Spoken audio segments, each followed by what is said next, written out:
Good morning, everybody. Can you hear me? Can you hear me? Well, hello. Gibby, how are you? Hold on here. Can you hear me?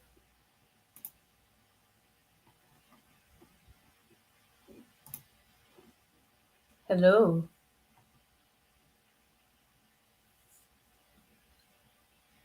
Nice. Okay, I'm going to put on my headset to check something else out. Oh, God, Gibby. I was so upset. Well, not upset, because I went to go live. Something happened with their internet here, and it went down for like 2 hours. I mean, I had everything ready, set to go. We haven't had problems. We had tons of rain instead of snow. We never had a problem all winter with anything freezing, so it makes no sense. Okay, now I just wanted to say sorry about that.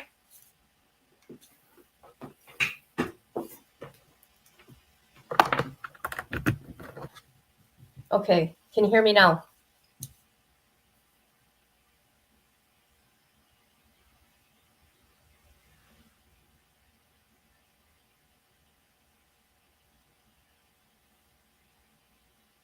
Okay, now I'm going to try one more other thing.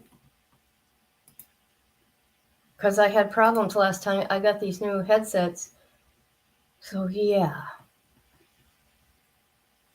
We got 10 more minutes, so let's play this. Let's laugh a minute.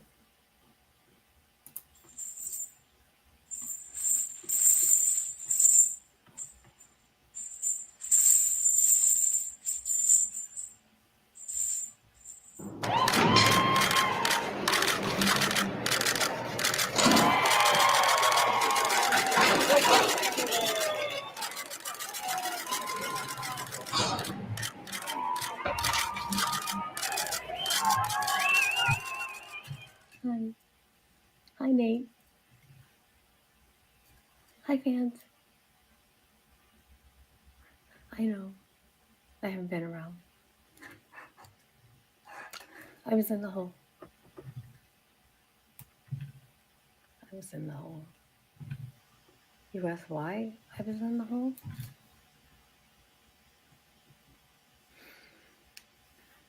Because I came on to one of the guards. I'm such a dork. Well, you see what happened, right? This is Lori Vallow skit. It all worked in my favor. How? No death penalty. Shh. Don't tell nobody. No. I'm still the queen of the 10444. My fans. Hi. Yeah, I know. I'm in Ada County right now. Ada. Yeah.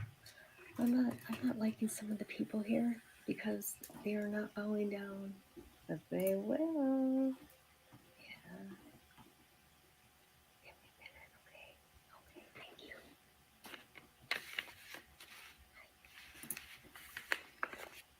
They let me go get my books, so yeah.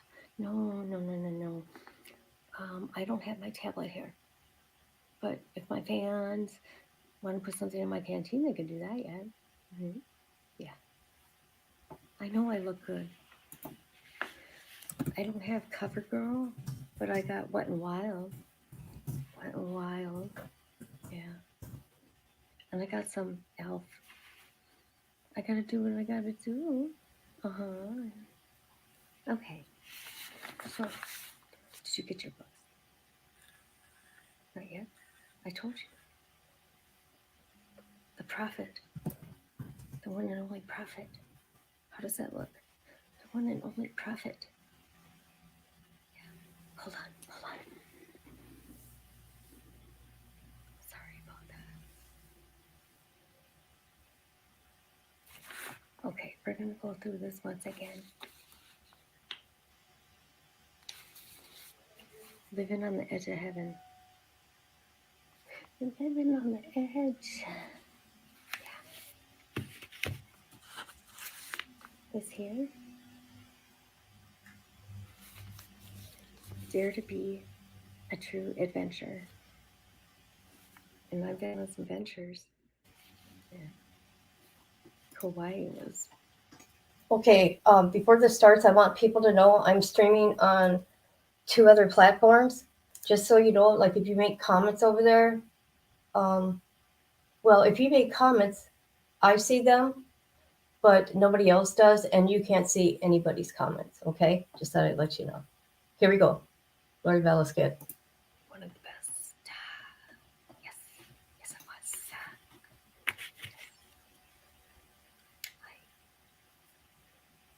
Here's my MA number. My MA number. This is the bestest book. Great gathering. Still gathering. Yeah, we're gathering. Yeah, yeah. Oh, you couldn't understand what I was saying? I'm still doing the Lord's work and gathering. I'm the gatherer of, let's see, I'm the queen of the 1444. Don't forget that 1444. Yeah. I know I'm a little louder than normal, okay? I'm sorry. Oh, no. Oh, there's another one.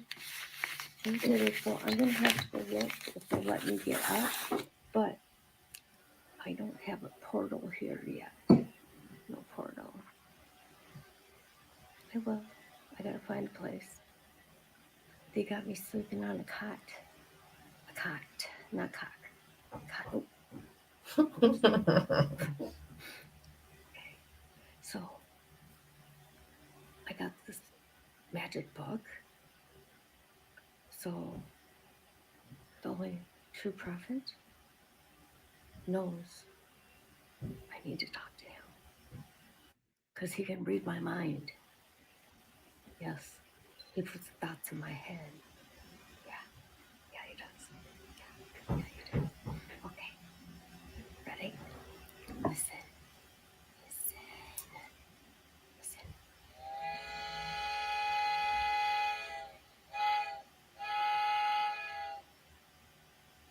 Did you hear that? One more time for the people in the back.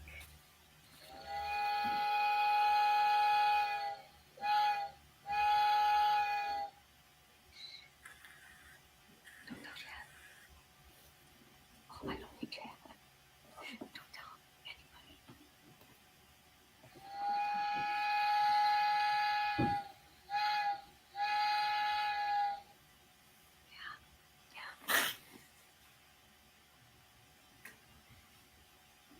Course in session.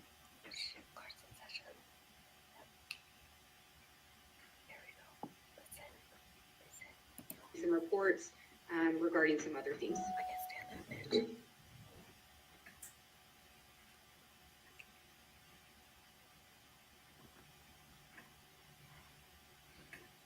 And Your Honor, I think the state would ask to approach. I can't stand her. All right, yeah, why don't you conclude your argument? I'll hear Mr. Pryor. Is that the conclusion of your argument then, Ms. Blake? With the exception of what we wanted to approach about. Okay. She don't know how to do her Mr. job. Pryor, you can argue in rebuttal if you'd like. Judge, I had represented that we would be prepared for a trial in October, and I had made that representation to the court when we initially set the first court date. Listen to this I was guy. basing that He on the is pissed. assumption, the incorrect assumption, that I would have the entire discovery in this case. That has not been the case. In fact, since that time, there's been a significant amount of discovery since that original trial date to the present. I then made the representation that I could be ready for trial in January. I then discovered, Judge, that the prosecuting attorney conducted a grand jury investigation into some witnesses in this case, and this judge ordered a transcript of that proceeding. I was lucky enough to discover the fact that witnesses in Chad Daybell's case were called to testify in front of a grand jury. I'm not allowed to go into the facts of that, but clearly were, because this court entered an order just a short time ago and provided me with that transcript less than, I think, a week. And I've had an opportunity to go through that. Now, if I did not have that evidence of those witnesses being testifying in front of the grand jury, All of the other evidence, Judge, I Making would have sure. been prepared to go to trial if I Making didn't sure have that that's evidence and legal. it didn't exist. And I would have been ready to go to trial in January of 2023. I was ready. Court's gonna be back in session. Yeah, back in session.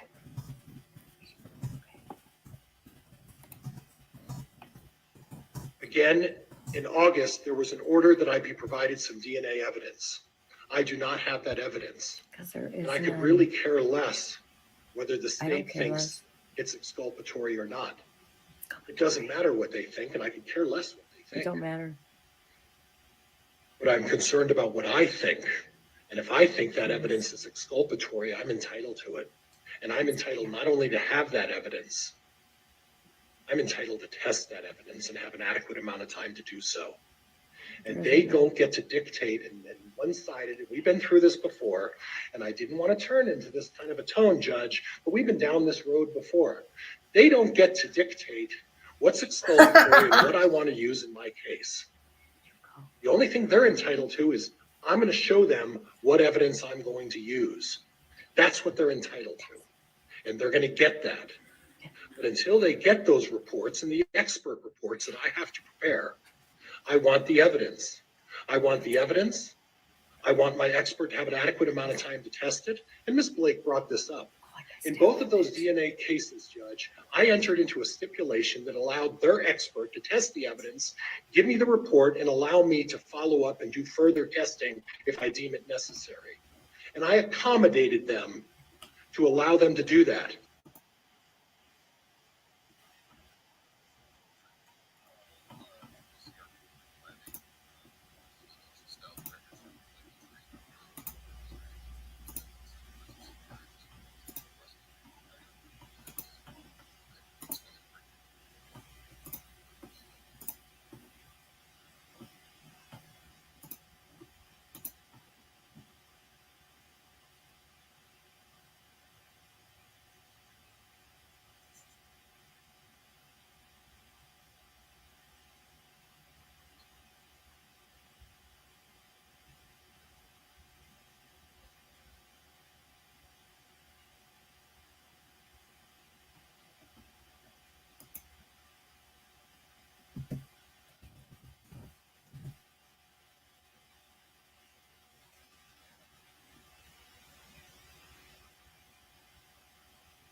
Testified in those five.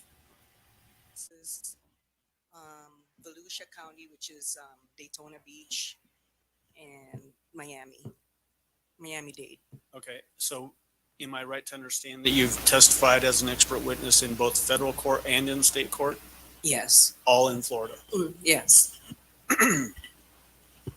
At this time, I would move to have Dr. Ignacio qualified as an expert witness in forensic pathology. Yes. Witness will be so qualified. Go ahead. Thanks, Your Honor. Dr. Ignacio, I want to have you go back to March of 2020. Were you helping out in Santa Rosa County for any autopsies that they needed at that time? Yes. Did you get involved in an autopsy of a young child by the name of Gannon Stauch? Yes. Can you tell the jury how that happened, how you got involved in that? We were helping District 1, which is in Pensacola. We were covering that district, so I happened to be working that week there. And what were the, I guess, the initial information that you got before you performed that autopsy? I was told that there was a decomposed body of a child found inside a suitcase underneath the highway. Were you able to see some pictures of that body as it was recovered underneath that bridge? Yes, I saw the scene photos. And then the body that was brought to you for the autopsy process, was it the same body that you were able to visually observe in those photographs from the scene under the bridge? Yes. What date did you actually perform the autopsy? On March 18. Okay. And Your Honor, may I approach with People's Exhibits 144 through 180?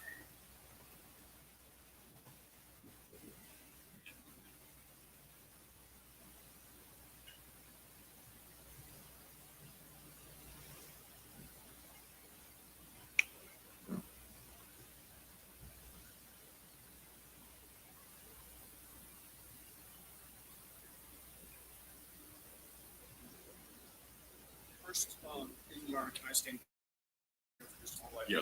These bigger diagrams. I'm showing you what's first been marked as 144. Do you recognize this? Yes, What is 144? that's my body diagram. Is this taken directly from your autopsy report? Yes, Is it a fair and accurate representation of the overall body diagram that you generated for this autopsy? yes, And then 145 and 146, do you recognize these items? yes. 145, what is it? Appear to me this is the top one. Yeah, that's the diagram of the head. Did you prepare this when you prepared your autopsy report in this case? Yes, And then 146, do you recognize this? yes. What is 146? It's the diagram of the top of the head, the skull, and under the chin. Is it, did you prepare this the same time as you performed or prepared the autopsy report for this case? Yes, Are these exhibits 144, 145, and 146 fair and accurate representations of the diagrams you prepared? yes. Or at this time, I move for admission of 144, 145, and 146. Defense? No objection, Judge. You will have to submit copies of those for uploading after the case is done, because obviously you can't do those. So but other than that, 144, 145, and 146 are admitted. Go ahead. And then, Doctor, while I'm going to set these diagrams up, if you could look through the rest, 147 through 180, I believe it is. Will you flip through those and tell me when you're done looking at those?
Okay. Have you had a chance to look through all of those, Doctor? Yes. What do all of 147 through 180 appear to be? These are the photographs of the decedent. Are they fair and accurate representations of what you saw when you performed the autopsy on March 18th of 2020 on the young child Gannon Stauch? Yes. Your Honor, at this time, I would move for admission of 147 through 180.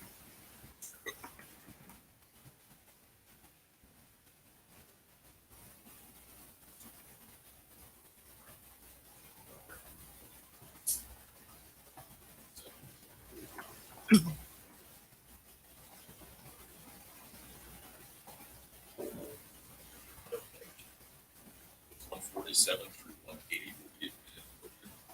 And permission to publish, Your Honor. You may.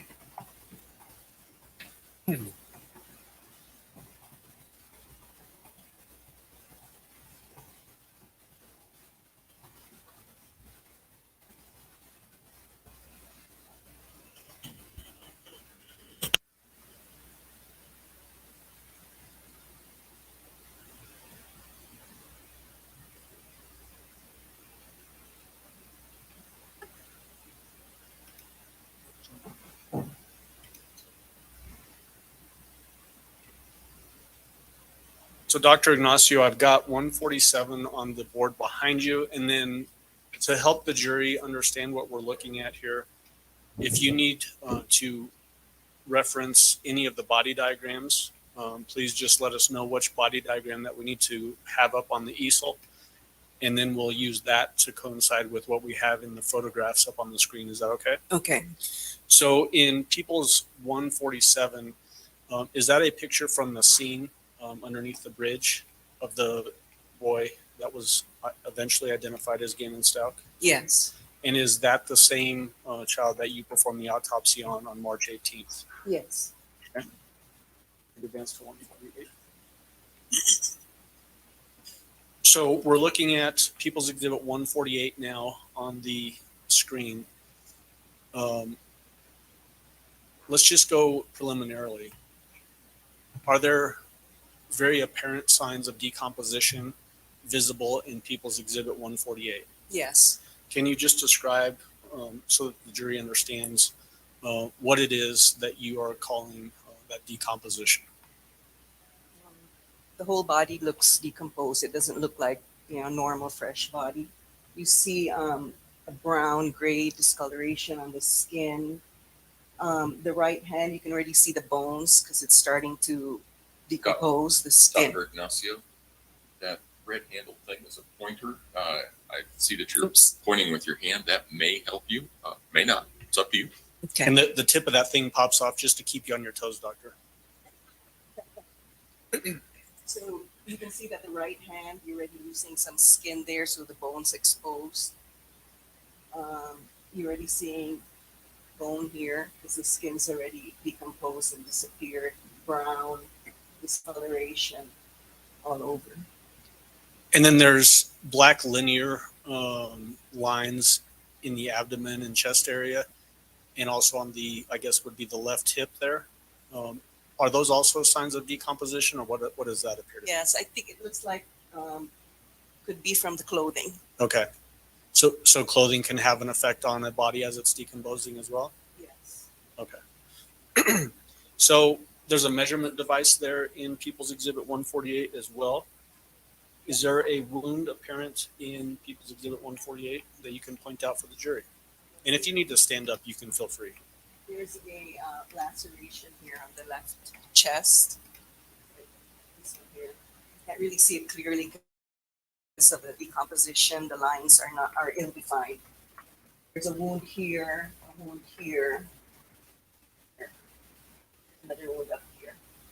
And then as we go through these photos, is it a wide angle shot like this where you can see sort of contextually where a wound might be and then it zooms in closer in the next photo? Yes. All right. When you say a laceration, just so that we're all on the same page. It's not a laceration, it's a sharp force injury. Okay. So that's what I wanted to ask you about. A sharp force injury, what does that mean when a person like you, a medical examiner, says that? It's a wound caused by a sharp object like a knife or a blade. Okay. And can you tell us, generally speaking, we're going to look at a number of these sort of sharp force injuries. Are these deep injuries, shallow injuries, generally speaking? It depends. Some could be shallow, superficial, or they can be deep. And that's as apparent in this particular autopsy as well. Some are deeper than others. Yes. Okay. If we could go on to 149. Is 149 a close-up of what we just looked at in 148? Yes. So can you tell us, as we look at that, how we understand that to be a sharp force injury? What about it tells us that?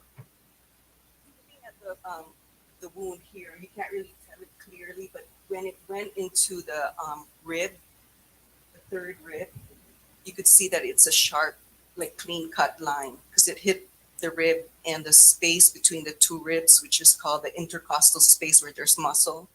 So that wound there looks like a knife wound or something that's sharp, caused by something sharp.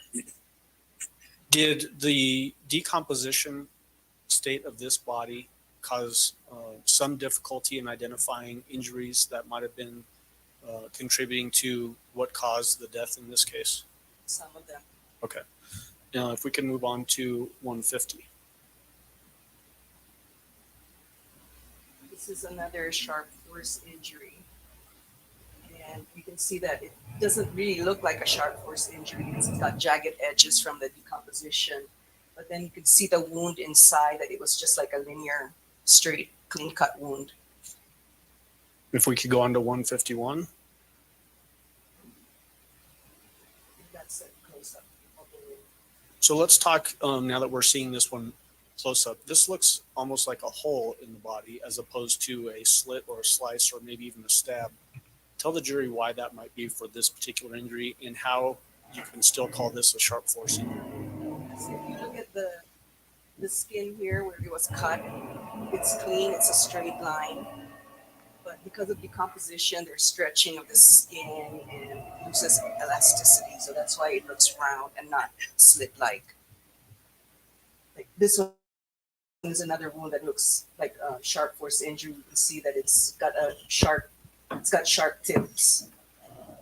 That looks like a knife wound. If we can move on to 152, I believe the numbering is. There's another sharp force injury in the chest, the left chest. You can see that it's also elongated.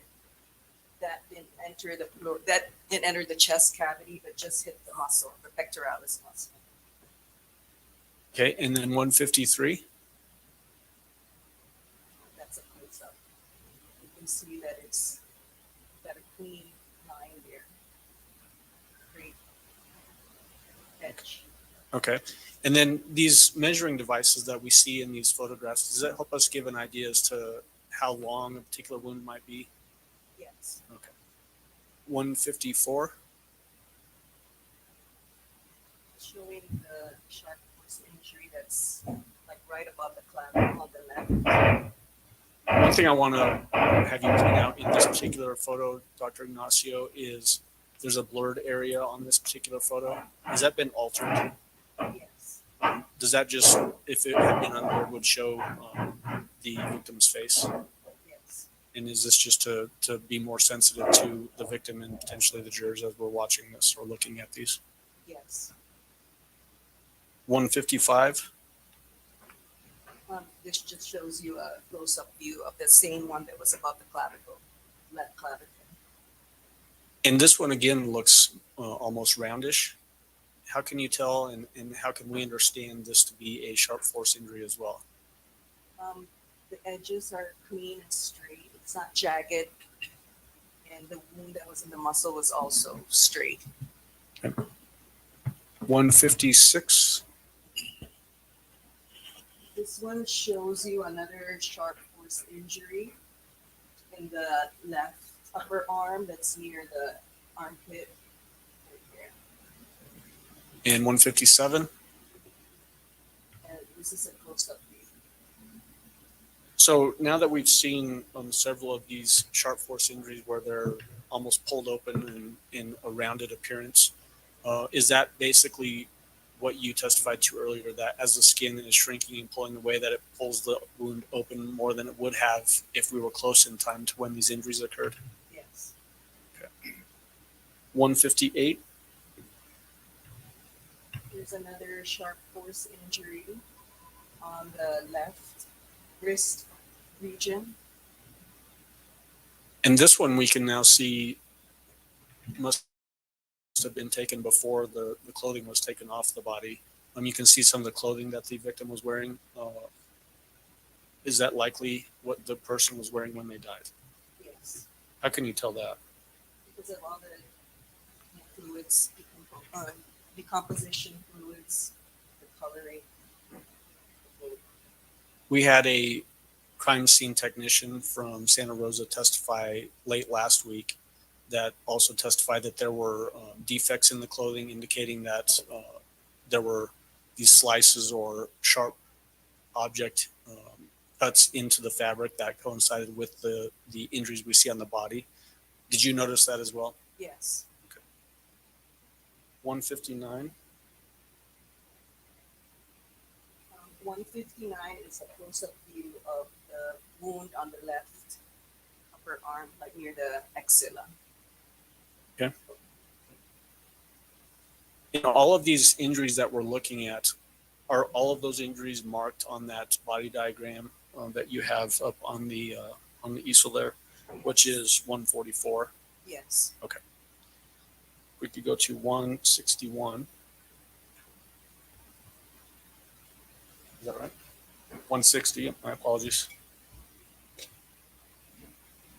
What are we looking at in 160? So this is a photograph of the left hand, and there's it kind of covers, the ruler covers it, but there's another cut here. It's a sharp force injury.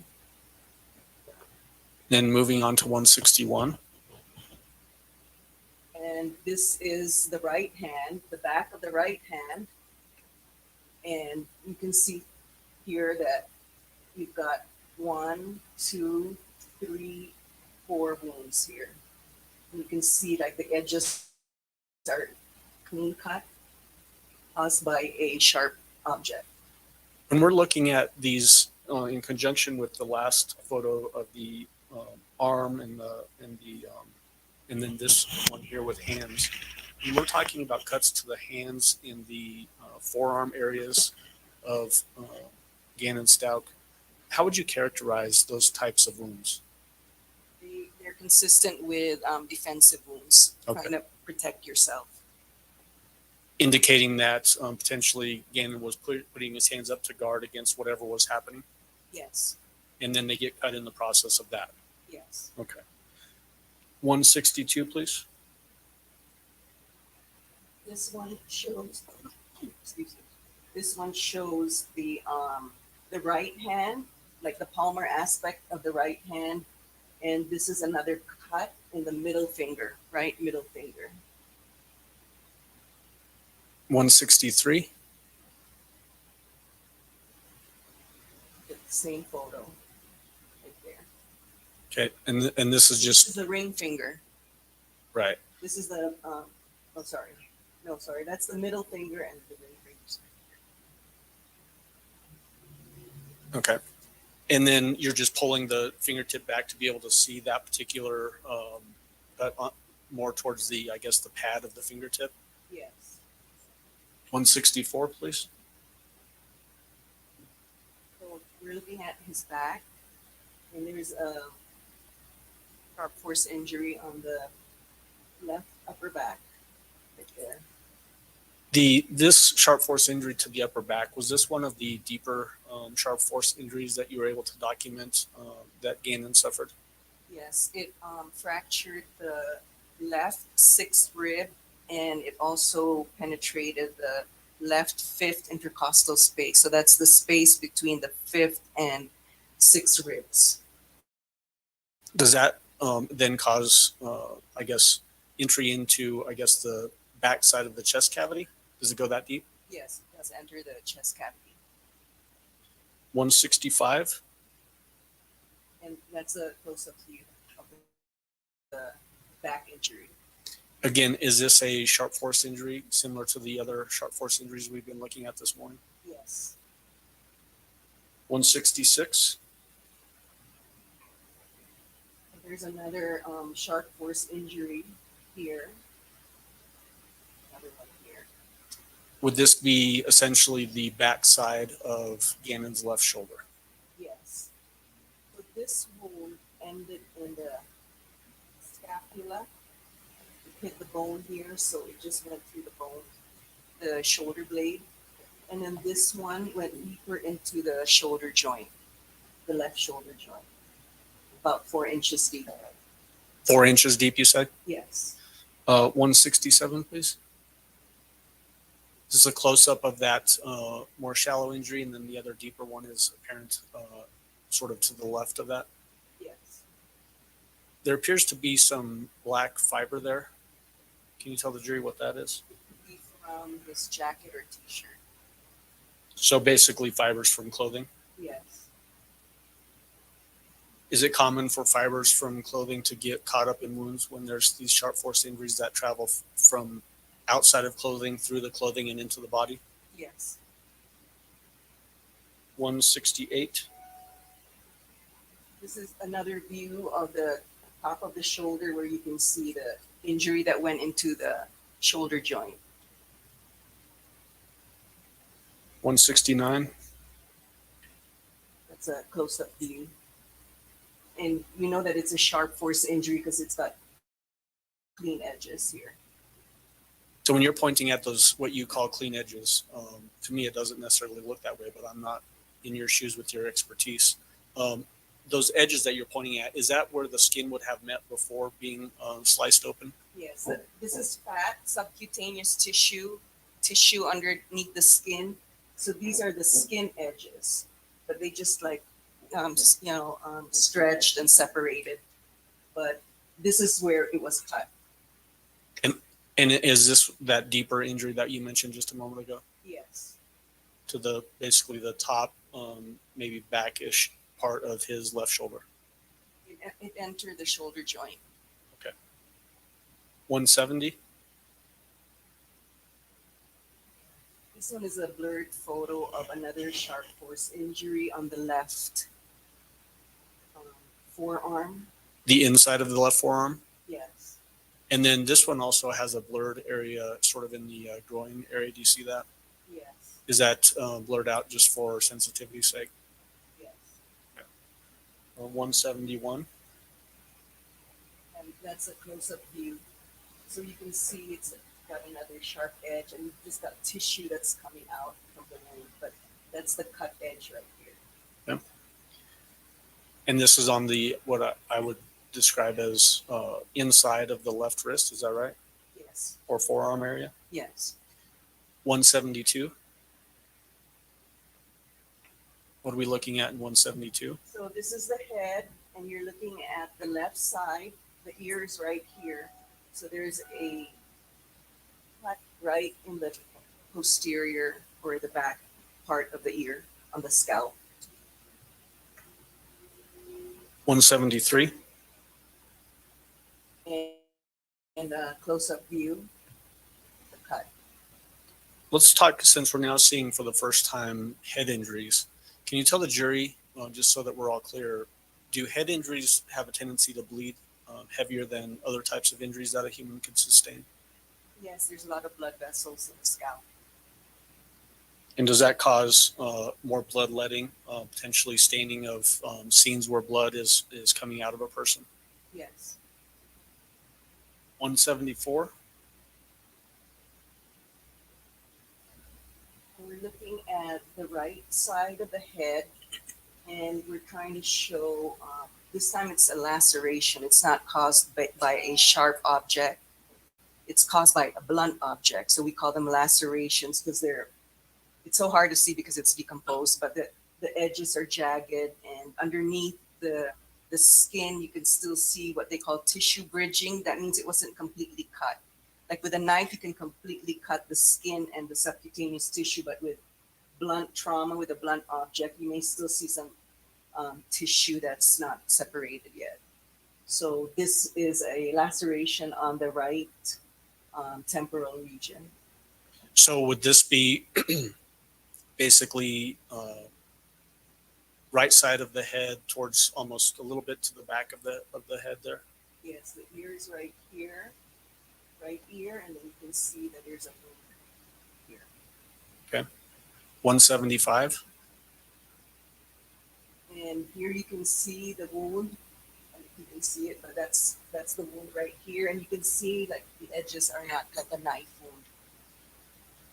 So these injuries, as you look at them as the expert in this, the edges are different to you from what we've seen before from the sharp force injuries. Yes.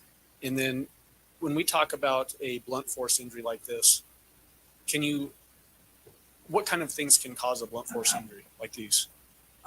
Any blunt object like a bat, piece of wood, hammer. Could even the butt of a gun. Yes. 176. But this is another laceration that's on the top of the head. And when you say laceration, are we again talking about another blunt force injury Yes. to the top of Gannon's head? Yes, and then this is the skull, the bone right here, and there's no fractures. 170, is it 77? 177. So this is the one we were looking at previously, and then there were other two lacerations on the top of the head. And again, just so that we're clear, when we say other two lacerations on the top of the head, are those other two also blunt force injuries? Yes, and you can see that the edges are jagged. It's not like a clean cut. So that's why I called it laceration. 178. So when we peeled the scalp, remember the laceration that was on the right temporal region behind the ear? These are skull fractures right here. And then some of the bone fell, and you can see some of the brain tissue, decomposed brain. So this is a fracture, fracture, fracture, fracture. When we talk about this area of the skull, you use the word temporal. Does that to layperson mean temple area basically extending to the back area? Yes, Is that bone thinner than other parts of the skull on the head? yes, the temporal bone is, but it also involves the other bones. And so what I'm driving at is, would it take a lot of force to cause these types of fractures through a blunt force strike? Yes. And just so we're clear, since we've moved past the sharp force injuries and now we've looked at all of the blunt force injuries in these photographs, how many sharp force injuries did Gannon suffer that you were able to document in your autopsy? I counted 18. And then as it relates to the number of blunt force injuries that Gannon suffered, how many did those occur? 4 lacerations. 4 lacerations that coincide with blunt force injury. Yes. If we can move on to 179. What are we looking at in 179? So this is the left side of the face. Here's the ear and eye area. This is the jaw, the left side of the jaw, lower jaw. And there's a hole right here. What caused that hole? This is due to a gunshot wound. 180. And this is a close-up gunshot wound. Is it typical, doctor, when you document a gunshot to try to figure out path the bullet traveled as it entered into a human victim? Yes. Did you do that in this case? Yes. Can you describe, either using the diagrams or just through words, however you want to do it, can you describe the path that this particular bullet took through Gannon as it entered his body? I think we should. Okay, I'll come over and help. Which one do you want? 46, 145. 145.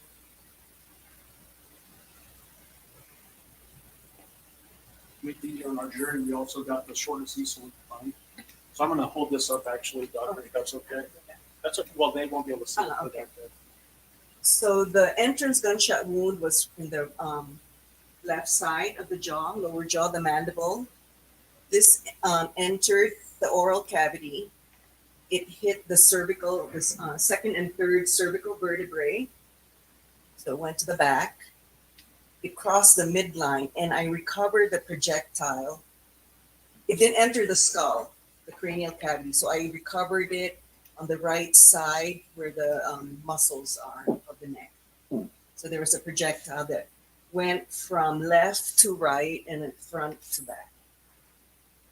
And then, so when you recovered the projectile, was it still in the basically the muscle tissue in the back of the head? Yes. Okay.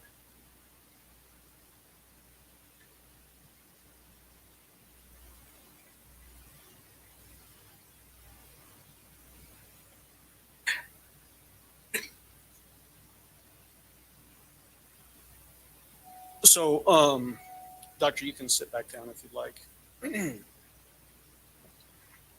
When we're talking about the types of injuries that Gannon, that you were able to identify that Gannon had suffered, 18 sharp force injuries, 4 blunt force lacerations, and then one gunshot through the chin.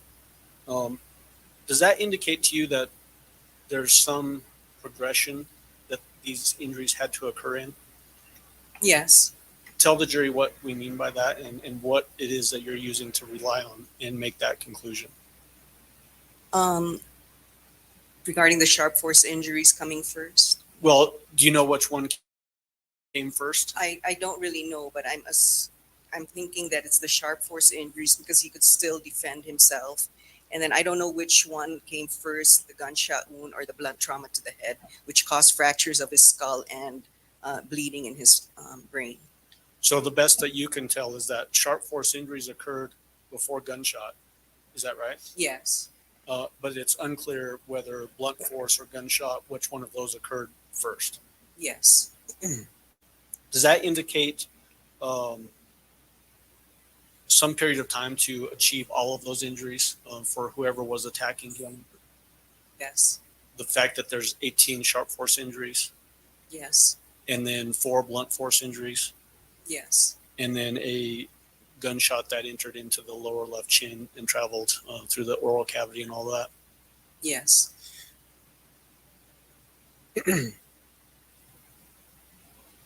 What were you able to rule as the cause and manner of death for Gannon Stauch?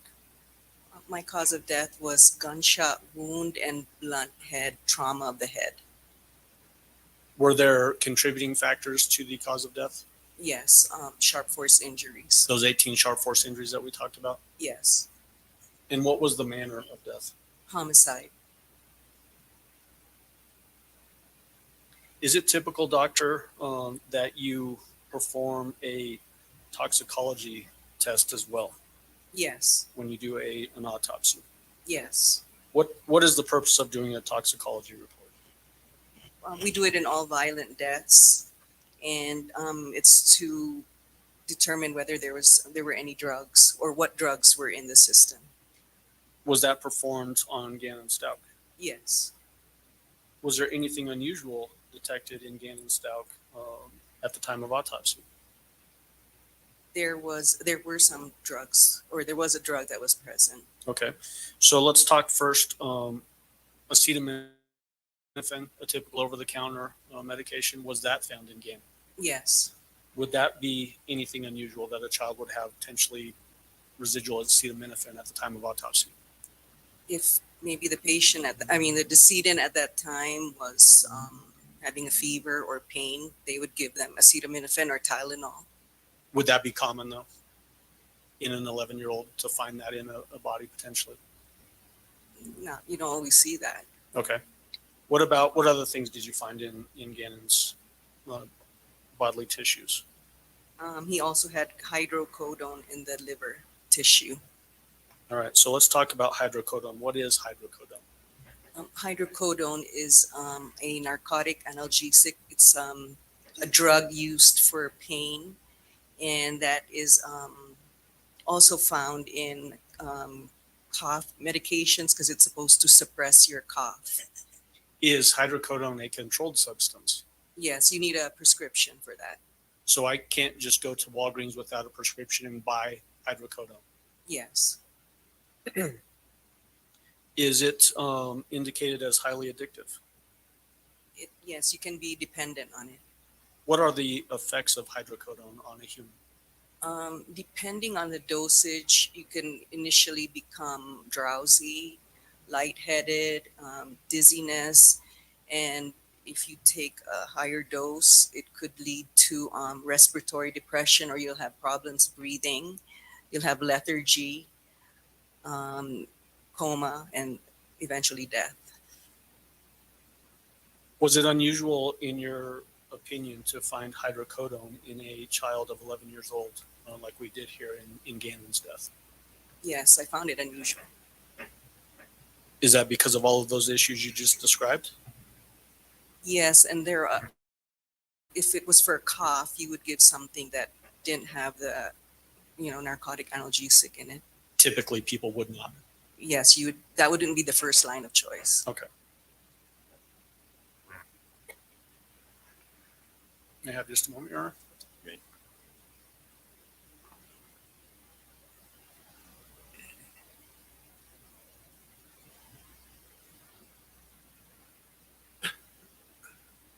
all I have, Doctor. Thank you. Cross-examination, Mr. Cook.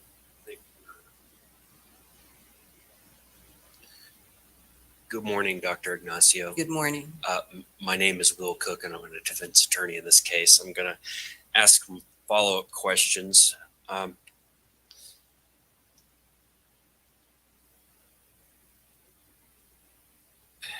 Were you able to tell the blunt head trauma injuries, the three on the top of the head you were discussing? Can you tell the jury if those were post-mortem or pre-mortem? They were pre-mortem. Pre-mortem. And by that, you mean before death? Yes. Okay. At one point during your investigation, were you kind of unsure whether the blunt force trauma had happened before or after Gannon had died? No. Okay.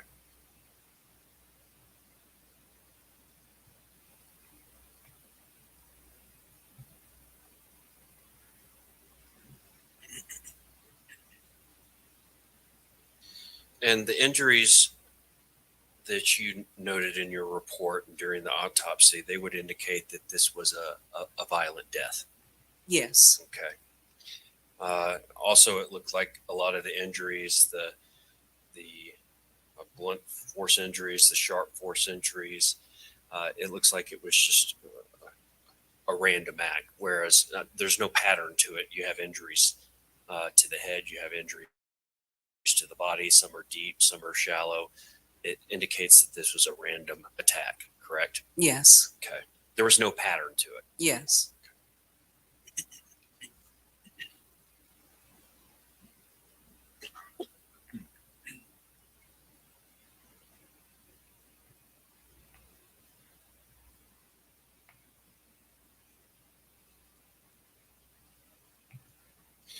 Would the blood force injuries, were they fatal by themselves? Yes, they could be. Okay. And you say the gunshot was fatal in and of itself as well? Yes. Okay. Did the bullet from the gunshot, I can't remember what you said, did it enter into the cranial vault? It did not. It did not. Okay. And the mechanism for death with the gunshot, it was that it severed the spinal cord or some vertebrae? Yes. Okay. And what would have been the mechanism for death with the blood force injuries? Would that have been bleeding or hemorrhaging in the brain? What would that have been? Yes, there was hemorrhage in the brain. Okay.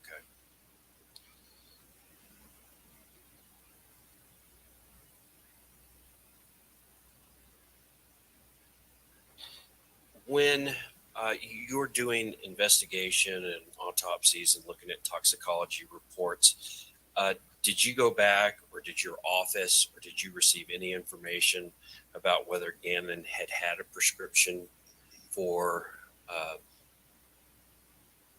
cough syrup or cough medicine that contained any hydrocodone?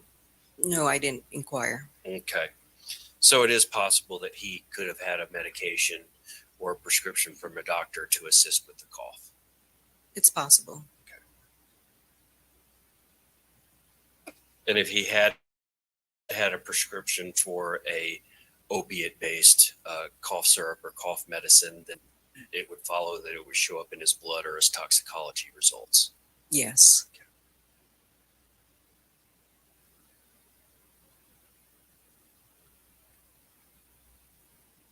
Could any of the injuries noted have happened? There's evidence that there was a suitcase that he was in. He was, the suitcase was thrown off an overpass of a highway near Pensacola. Is there any way that some of the injuries could have been caused by the impact of the suitcase hitting the ground? Like which injuries? The blunt force trauma injuries. No, they were on the top of the The head. top of the head. No. Okay.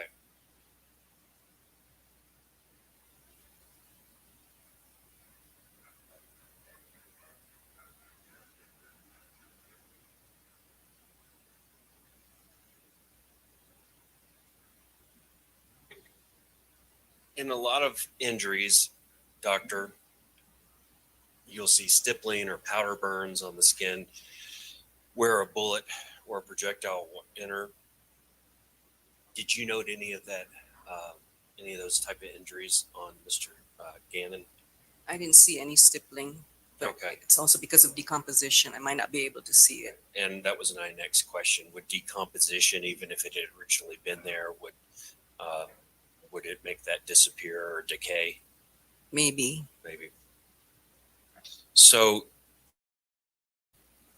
what I'm getting at is, were you able to make any type of conclusion as to the distance the gun was from the body when it was discharged? No. Okay.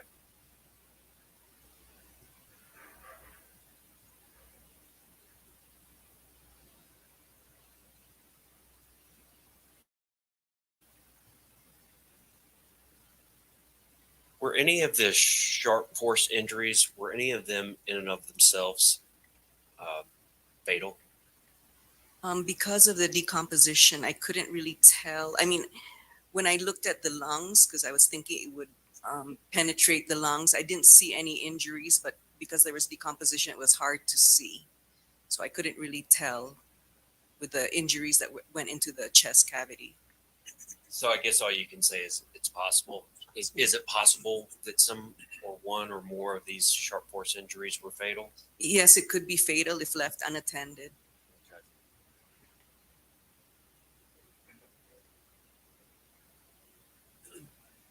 And it looks like in your report,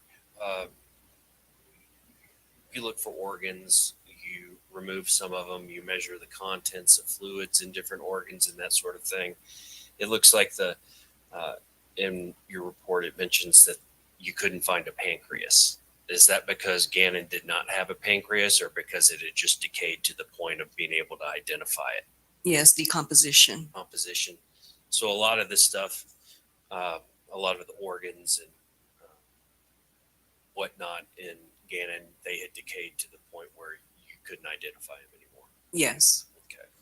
And is that typical for a body that had the history of exposure to the elements? Yes. Just a moment, doctor.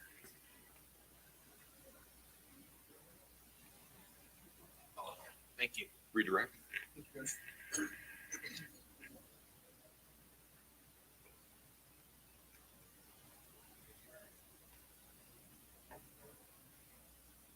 Mr. Cook was just asking you some questions about the sharp force injuries. Do you remember those questions?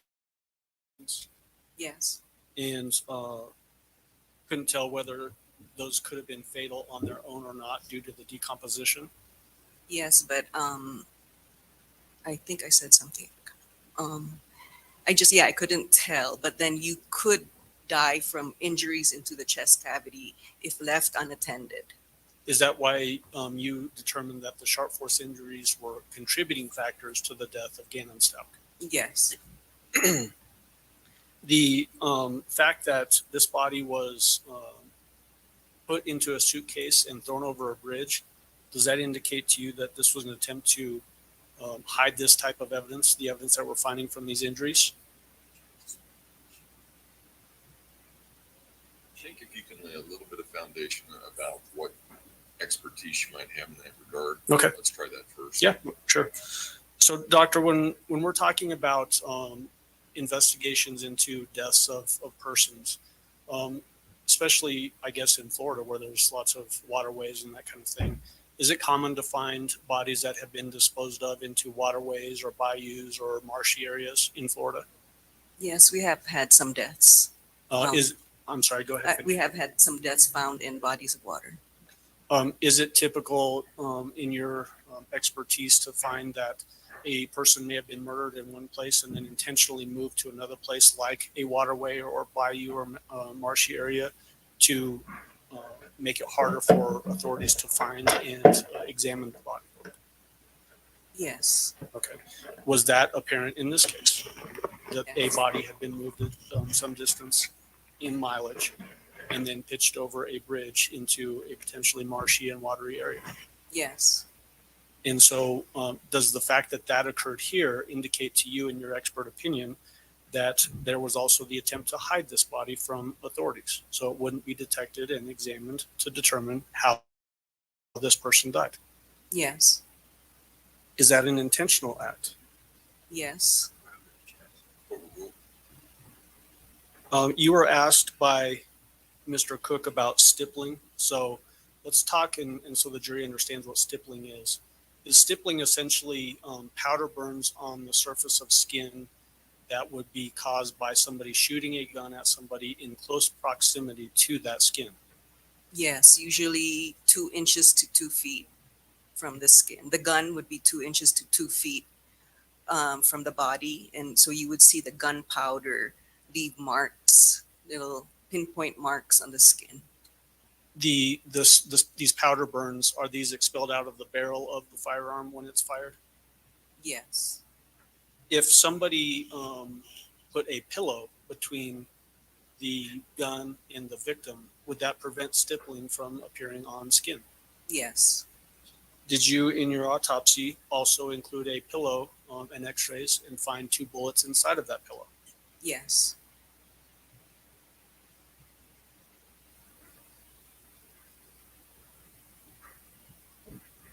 Mr. Cook started out by asking you about if these sharp force injuries and the blunt force injuries, if these appear to be random acts. And I want to be clear, do you mean that these were just randomly happened to Gannon without somebody intentionally causing these injuries? Can you repeat? Yeah. Well, were these random injuries, or did somebody intentionally cause these injuries to Gannon? Oh, it was intentional. Okay, so when we say the word random, when Mr. Cook was asking you that, you don't mean that these were randomly happening with no rhyme or reason as to who or might be causing these injuries? Yes, because he said there was no pattern. So I said there's no pattern. Okay, and that's what I wanted to drive towards. These were intentional acts, as you just testified to. They did, though, target specific areas of Gannon's body, correct? It's not like these were injuries to his lower legs or toes or feet, correct? Yes. And so were these targeted towards upper body area, head area, chest area? Yes. Does that indicate a person had an intentional desire to cause potentially fatal injuries to Gannon Yes. because of where they're targeted? Yes. Is it more fatal to cause somebody an injury to their lower leg or to their head? More to the head. Okay. And Gannon had lots of injuries to his head, is that right? Yes. And all of these injuries, are these all the injuries that you talked about? 18 sharp force injuries, 4 blunt force injuries, and a gunshot wound to the chin that ultimately killed Gannon. Are all these pre-mortem injuries, meaning they happened while Gannon was still alive? Yes. Thank you. That's all I have. Do any of the jurors have any questions for Dr. Ignacio? Looks like we have a few. Counsel, retrieve those and approach, please.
Sorry.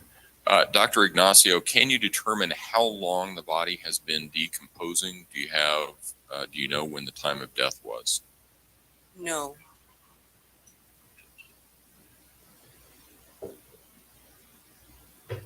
And Dr. Ignacio, during the autopsy, was there evidence of any burns on the arms, burn marks, or bubbling of the skin? I couldn't see that because of the decomposition. And how long does Tylenol and hydrocodone stay detectable in the body?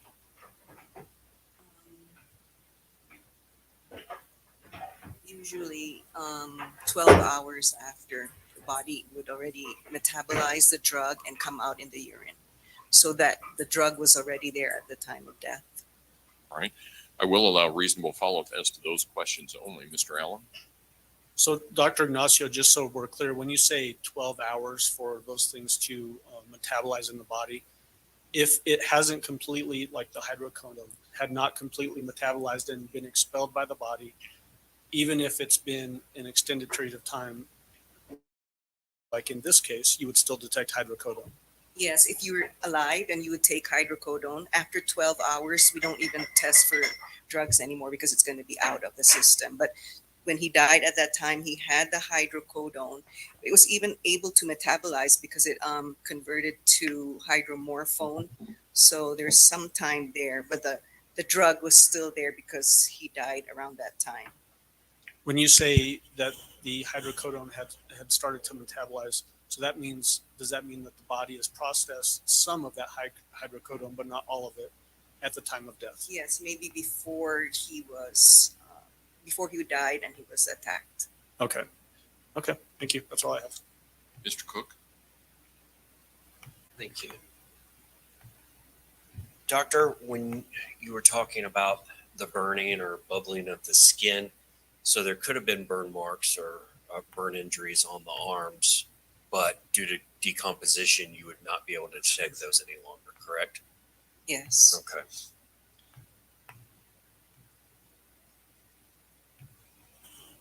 And when you get a sample to test for drugs, as in the case with Gannon here, where are you getting the sample from? Or is there still urine that can be captured from the bladder? I know they do that a lot of times in these toxicology tests.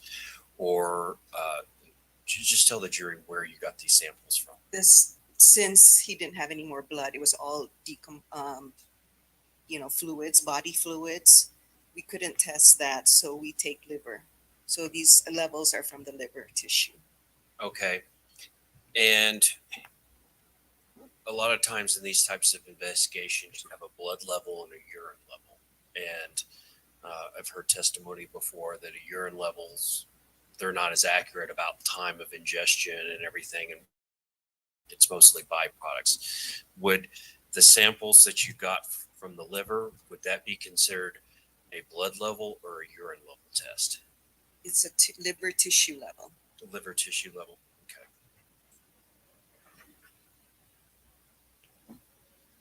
Which would indicate if it was to the liver, there had been some metabolism of the drugs that had already taken place by the body. Yes, it was recovered in the liver. Okay. Did you attempt to get samples from anywhere else? Can't recall. I think If you have your report, would that refresh your recollection? we took liver tissue and spleen tissue, but they tested the liver. Okay. And what is the significance, I'm sorry, of taking samples from the liver versus the spleen? If we can't take from blood or urine, we take from the liver. Okay. So you can see there will be drugs in the liver too, and there might be levels for that. But with this case, because of the decomposition, it's hard to determine the values. Okay. And I guess I asked a bad question and I apologize. When you're taking a sample from the spleen, why take it from the spleen as well as the liver? Because you could also have drugs in the spleen. Blood flows through the spleen. Okay. And would you expect to have the same results with the liver sample versus a spleen sample, or could there be differences? It could be different. All right. Thank you, Doctor. All right. Thank you, Doctor. You may step down. Ladies and gentlemen, we will take our morning recess at this point in time. Again, do not discuss the case among yourselves. Do not discuss the case with anyone else. And if we can have everyone back in the jury room at, say, 10:25, we should be able to start on time at that point. All rise for the jury, please.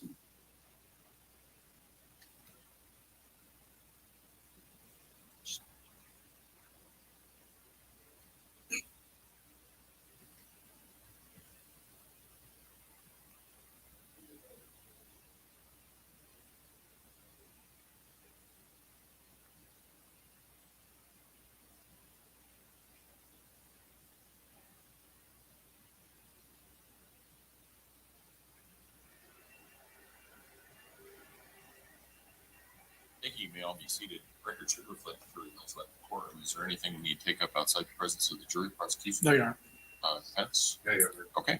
Court will be in recess. Thank you. All rise.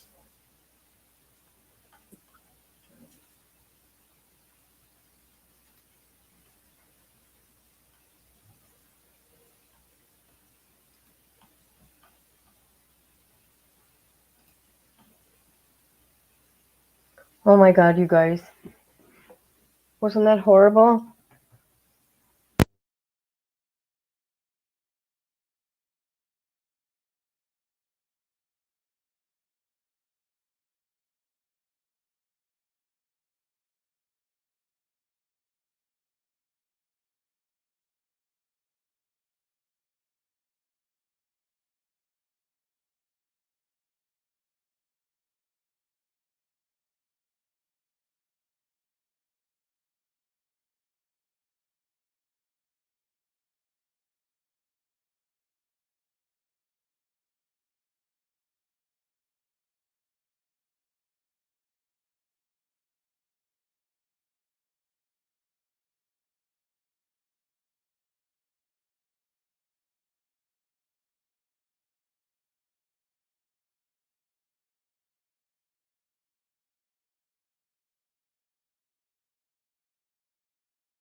This is so weird. I have no clue what's going on with StreamYard.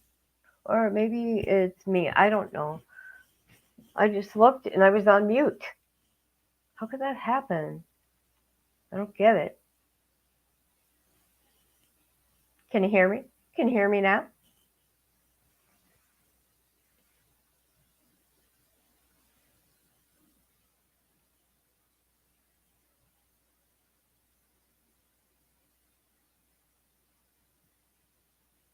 Good, good, good, good. How frustrating.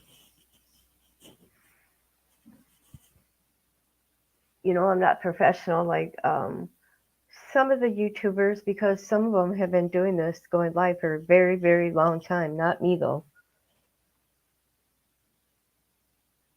I think I can count less than 15 times.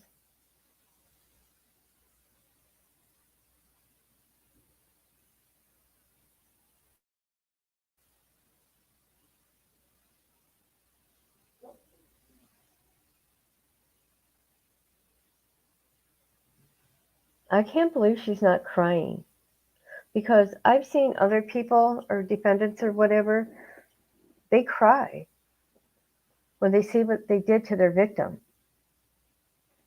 However, I gotta say alleged, but she pretty much admitted it with her plea.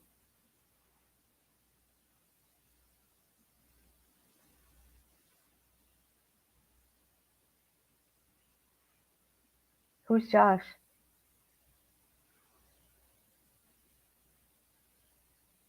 Yeah, because I get, little comments from people, and I'm like, some of these people that have commented, they have channels, but they have no content.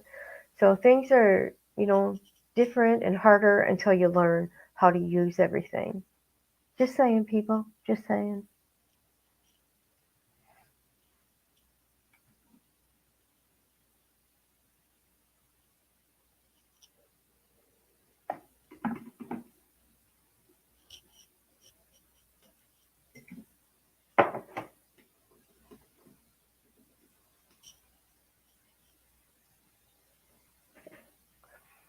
Been doing it for 2 years, sucks at it, and I have under 5 subs.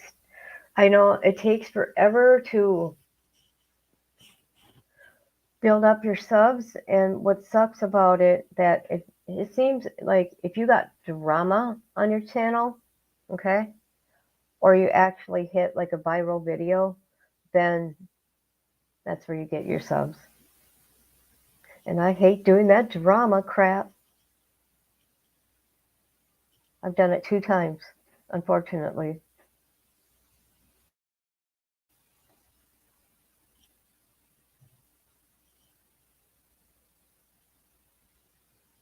That's why I got me another channel so I can vent on that one. You like Chris McDonough? Is that who you're talking about? Well, you know what, Dippy? These new true crime creators, okay, they came from the drama community, or they've never done true crime, and they go and cause havoc wherever they are. It's embarrassing for us real creators that really care about what we do. Just saying, just saying. And it's not about money to me. I'm unmonetized by choice.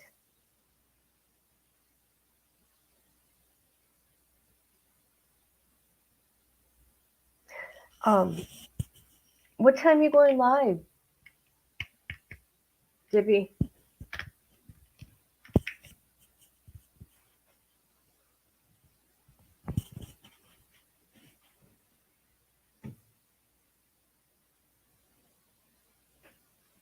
He cried.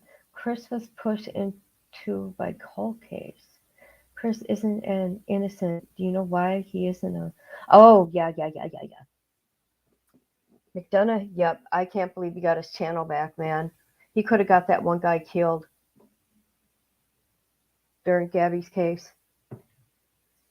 And I know what he did to Stephanie. I can't remember. Brother.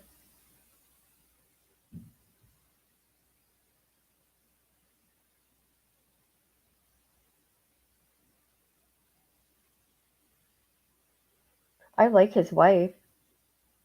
She's a very nice lady.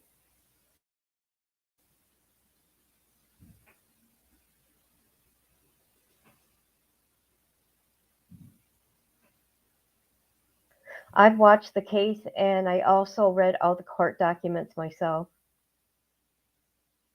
You know what, though? I knew all this before it was put in the internet.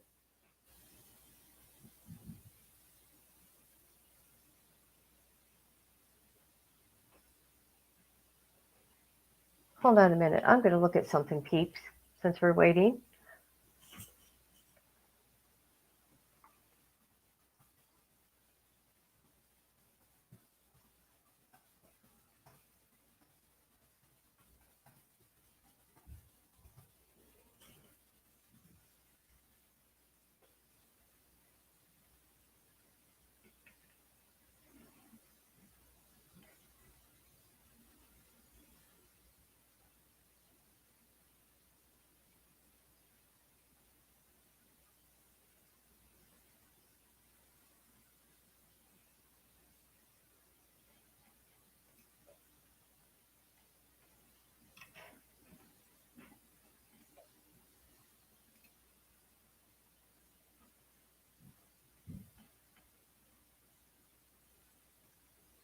Okay, it was Stephanie Crow case. Let's see.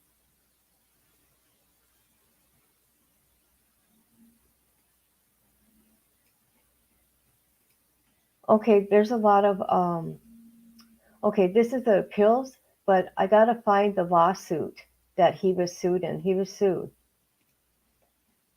Just saying, just saying. I'll try to find the document.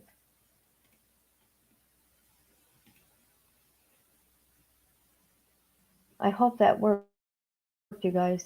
Did that work?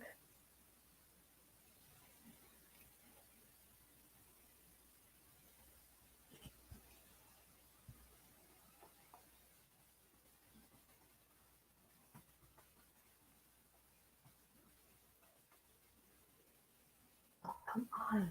Why isn't this working?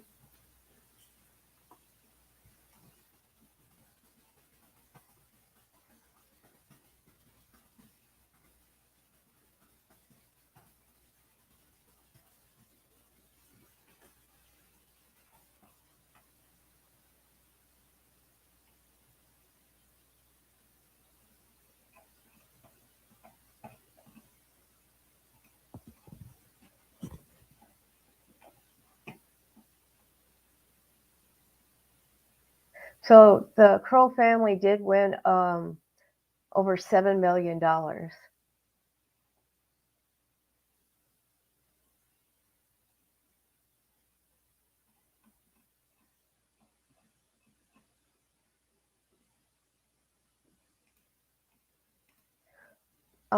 think I'm talking bad. This is just information.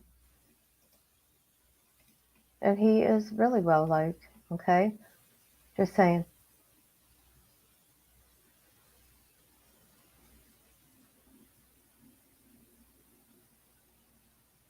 See, that's what's okay about these like ex-cops. Of course they're going to get good guests because they were in that field. Unlike us that everyday people, but you know, we're good people. You know what I mean? Well, most of us. Listen to me, most of us.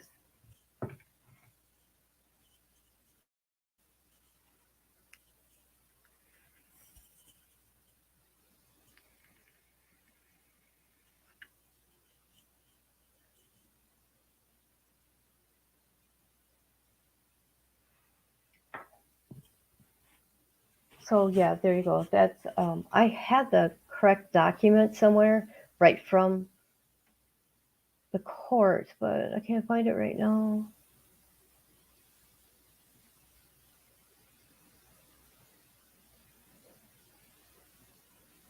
Huh.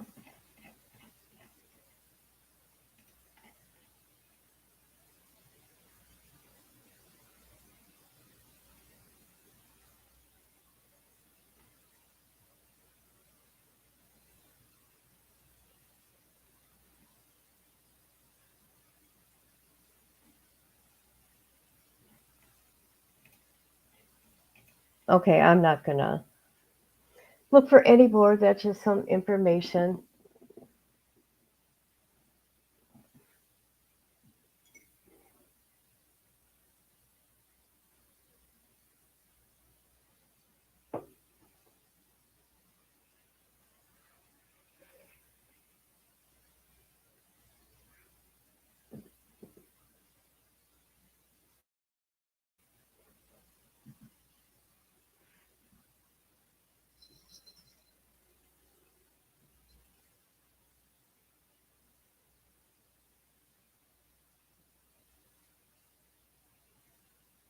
What did Benny do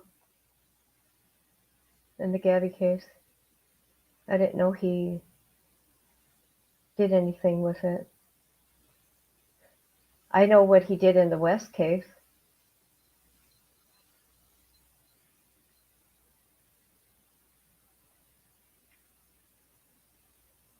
I heard that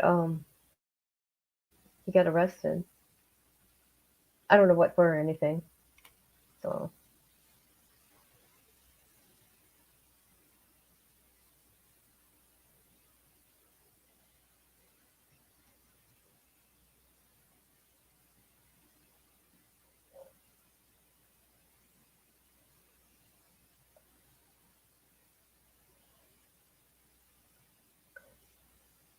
Yeah.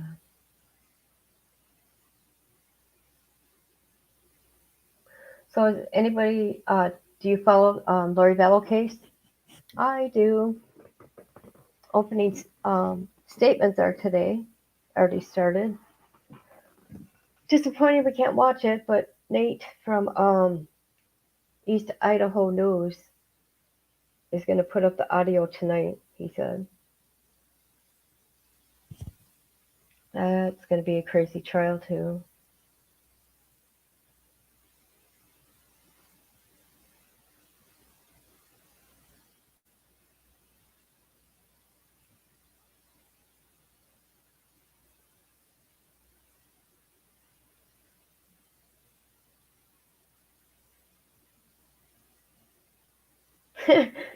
No, that wasn't BK acting like Brian Laundrie.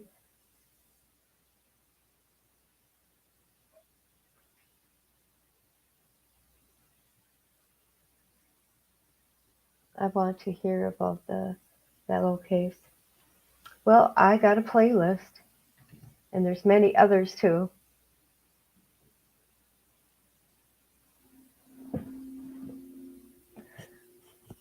See, when I first started this, I really didn't know what I was doing. You get better with time.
Okay, this is so stupid.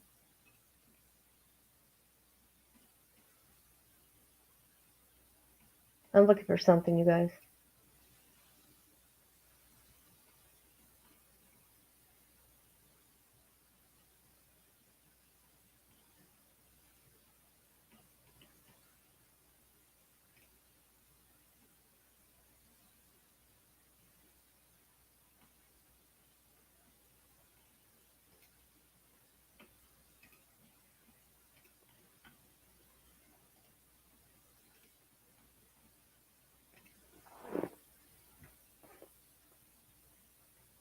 Okay, here's my Lori Vallow list if you want to watch it. Anything. But a lot of people have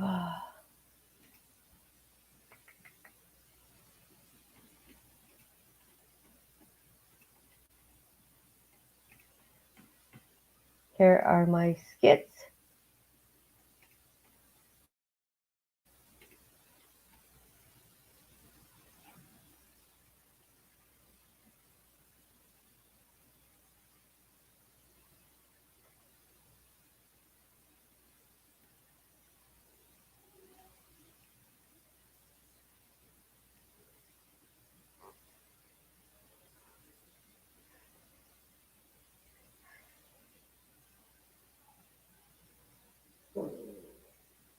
I can't believe you haven't heard of the Vallow case.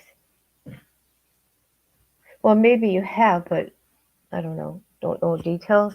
I don't know.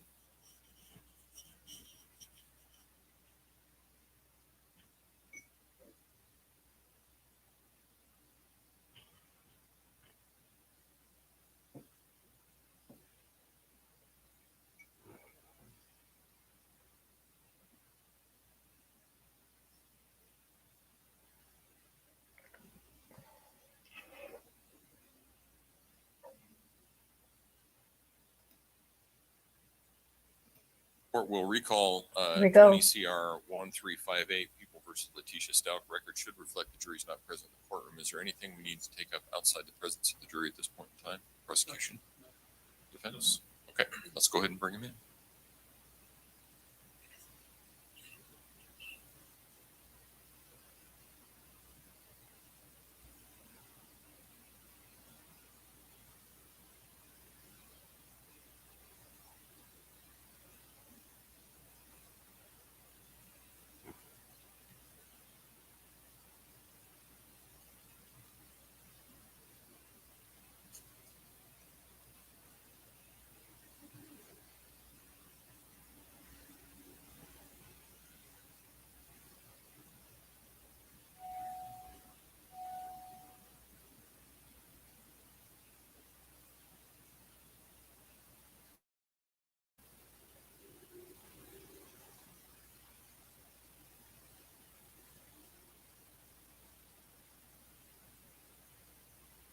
All rise for the jury, please.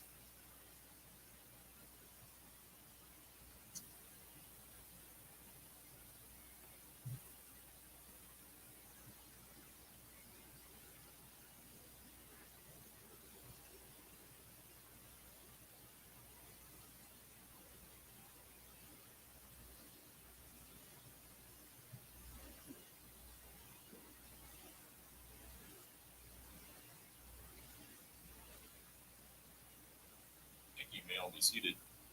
Court will recall 20 CR 1358 versus Letecia Stauch. Record should reflect the jury has returned to the courtroom. Prosecution, try next witness, please. Thank you, Your Honor. At this time, we would recall Al Stauch. Oh, boy. Mr. Stauch, you would resume your seat when the stands up. I'll remind you that you're still under oath.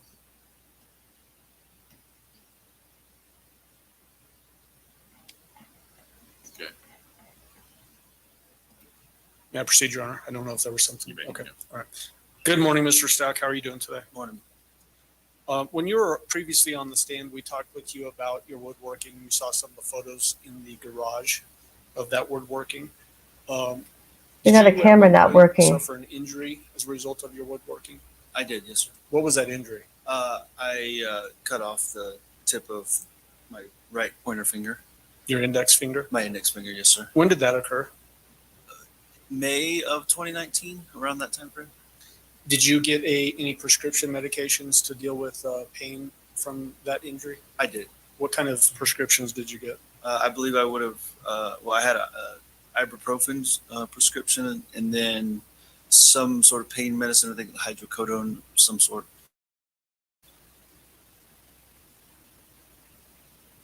Was that hydrocodone, was that a prescription that you got from your doctor? Yes, sir, directly related to the finger injury. Where did you typically keep that hydrocodone in the house? That one I typically, and the ibuprofen I kept next to my bed in my little nightstand type area. Did you consume all of the hydrocodone when you had that prescription? I did not. I believe I only took one or two of the pills. I don't take a lot of prescription medicine anyways, and the ibuprofen was enough for me to manage the pain. Did you ever, did you or anybody else in the family prior to when Gannon went missing, would you ever give these hydrocodone pills to any of the kids in the family? No, they were hidden in the drawer in that nightstand area, so that only myself and possibly the defendant knew where they were. Would you have ever given those to Gannon? No, sir. That's all I have for you. Thank you. Cross-examination.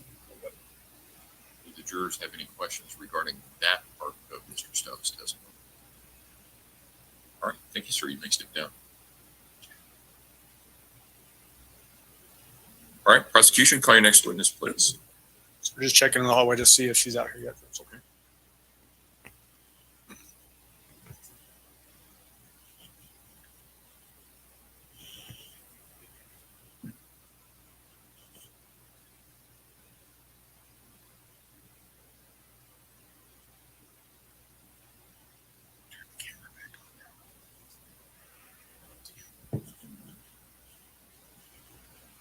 All right, this time we would call Special Agent Andrew Cohen. All right. If you call, if you would step forward and raise your right hand. You swear affirm the testimony about to give in this man will be the truth, the whole truth, and nothing but the truth. Go Go ahead and have a seat in the witness stand. Please watch your step as you step into the stand.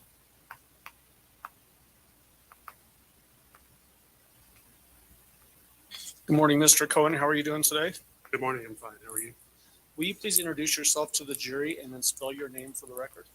My name is Andrew Cohen, Cohen. I'm a special agent for the FBI. How long have you been with the FBI? Since 2014. What are your duties with the FBI? I'm assigned to a violent crime task force. I primarily investigate criminal enterprises, complex narcotics investigations, fugitive work, and other violations of federal law. At some point, did you get involved with the investigation into the disappearance of Gannon Stauch? I did. What was your role and how did you get involved in that investigation? I was requested to assist the El Paso County Sheriff's Office shortly after Gannon was reported missing. My role at the FBI was the lead case agent for the FBI. So information that we obtained from search warrants or interviews or other data would be compiled and would eventually all come through me. The fact that the investigation spans from Colorado through to Florida and then South Carolina, did having the FBI on board assist with that investigation and just the spread of the investigation? It certainly did. The FBI has a lot of resources nationwide. It's sometimes a little less complex for the FBI to arrange resources in other states than, say, it would be for the El Paso County Sheriff's Office locally. When you said that you were the lead agent, what does that mean for the FBI to have a lead agent on a case?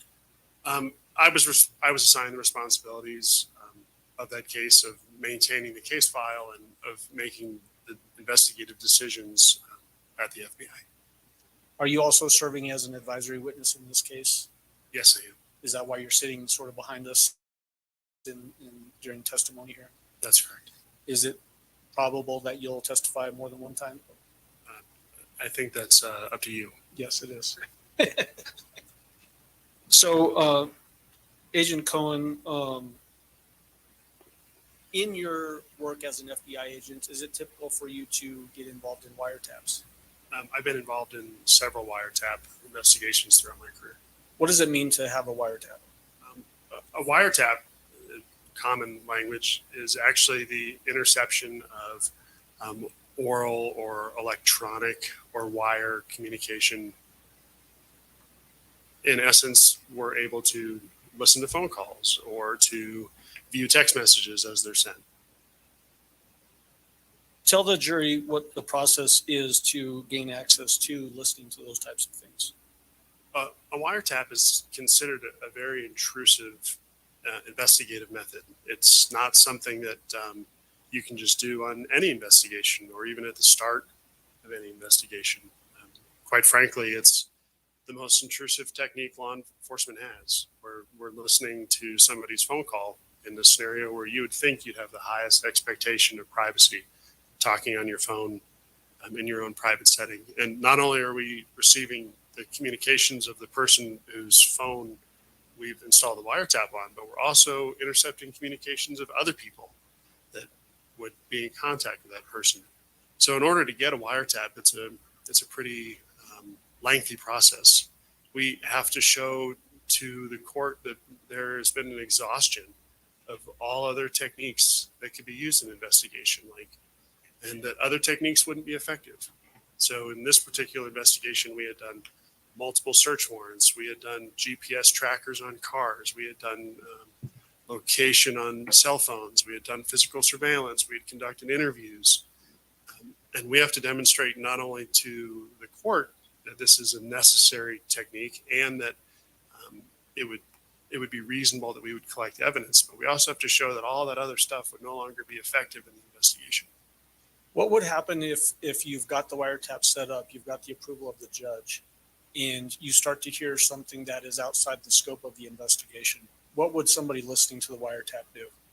Well, earlier I told you that the privacy of individuals is so important. And if we were listening to a wiretap, we have a set of instructions called minimization instructions that come with every wiretap. And part of those instructions, it tells investigators a certain set of rules that if we were to listen to things that weren't relevant to the investigation, that we can't really do that. We'd have to pause the listening for a certain period of time, and then we could pick it back up. Say it could be 30 seconds or a minute, but we'd pause that and then pick back up to see how the conversation was progressing. Does that protect the information that you're gathering so that it's really only case-specific information as opposed to extraneous or other private information that might be discussed in other types of phone calls? That's correct. Was a wiretap method used in this particular investigation? Yes, it was. During the process of you being involved in obtaining wiretap authorization from a court, in your knowledge of the case, was it apparent that this particular defendant was switching the way that the person was communicating, meaning phone numbers or devices, that type of thing? Yes. Tell the jury about that. Well, the defendant in this case had her original phone seized by law enforcement shortly after she reported Gannon to be missing. After that, she decided she was going to leave the state of Colorado, and she purchased a new phone at a Walmart with a different area code under a name of a person who may or may not really exist. It certainly wasn't her. Was that purchase made in Trinidad, Colorado? Yes, it was. And then do you know this because of listening in on the wiretaps and seeing what numbers are being used, but also because of another investigative method that was being used in this case as well? We had other investigative methods being used too. We had done search warrants for financial records for the defendant. And we found that one of those financial records was a purchase at a Walmart in Trinidad. Some further investigation led us to the purchase of that telephone. And then we had Mr. Stauch on the stand the first day of testimony in this case, and we listened to some recorded phone calls, which I think we've articulated as pretextual phone calls. Is that another method that you were able to obtain that information that the defendant was using other phone numbers beyond the first phone that was seized by law enforcement? Yes, it was. One of the common things that I've seen in my training experience as an FBI agent is that people who are involved in criminal activity oftentimes will change phone numbers or will download Wi-Fi only calling applications that allow them to have different phone numbers frequently, and it's mainly to avoid the detection of law enforcement. Is that an intentional act by somebody that is being investigated? Those applications don't self-install on a phone. Cell phones don't just show up in your car. So yes, those are all very intentional acts. Okay. And then as you're doing these wiretap investigations or methods, are those phone calls actually recorded so you can listen to them later? Yes, they are. Is that what occurred in this case, that wiretap conversations were recorded that captured the defendant's voice? They were. Did you have actual physical contact with this particular defendant? Yes, I did. Were you familiar with her voice? Yes, I was. The person that you had physical contact with and you know as the defendant, is she present in the courtroom today? She certainly is. Will you identify her by where she is sitting and what she is wearing? She's seated at the defense table. She's wearing a pink shirt and has long dark hair and currently has her hand on her chin. Your Honor, I'd ask that the record reflect that the witnesses identified the defendant. The record will so reflect. Go ahead. And how did you become familiar with the defendant's voice? Through several aspects. I had reviewed body cam footage from when deputies originally responded to the defendant's home. I had listened to other phone calls she was involved in. I saw the defendant give interviews on the news, and ultimately I was present for her arrest. And the pretextual phone calls that you were participating in, and then these wiretap phone calls that you were able to intercept, are all of those voices that are caught in these recordings the defendant's voice? Yes, they are.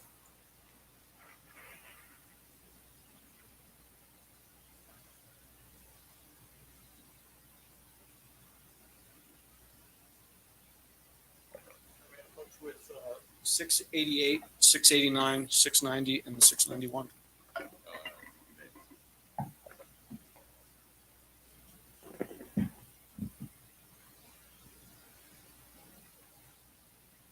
Special Agent Cullen, I've got in my hands Exhibit 688.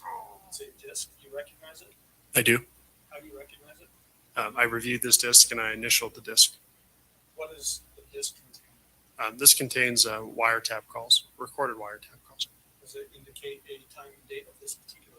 This particular call is February 18th, 2020 at 10:14 in the morning. The file that this disc contains is a fair and accurate representation of that particular phone call. Yes, it is.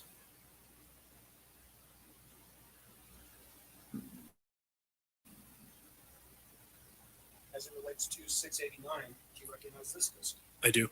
How do you recognize it? I've also initialed this disc. And what does this disc contain? This contains a recorded phone call from the wiretap on February 18th, 2020 at 10:19 in the morning. Is this file on this disc is a fair and accurate representation of that particular phone call? Yes, it is.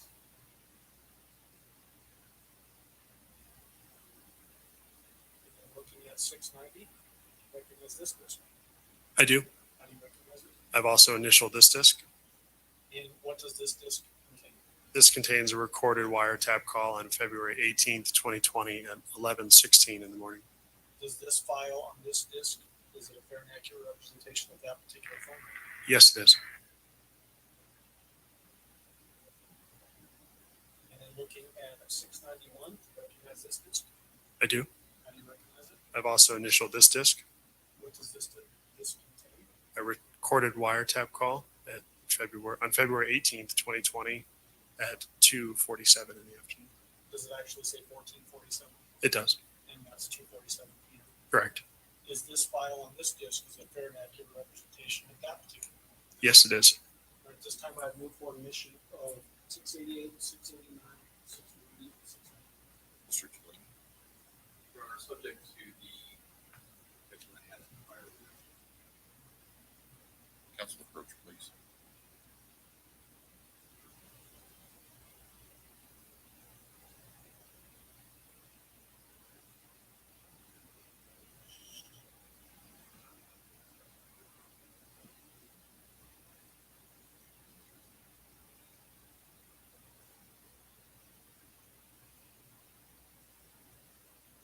All right, subject to the objection, the exhibits 688, 89, 90, and 91 are admitted. Go ahead. In permission to publish, starting with 688, Judge. You may.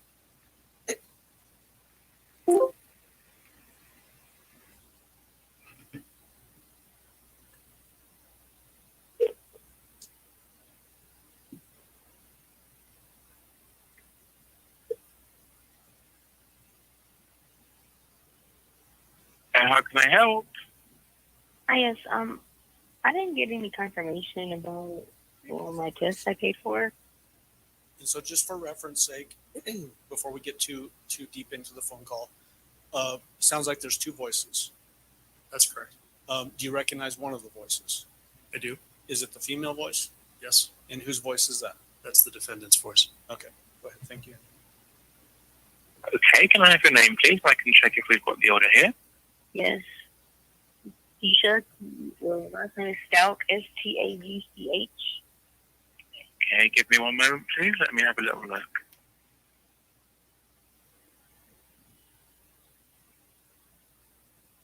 Okay, yeah, perfect. I can see that we've received that, and we have actually sent the test. Have you not received that yet?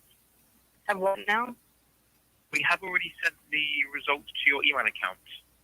I don't have them. Mm-mm. Okay.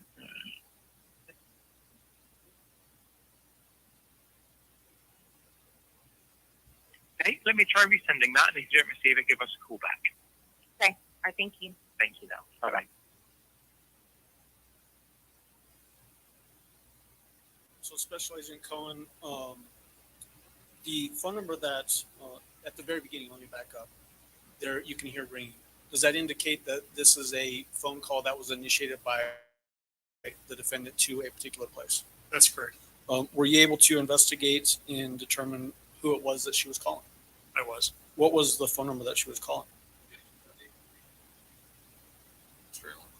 I can lay some foundation, Judge.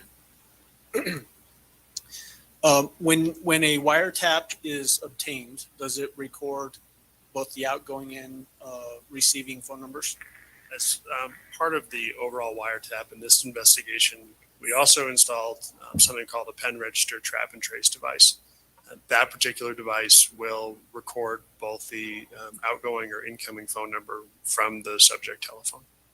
And so does that mean that the receiving phone, the person that is being dialed or place that the originator is dialing, would be caught in this trap and trace? That's correct. It's identified as either an outgoing or incoming phone call, and we have the telephone numbers on both ends of that conversation. And then were you able to look up that particular phone number that was dialed for this call and see it being associated with a particular web page? Yes, I was. What web page was that? Fakepolygraph.com. Okay. And is that what all of these phone calls are in relation to, is calls originated by the defendant to a purportedly fakepolygraph.com webpage? That's correct. Okay. Let's jump into 689 and permission to publish 689, Judge. You may go ahead.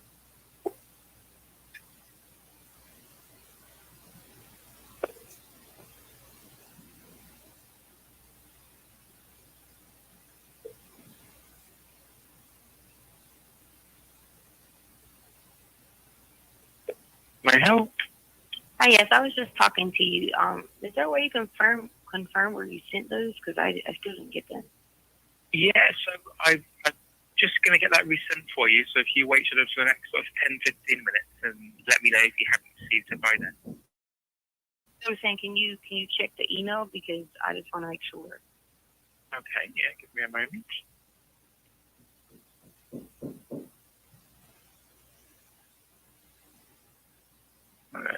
Spelled TECIALYNN2006 Okay.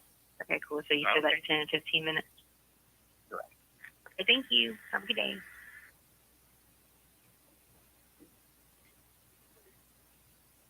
In that particular phone call, did it sound like there was an email address that was confirmed to the defendant?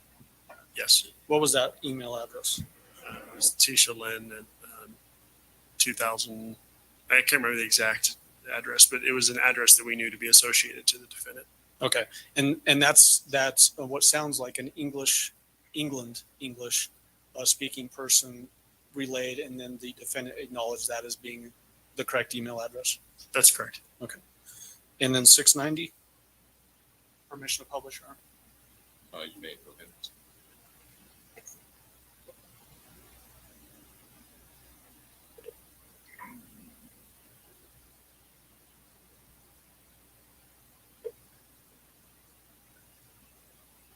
Hello, how can I help? Hi, yes, I'm calling again. I still didn't get that email. Okay, can I ask your name, please? It's last name Stauch.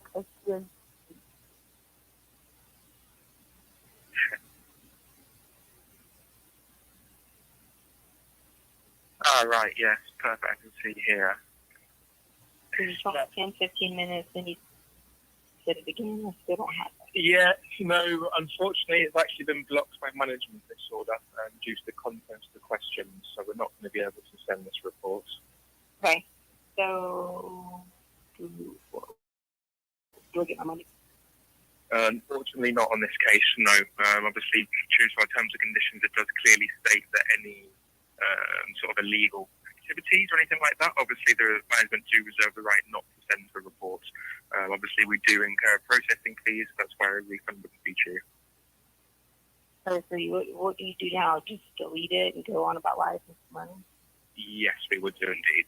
I got you. Okay. Thank you. Now. Bye-bye.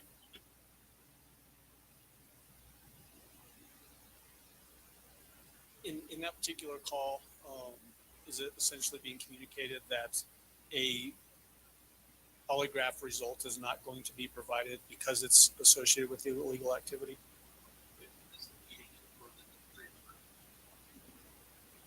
The state on the second grounds jury can make their own determination. Okay. And then permission to publish 691. You may go ahead.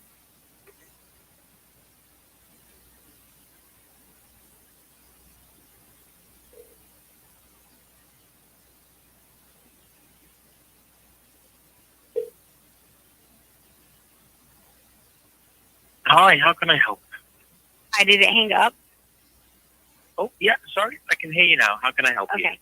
I talked to you earlier you said that the request I did was blocked or something, but I looked on the terms and conditions and it says you can say things about like infidelity and stuff like that. So I'm not sure how that was blocked. So that again, sorry, that you can or can't. No, okay? So I did a report earlier, and you said you would send it to me. Then when I called back, you said it was blocked, that I wasn't allowed to get the report. But then I clicked the terms and conditions, and it says you can do questions about infidelity and stuff like that. Yes, infidelity you can, correct. Right, and that's what I did. Your report was about infidelity, was it? What did you say? So you're saying your report was about infidelity? Yeah, like I put questions in for it, and you had to like answers, and you said something about it being blocked. Yes. What were your questions? So it was about during the time that we were away inside of in another state that I talked to, and I gave the person's individual's name, Ortega. That was one of them. Then it said, "Are your eyes blue?" And I did a couple of the questions that were on the bottom. Okay. Yeah, I'm not sure in that case. Unfortunately, that's not what came through.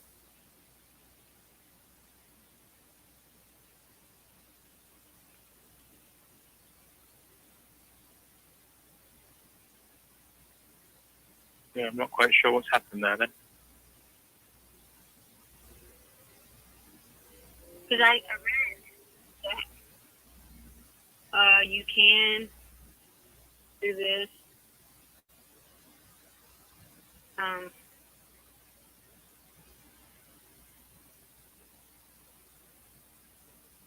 Yeah, it says on there that you can do that. Yeah, you would be able to about infidelity, but the questions that were submitted here were not to do with infidelity. Yeah, I didn't submit questions that were not to do with infidelity. Okay. All right. See, well, I'll have to look into that then in that case. Do you want me just to write you the questions down? No, it's okay. I'll just need to have a look into this then to see what can be done. Okay. Just remind me again, what was the name of the report? It was Stauch, Stauch. Uh-huh. That's your surname, is it? Your last name? Yes. Okay, and first name is? Isa. Okay, and how do I spell that? It's Decia. Decia. Yes. Uh-huh. Okay, all right, see. Well, let me have a look into that and I can come back to you. Okay, thank you. What's the best number to get you on? 843. 798. Uh-huh. 1700. Okay, right, thanks a lot now. Take care. Bye-bye. Thank you.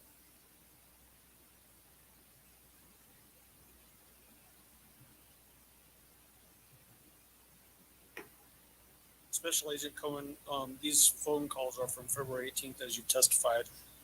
Were you aware also at this same time that that's when these pretext calls were being recorded involving Al Stauch and the defendant? Yes, I was. Were there phone calls during that time with those pretext calls in which the defendant was talking about getting a polygraph examination? Yes, she was. What was she trying to convince the listener, I guess Al Stauch, of during those conversations? Speculation is sustained. I think you can rephrase and refer back to the conversation, but I think it's up to the jury to make a determination about what the defendant's state of mind was during the conversation. Sure, I understand, Judge. What was she saying to Al as it relates to the polygraph? She was saying that she had passed a polygraph test, and she was continuing to purport her innocence, and that she had nothing to do with Gannon's disappearance. Passed a polygraph as it relates to what? Whether she had anything to do with Gannon's disappearance. Okay, that's all I have. Thank you. Cross-examination, Mr. Tillman. I don't have any questions for Agent Do any of the jurors have any questions for Agent Coleman? Thank you, sir. You may step down. Thank you. Prosecution, call your next witness, please.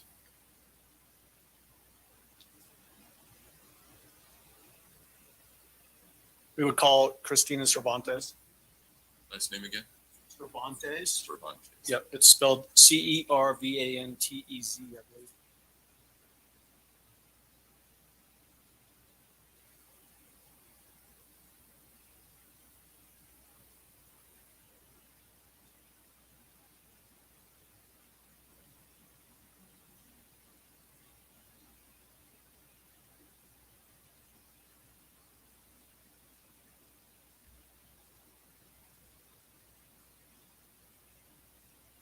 Sorry, I need to write faster, don't I?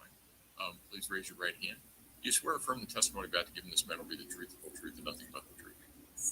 Go ahead and have a seat in the witness stand. Please watch your step as you step into the stand.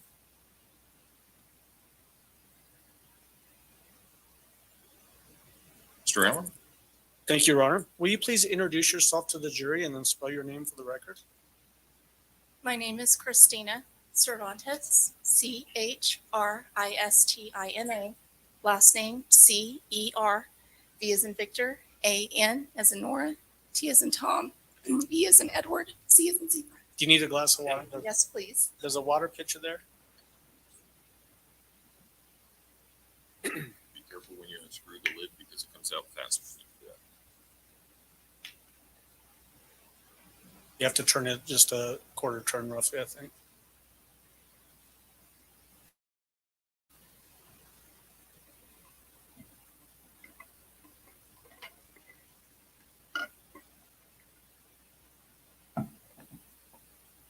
It happens to all of us. Don't worry about it.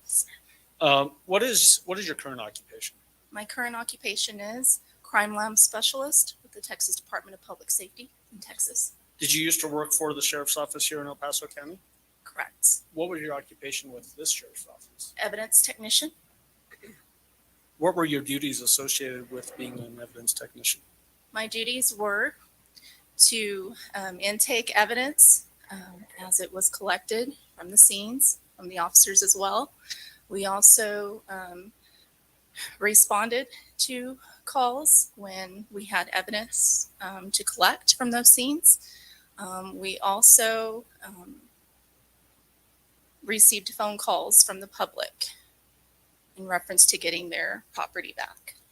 And what were your dates of employment with the El Paso County Sheriff's Office? I was employed with El Paso County Sheriff's Office from 2015, and I believe that was August of 2015 to January of 2022. Okay.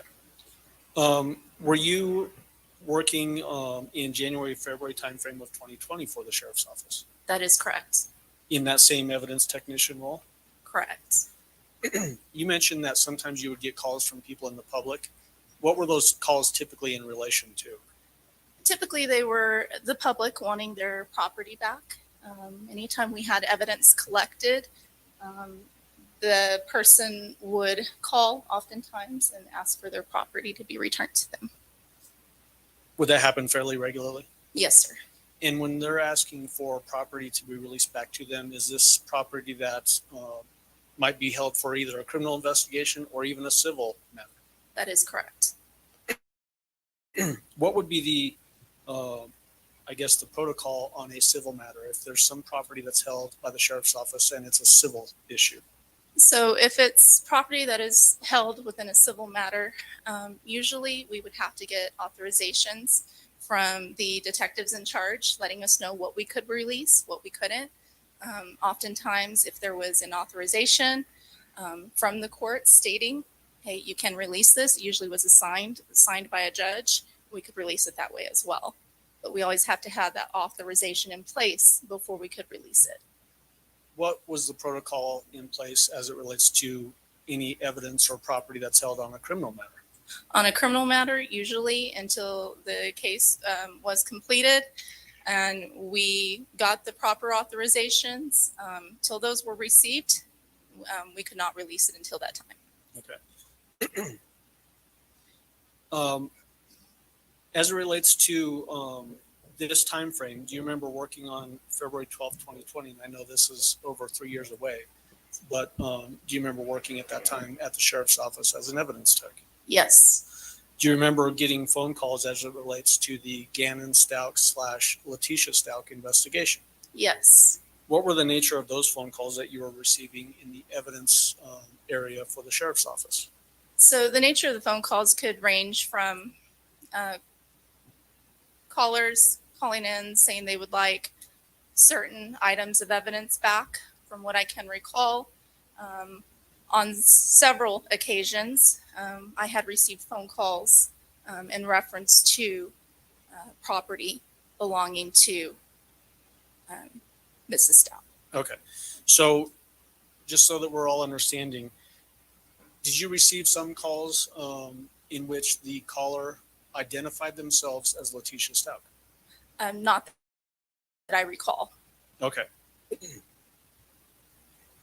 So had you had a chance to hear Letecia Stauch's voice prior to these phone calls coming in?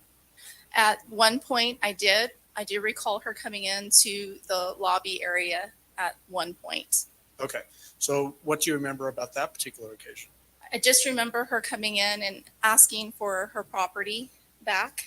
And at that time, I told her I did need to get in contact with the lead investigator to make sure it was something that we could, in fact, release to her. Okay. So you had a direct person-to-person interaction with her. That is correct. Did you hear her voice during that interaction? Yes. And do you see that same person here in the courtroom? Yes. Will you identify her for the jury, pointing to where she's sitting, and describe her clothing? She is wearing a pink sweater, dark hair, long dark hair. Your Honor, asked that the record reflects she's identified the defendant. And then did you get phone calls after that interaction with that same voice from the defendant? Yes. In a particular phone call, did you get a phone call from that defendant where she purported to be somebody different? From what I can recall, yes. Do you remember who it was that she was purporting to be at that time? At that time, when I first got that call, the voice, it sounded like her, but claiming to be her daughter. Okay. And when we were using the word her there, you mean her, the defendant? Correct. The voice sounded like the defendant, but was claiming to be her daughter? Correct. Okay. Your Honor, may I approach with People's Exhibit 280?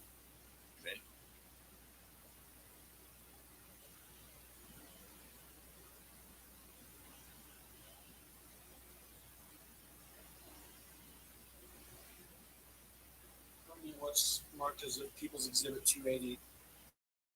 Is this a recording of that phone call that occurred on February 12th, 2020? Yes. Is it fair and accurate representation of that phone call? Yes. Report admission of People's Exhibit 280. Commissioner Bureau. On the exhibit? Yes. Yes. So somebody called and they identified themselves as Harley Hunt. Correct. Have you ever spoken in person to Miss Hunt? Before? Yes, before the phone call. Yes. If what I can recall from 3 years ago, I remember her coming into the lobby area. Miss Stauch or her daughter? Mrs. Stauch. Okay. Had you ever spoken to her daughter in person? No. So you don't have a foundation as what her daughter's voice sounded like? No. And how much her daughter's voice may sound like hers? No, sir. I'd object to the foundation. Overruled. I think it goes to weight, not admissibility. You So- go ahead and publish. Okay. So I had moved for admit, and I think you just need to formally admit it into evidence, Judge. Exhibit 280 will be admitted. Okay. And then permission to publish this particular recording. You may go ahead.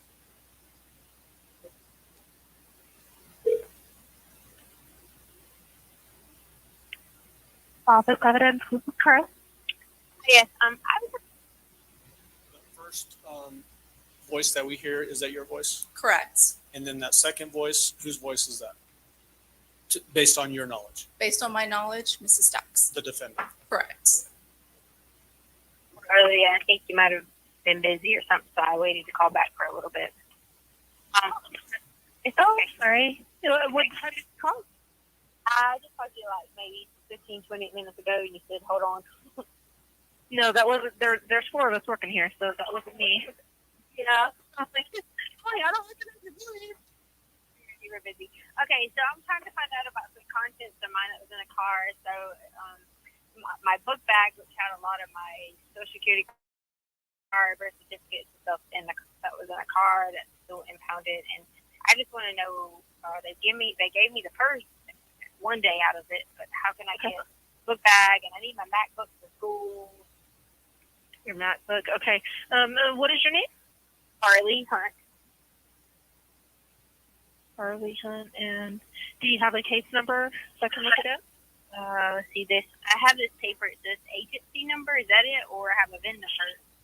It should be agency. Agency number. All right, 2020-1382. All right.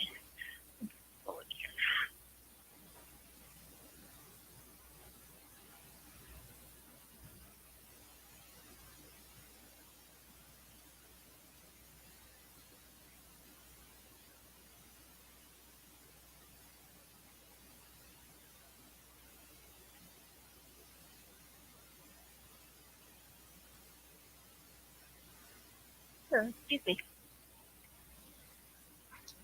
Excuse me. Thank you. Thank you.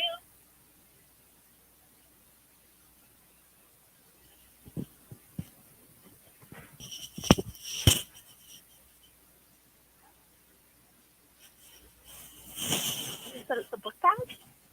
There's a black and white book bag that was in the back seat of the white Jetta, and it has like my passport, my social, my birth certificate, my dog paperwork, my MacBook.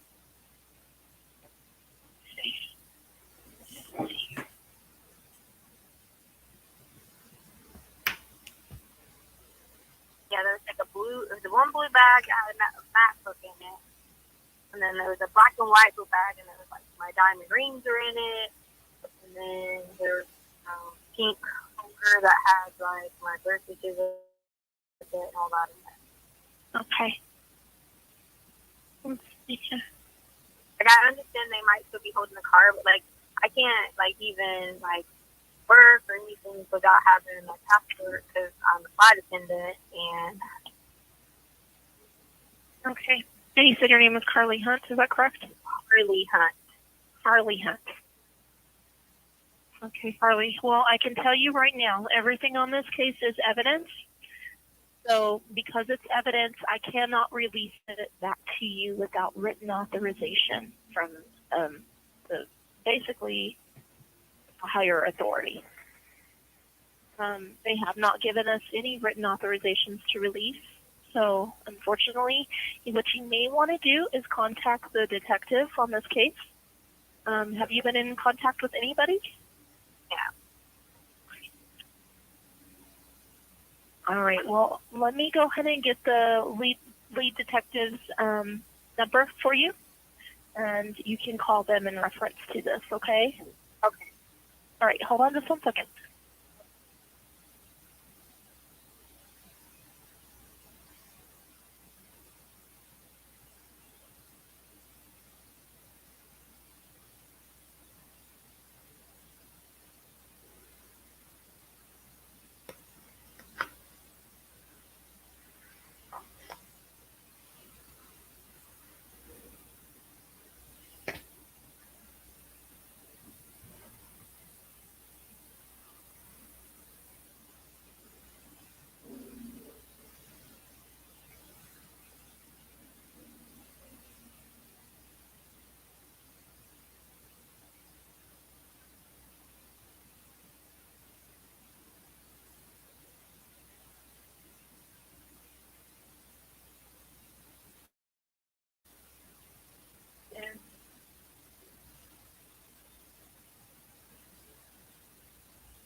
Charlie?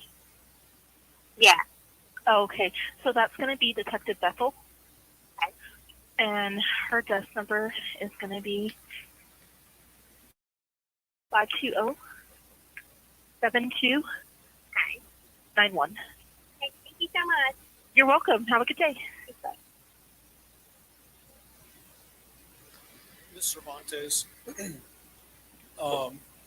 did it seem odd to you also the comment about it being a flight attendant? I'm sorry, repeat the question. Yeah, did it seem odd to you when the caller requesting the information back, I guess, relayed to you that they were a flight attendant? Yes. What was odd about that? Just the fact that her daughter being young, the age, I found it odd to be that age and a flight attendant. Okay, perfect. Thank you. That's all I have. Cross-examination. Do any of the jurors have any questions for Ms. Cervantes? No? All right. Thank you, ma'am. You may step down. Thank you. Prosecution, call your next witness, please. Called Detective Michael Bauman.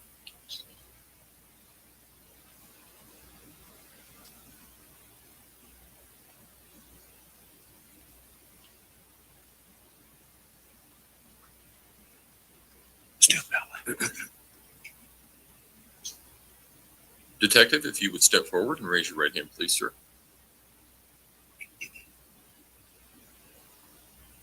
You swear or affirm the testimony about to give in this matter will be the truth, the whole truth, and nothing but the truth? I do. Go ahead and have a seat in the witness stand. Please watch your step as you step into the stand.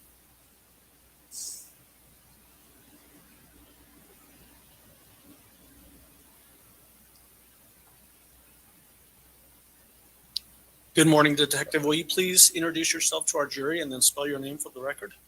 Good morning. My name is Michael Bauman, Bauman.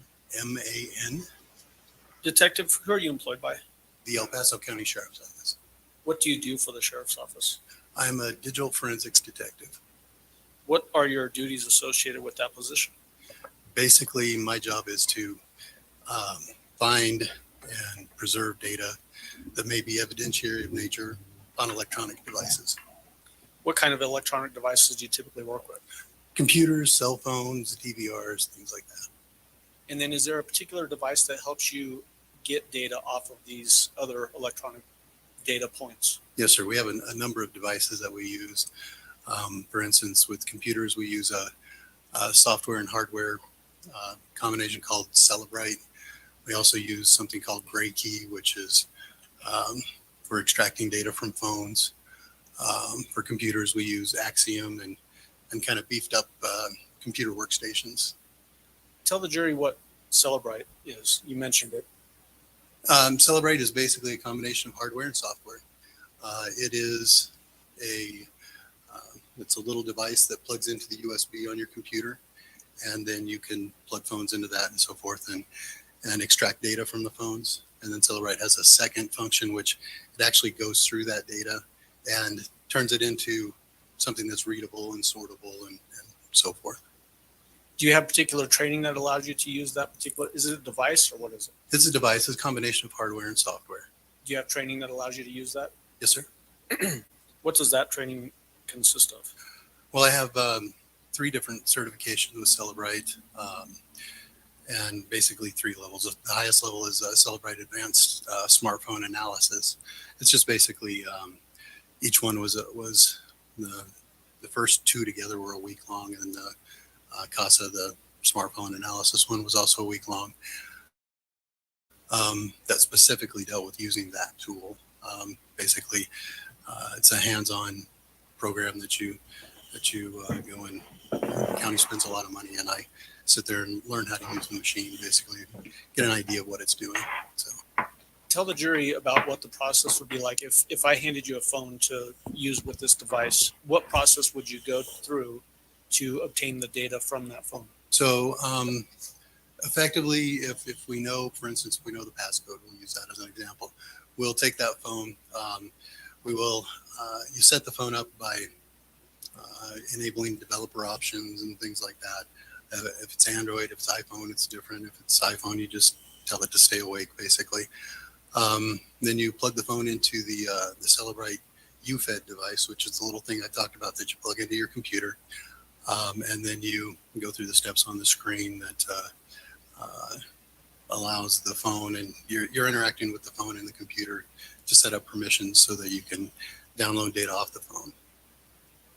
So basically selecting what data you want to extract from that phone? Well, I mean, yes, what you're really doing is setting up the computer and the phone so that they can talk to each other. Generally, we do, I don't want to go too deep in the nerd world for you, but we use an application programming interface, Celebrite, which is kind of like a translator. It allows Celebrite to speak to computer. Right? So, iOS is talking to Windows at that point, so that it can say, okay, this is the data that you can pull off of the phone.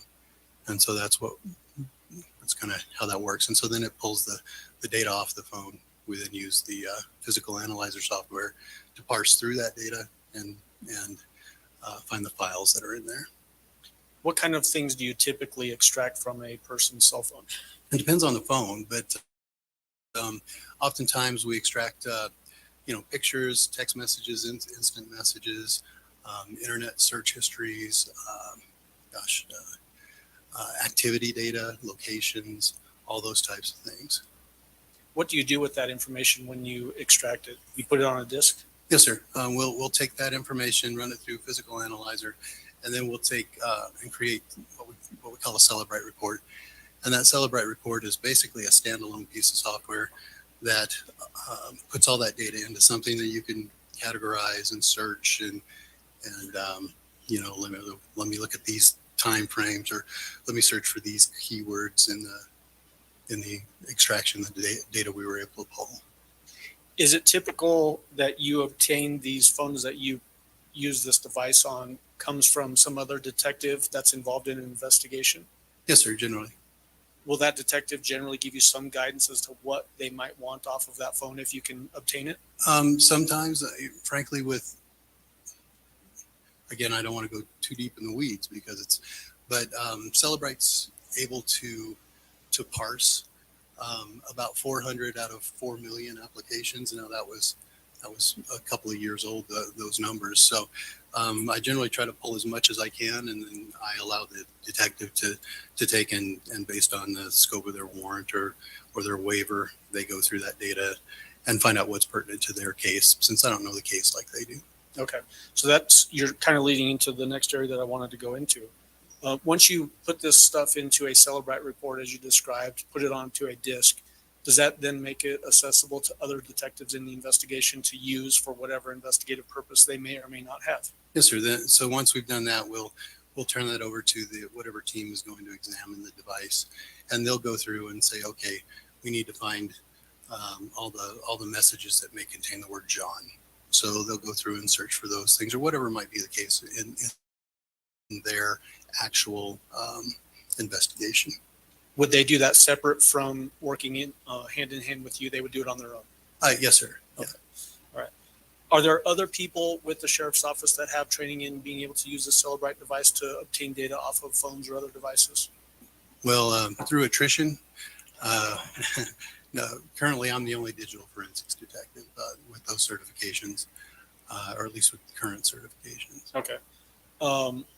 Let's go back in time to January, February timeframe of 2020. Were you working at the sheriff's office back then?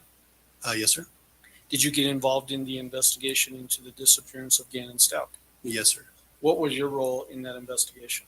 Again, basically what we just talked about. I was a digital forensics investigator dealing with DVR, computers, phones, etc. Did you have an occasion to use Celebrite on 2 separate devices in that investigation? Yes, sir. When you get a device, like in this particular investigation that we're talking about, do you necessarily know who that particular device belongs to? No. So what information do you pay attention to make sure that the data that you extract from a device is assigned to that particular cell phone or whatever it might be? Well, primarily the first thing we do is try to keep things separated, but I generally try to look at like IMEIs, the identifying numbers in the phone, That's generally how I try to identify which phone goes with which extraction, things like that. When you said that kind of quickly, the court reporter looked at you. Did you say IMEI? Yes, ma'am. IMEI. Okay. Sorry. So is that an unique identifier that's assigned to cell phones? Yes, sir. Okay. So let's talk about, did you have a chance to look at a rose gold iPhone 8 in this case? Yes, sir. Or may I approach with People's Exhibit 222?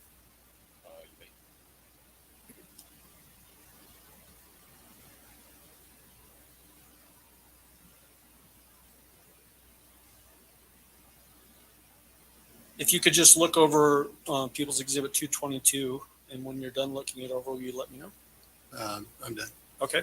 Do you recognize People's Exhibit 222? I do, sir. What does it purport to be? This is actually a Blu-ray disc containing a Celebrite of, I annotated it as Tisha's iPhone. Okay. And when you do the Celebrite download, do you get the IMEI number? Is that right? Yes, sir. Do you also, are you able to obtain phone number associated with a particular phone when you do the Celebrite? Depends. Okay. At times we'll do an extraction with it just depends on the extraction. Okay.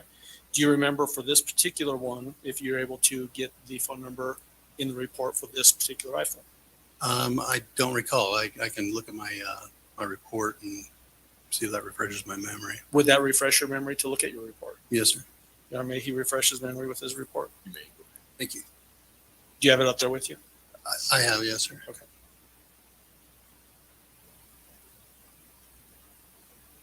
And so that the record's clear, you're asking for the phone number that's identified with this Celebrite extraction, right? That's right. Yep.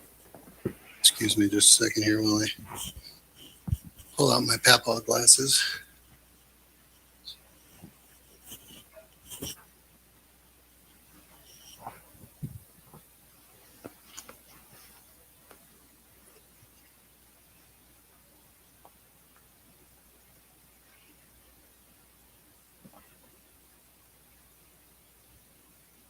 Yes, sir. I believe I have that here. Okay.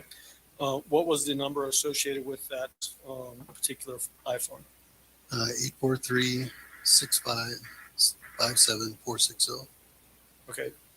843-655-7460. Is that what you said? Yes, sir. Okay, thank you. When you do an examination on a phone with the Celebrite process, do you examine the phone for any physical damage? Yes, sir. Generally, I'll look at the phone and see if the screen is cracked. I'll try to annotate those things in the report. What's the purpose of that? Well, there's multiple purposes. One is we want to make sure that the device functions, so we're able to actually manipulate it to do the download. The other thing is we also want to make sure that we're showing the state of the phone when we receive it, so that down the road we can show that the phone's still in that same condition, that we didn't damage the phone or something. Okay. Did this particular phone have any physical damage or defects? Do you mind if I look at my report? Would that refresh your memory? Yes, sir. May you refresh his memory with his report, Your Honor? Thank you.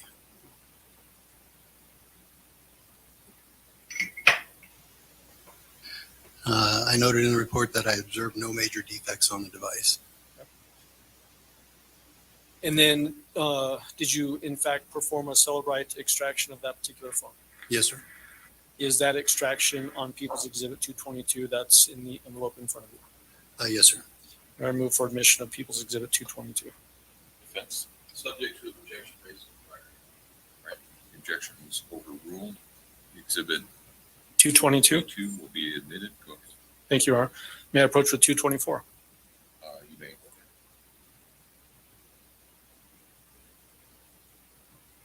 Yes, sir. Outstanding. Thank you.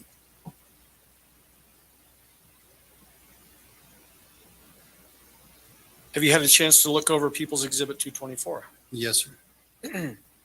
What does it purport to be? This is again a Blu-ray disc with a Celebrite of item number 671, which was an iPhone. And when you examined this particular iPhone, did you have any contextual information about who this iPhone belonged to, where it came from, anything like that? I don't recall. Actually, I may have heard that this was Tisha's other phone. I don't recall. Okay. Was this by chance a phone that was seized in South Carolina from the defendant? That was my understanding, yeah. Okay. Do you remember, were you able to get the same kind of identifying information, IMEI, like you mentioned earlier, on this phone? Yes, sir. Do you know if you were able to get a phone number associated with this particular phone? I believe we were, yes. Okay. Do you remember off the top of your head what that phone number might have been? I would have to refer to the report. Would that refresh your memory if it's in there? It would. Okay. May he refresh his memory, Your Honor. Thank you.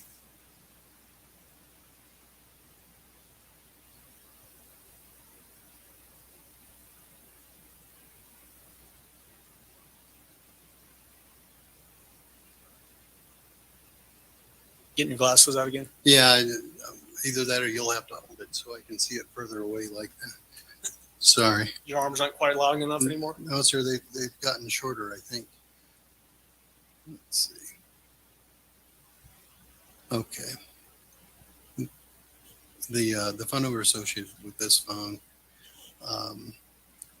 is 843-798-1700, 1700. Did you do a physical examination of this phone as well to look for any damage or defects? I believe so. You believe so, or you did, or didn't? Yeah, I did. That was a Okay. matter, yeah. Okay. I don't remember what the results were, we'll say that. Okay. Would it refresh your memory to look at the report? May he refresh his memory. Thank you. Appreciate it.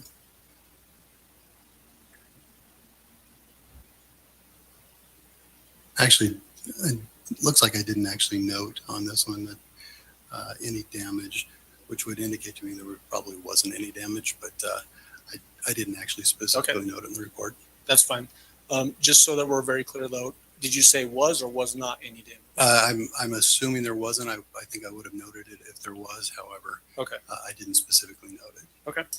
And then did you actually go ahead and perform the Celebrite extraction on that particular device as well? Yes, sir.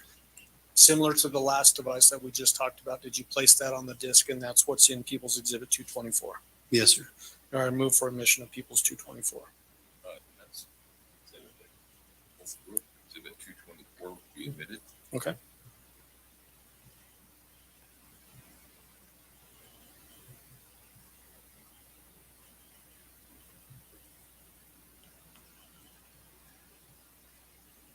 For these particular two devices, did you do anything beyond extracting and putting them on disk and admitting into evidence? There were a team of us that that kind of looked through things. I don't recall that there was anything specifically that I did that somebody else didn't do as well that wouldn't have been annotated by them. Okay, perfect. Just want to make sure. That's all the questions I have, Your Honor. Next examination, Mr. Polini. Detective, how are you? I'm good, sir. How are you? I'm not too bad. Sorry. So just so I understand, if somebody gives you a phone, then you hook it up to the Cellbrite, and the Cellbrite basically takes everything off of it it can, and that's put in a disk for the detective then to go through. Effectively, there's kind of an intermediate step where we use that other software. There's the UFED software, which actually pulls the information. And then the physical analyzer software is a second piece of software that actually goes through that information and turns it into something that people can read. And then I create the report from that. Okay. Yeah. But I mean, as far as like the information that is being taken from the cell phone by Cellbrite, that's not contained by any dates or any other parameters. That would be up to the detective who does the search. Correct. Because Cellbrite doesn't. It would be kind of like if you had a self-driving car and you only taught it to recognize stop signs.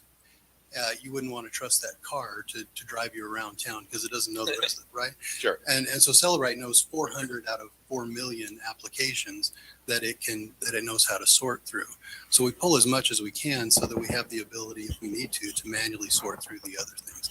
If that makes any sense. So, I mean, the Cellbrite will basically pull years and years. If I've had a cell phone for 5 years, it would literally possibly pull 5 years worth of text messages. Maybe more. If you had pulled that information, if you had pulled information from another device over to your phone at some point, you'd say you're all the way back to well, whenever Android started, so yeah, that's how that would work. So, Okay.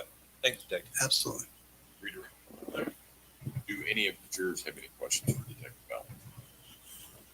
Okay. All right. Thank you, sir. You may step down. Thank you very much. Prosecution, call your next witness, please. Yes, Sergeant Kurt Smith.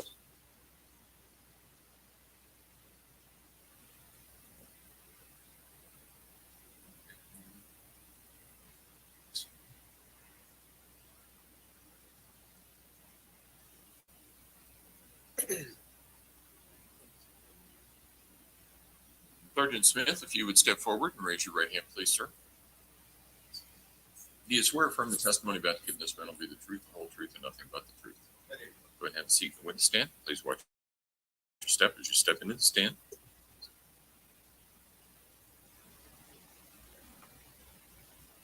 You all situated? Yes, sir. Good. Good afternoon, or good morning, I should say. Will you please introduce yourself to the jury and then spell your name for the record? My name is Kurt Smith, KURT-SMITH, and I'm a sergeant with the El Paso County Sheriff's Office. How long have you been with the Sheriff's Office? Since 2006. What are your current assignments? What is your current assignment with the Sheriff's Office? I'm currently the sergeant of the Major Crimes Unit. What are your duties associated with that assignment? We investigate homicides, officer-involved shootings, kidnappings, major felonies. I currently oversee 7 detectives who lead those investigations. So that jumps into what I was going to ask about specifically as a sergeant, what you do, and is it basically overseeing those detectives in their investigative efforts? Yes, we manage their caseload. We manage and keep track of how the case is going, making sure it's thorough, accurate, making sure that all the leads are being followed up on, and making sure that they have the resources that they need to do their job. What was your assignment with the Sheriff's Office back in January 2020? I was the Special Victims Unit Sergeant, so I worked in the same investigation division, but I supervised 6 detectives who were doing crimes against children, things like that. Did you get involved with the investigation into Gannon Stauch and him being missing? Yes, sir.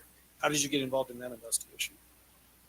I was assigned to do several tasks. Obviously, it was a large investigation, so everybody within the division was assigned to a task or 2 at the time. At some point, did you have get assigned a task to perform a Celebrite extraction of a particular cell phone? Yes, sir. What kind of training do you have that allowed you to do that Celebrite extraction? In 2014, I was transferred to the investigation division as a detective. During that time period, I was trained how to operate the Celebrite equipment. Since that time, I've done about 75 roughly downloads of cell phones. Describe, and I don't need you to go into as much depth as we did with the last witness because we just talked about the same concept, but describe what that process looks like when you are trying to extract data from a cell phone from your perspective. So you would plug in a phone to get a charge. You would plug the phone into the Celebrite machine. You go through and you have several options of different extractions that you could do. And basically it creates an image of the phone. So it's basically like creating a copy of that phone that goes in the computer, and then the Celebrite software will decode it, for a better word, and give you a report of what's on the phone itself. What do you do with the information once you extract it from a phone? The phone is it's generated into a report that's readable. It's usually a PDF or a couple different fonts or formats. That I burn to a disk and I place into evidence. I also give a copy to the detective so they can go through and look at the phone and see what's on it. Okay. Your Honor, may I approach with People's Exhibit 227? You may.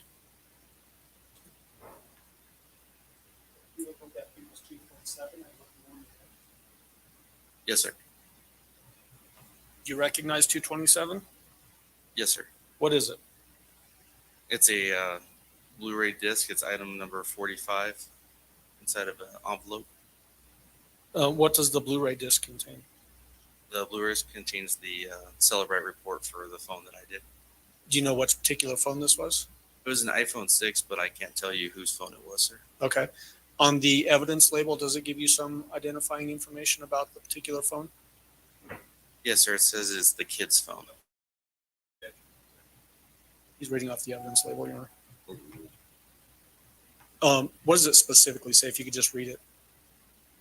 It says Blu-ray containing Celebrite report from kid's phone, iPhone 6. Okay. Does that just then contain the Celebrite of that iPhone 6 that you did a Celebrite download on?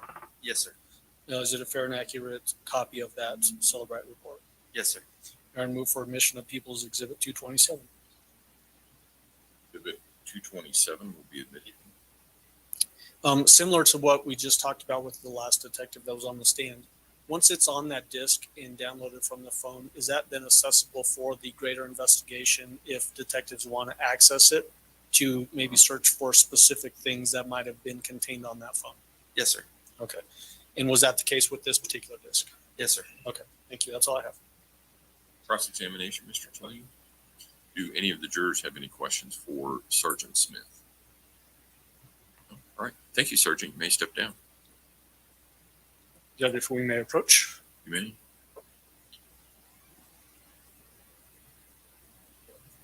Or do you want to go? I was going to do that. Okay. Yeah.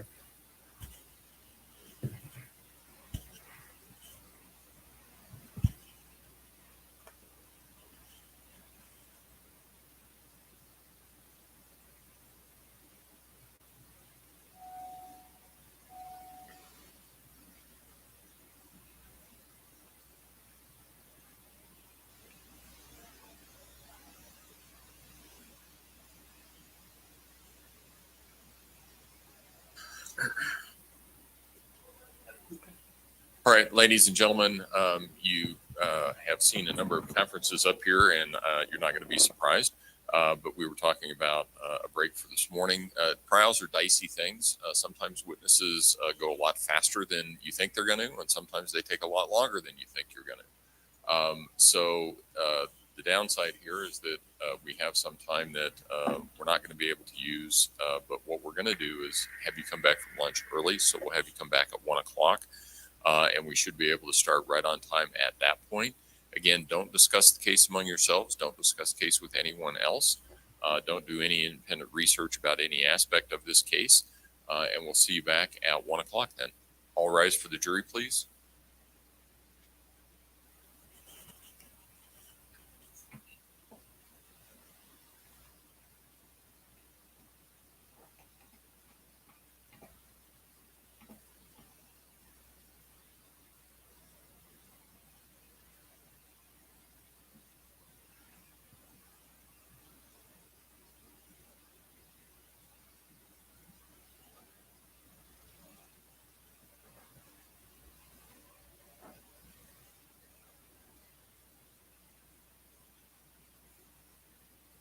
Thank you. May all be seated. Record should reflect the jury has left the courtroom.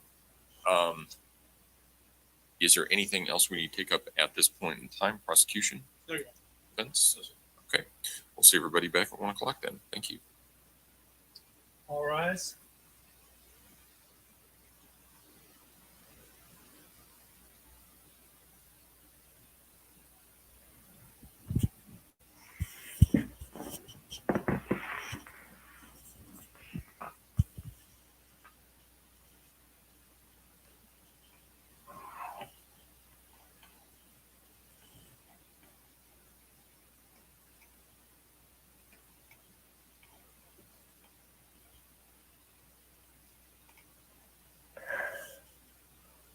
Oh boy.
Oh shit, I was on mute.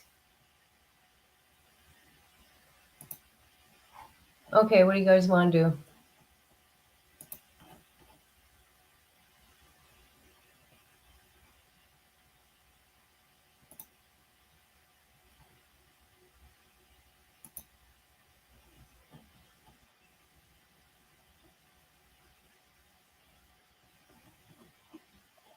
Okay, let's see.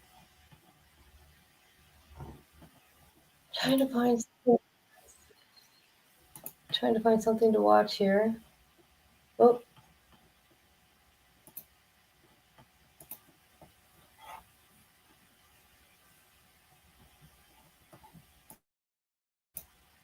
If there was more of you guys in here, I would go through paperwork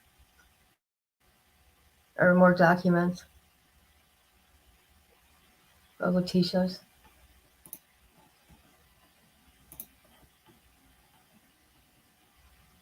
I'm looking for something.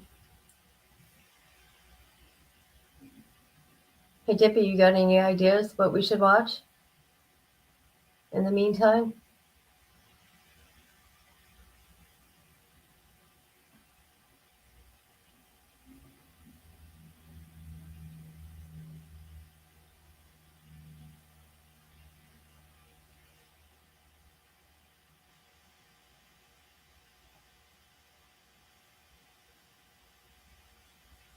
I haven't stayed up with current events lately.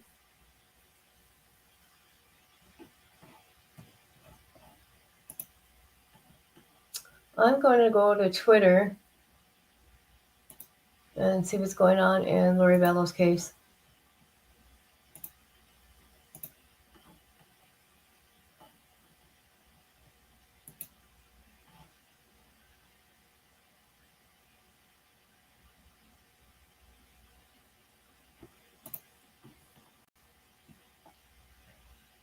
You get the audio from the West trial?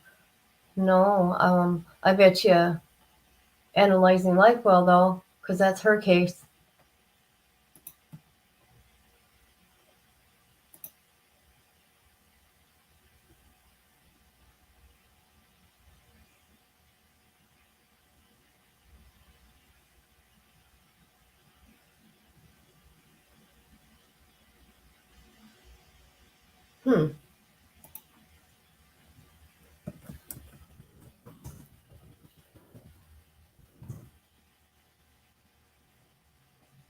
Have you been watching anything, Dippy, Lori Bellow?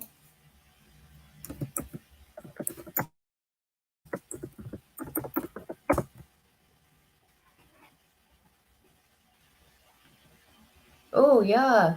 Let's look at this real quick. Hold on. I gotta get these stupid headphones on.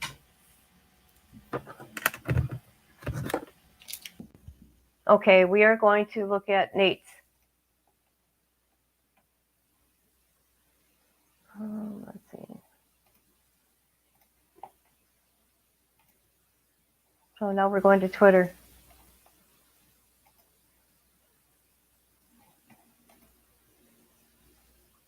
There we go. Let's see what's going on here.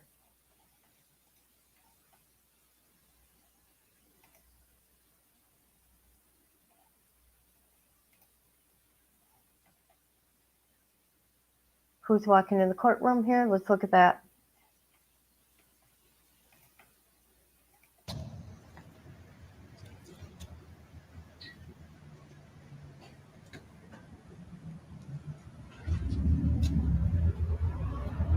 How are you today? Morning. Good morning. You guys ready? Oh, they're ready. You ready for today? Good job. Ready for today? Yep. Wow.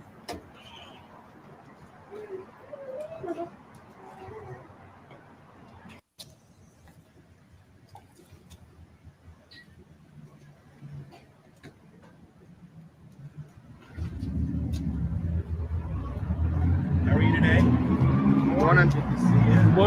So those are Lori's attorneys.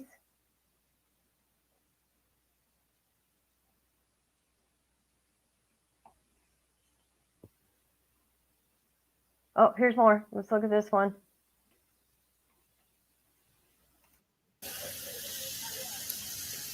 Okay, I'm going to start it over.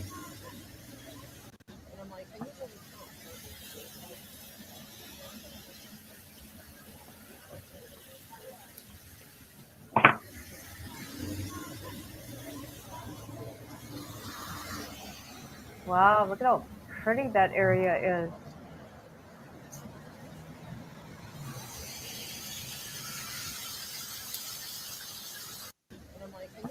Wow. Okay, and that was from JLR.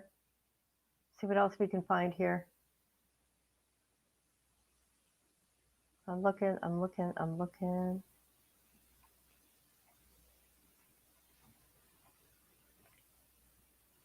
You think there would be more videos?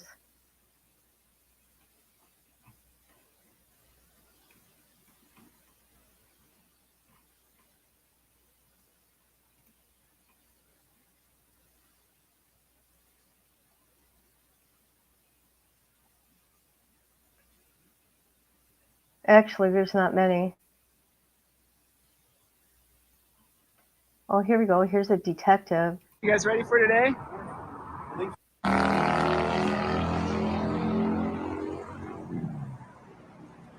How are you? Good. You guys ready for today? I think so. Big day. How do you think it's going to go?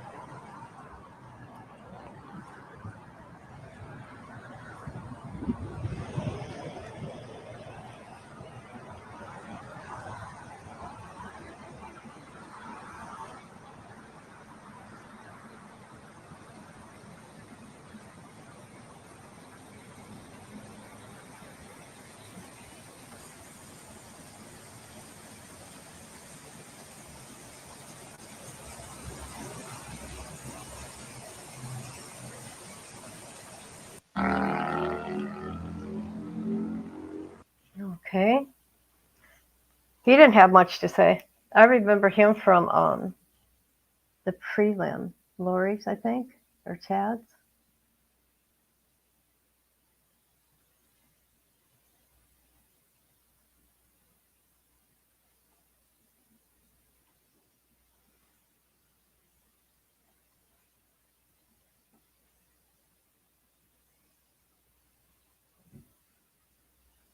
Okay, who is this? Oh, this is interesting. Let's watch this here. This is Brian Enton from News Nation, and he did an interview with this lady that knew Lori. It's disturbing. Okay, here we go. They don't see the zombies as people. They see them the way someone would see a cockroach being controlled by a parasite. And when you see the cockroach being controlled by a parasite, no matter how you feel about cockroaches, it's disturbing. It's disturbing. So if you picture that Lori felt like her kids were zombies, they were not in their bodies. It was not them. They were being controlled by, in this case, demons, but, you know, a parasite. And in her belief system, her kids' spirits were trapped. They couldn't go to heaven, and they can't go back in their body. And the only way they can go back in their body is if you, or excuse me, the only way they can go to heaven is if you kill the body. When these people have these beliefs, killing the kids to them is mercy. And as disturbing as that is, and as hard as it is to wrap your mind around it,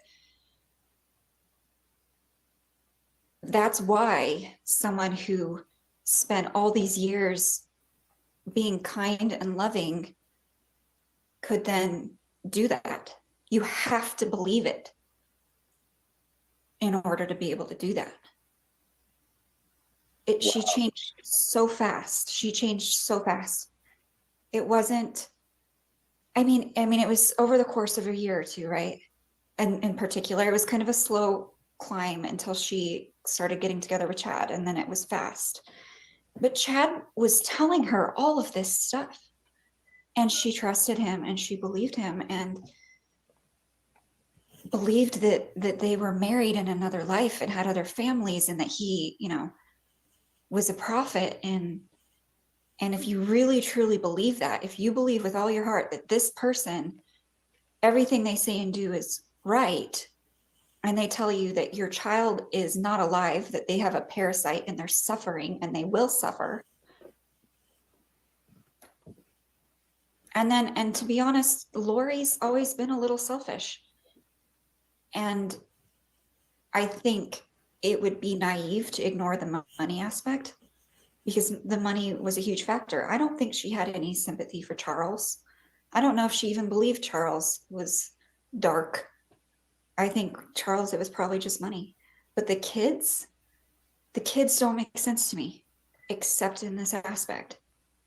So you have known other people who have fallen into this cult, and really just been convinced. How does that happen? So my friend that got pulled in, when she talked to me about it, we were sitting here in my living room, and she was telling me that she was lost and that she needed purpose. And she was looking in all these avenues to try to find purpose and meaning, and things weren't working out. And then she went to preparing people conferences, and all of the sudden she matters, and she's chosen, and she's all of these things that she wanted desperately to be, and it was just given to her as, wow, you are so amazing. Everybody wants to be validated, everybody wants to matter. But if you need it so badly that you have to have it regardless of how it's presented to you, it makes you a little more vulnerable to brainwashing, especially if you have mental illness to begin with. So what I would see was, the idea, it's a purity culture, right? So the idea of first being pure in body, being pure in mind, purity in what you ate, which is why she was talking to me about it, because I was focusing a lot on clean eating. So, everything you put in your body should be pure food. They were about reading scriptures a lot. They were about praying a lot. It's all purity, trying to be godlike, trying to be Christ-like. Part of that is, if you the Bible, where there's a story about Jesus Christ casting out demons, right? And that was kind of the inspiration for some of this stuff. There was, other places, Dungeons and Dragons for one. But this idea of casting out demons, she sat in my living room and she told me that she casts demons out of herself several times a day. And I asked her, how do you do that? How do you cast out demons? What makes you even think you have demons? What makes you feel like this is part of your life? And she was like, well, when I cast them out, I feel better. And then I can feel them coming back, and I have to go to the temple a lot, and I have to pray a lot. And she kind of would become obsessive with that. And I was like, okay, well, how do you cast out demons?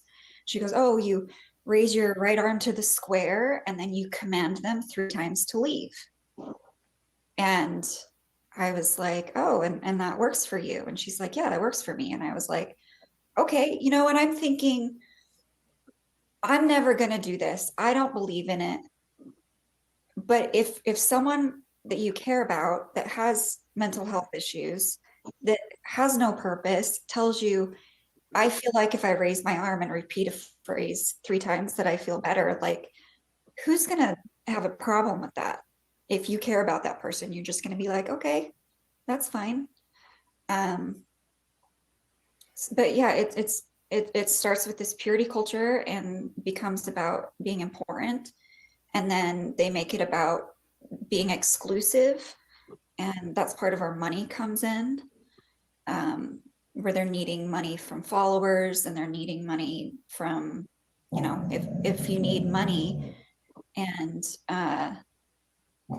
your spouse is a parasite and you can get money and a lot of money, then suddenly their moral compass is not just skewed but gone. Do you think that even now Lori still believes that she did the right thing for her kids? I mean, is she that sucked into this? I've thought about this a lot. I don't think Lori can ever get better. I don't think she can, because if she does, she has to face the fact that, and I know innocent until proven guilty, so this is my opinion, she has to face the fact that she allowed or even participated in killing her own children for nothing. And I don't think she can face that. I couldn't if I was her. Who can face that? Who can face that they killed their own child? She has to believe it for the rest of her life to live with herself. Wow. That's crazy. Brian Enton always has some really good guests. Oh, look at JJ.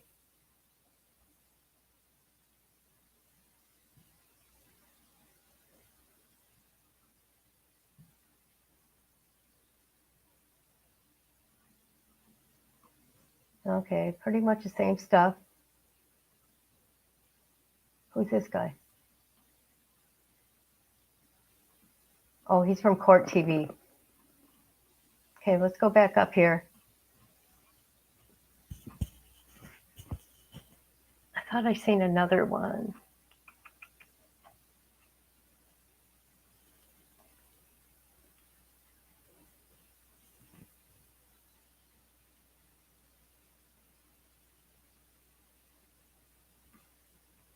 There was one I've seen. Okay, we'll watch this. Hold on.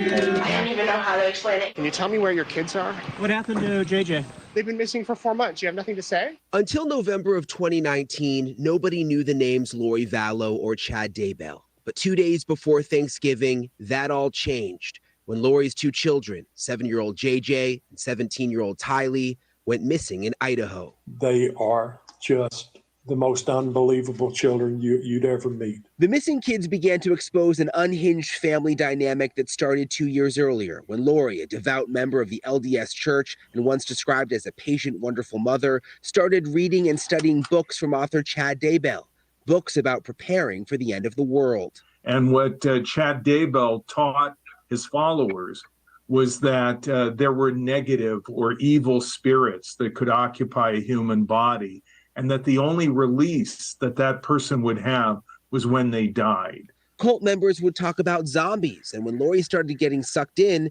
she was married to businessman Charles Vallow. Their life looked like storybook perfection, raising Tylee and JJ in Arizona. But then Lori and Chad Daybell began doing religious podcasts together, and their relationship grew. And the family says Lori began to change. So what makes her a danger to herself and to others? She threatened me, murder me, kill me. She threatened to murder you? Yes. And she said, how did she do that? My bishop right there is in the car. He was on the phone with me today when she said, I will have you destroyed. Charles Vallow, who was Lori's 4th husband, went to police after he said Lori threatened to murder him. She's lost her mind. I don't know how to say it. We're LDS. She thinks she's a resurrected being and a god. Charles soon filed for divorce, and 6 months later, he was dead, shot to death by Lori's brother. He's blaming me for our marriage breaking up and my niece getting divorced and my friend getting divorced. He said, I'm a destroyer of families. With Charles dead, Lori moved her family to Idaho to be closer to Chad. Just days later, Tylee disappeared after a friend said Lori described her daughter as a zombie. And 2 weeks after that, JJ Vallow vanished. It was a heck of a sequence of events, and certainly it all seemed to be circling around this sort of doomsday group. And then Chad Daybell's wife Tammy mysteriously died. Amid all of this, Lori and Chad flew to Hawaii to get married. Missing from the wedding photos are JJ and Tylee. JJ's grandparents grew concerned and say their last call from JJ was suspicious. The last call was somewhat of the most, it was the awkward call because it was a call like somebody was watching him. All the sordid puzzle pieces began to unravel from there. Authorities searched Chad's Idaho property and found the remains of Tylee and JJ buried in shallow graves. Lori and Chad Daybell were indicted on 2 counts of conspiracy to commit first-degree murder. I lost a grandson. I lost a granddaughter. I lost a brother-in-law. And God, I pray for everybody every night involved in this case. Cameras are not allowed in the courtroom. Initially, it was predicted the trial could take 3 months, but the judge took the death penalty off the table for Lori Vallow, which is expected to speed things up significantly. Brian Enton joins us now. Brian, what about Lori's husband? Okay.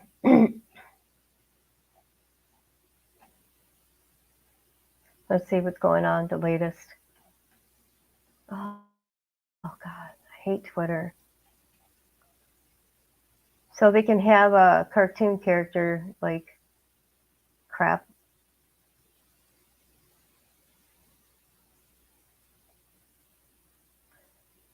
Well, it didn't take long. Mistrial request after lunch. I want to find Nate. Hold on. This is Nate.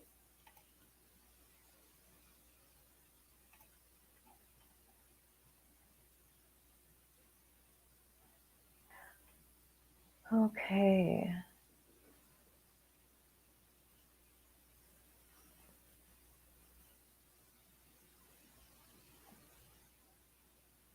Oh my God, this is going to be so long.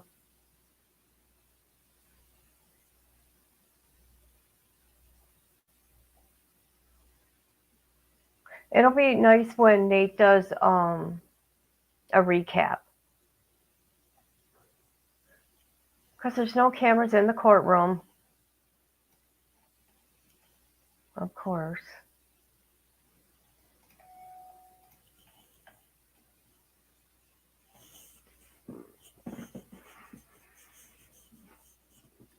Do you guys want to watch, let's see, let me find it.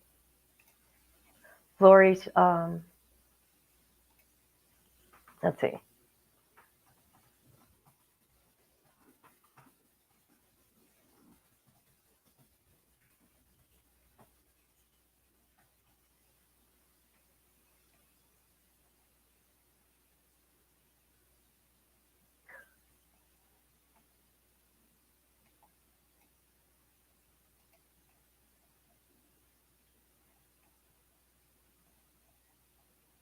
Okay, I'm trying to find something here.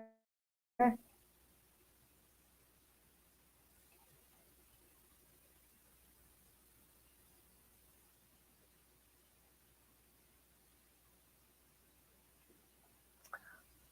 I can't find nothing, you guys. I'm working on it. I'm working on it.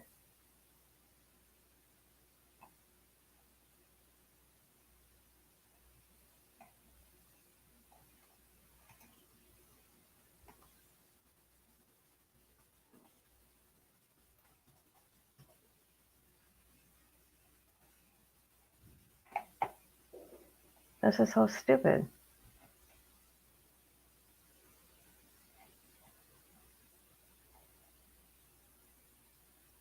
Okay, I found what we can watch. Hold on.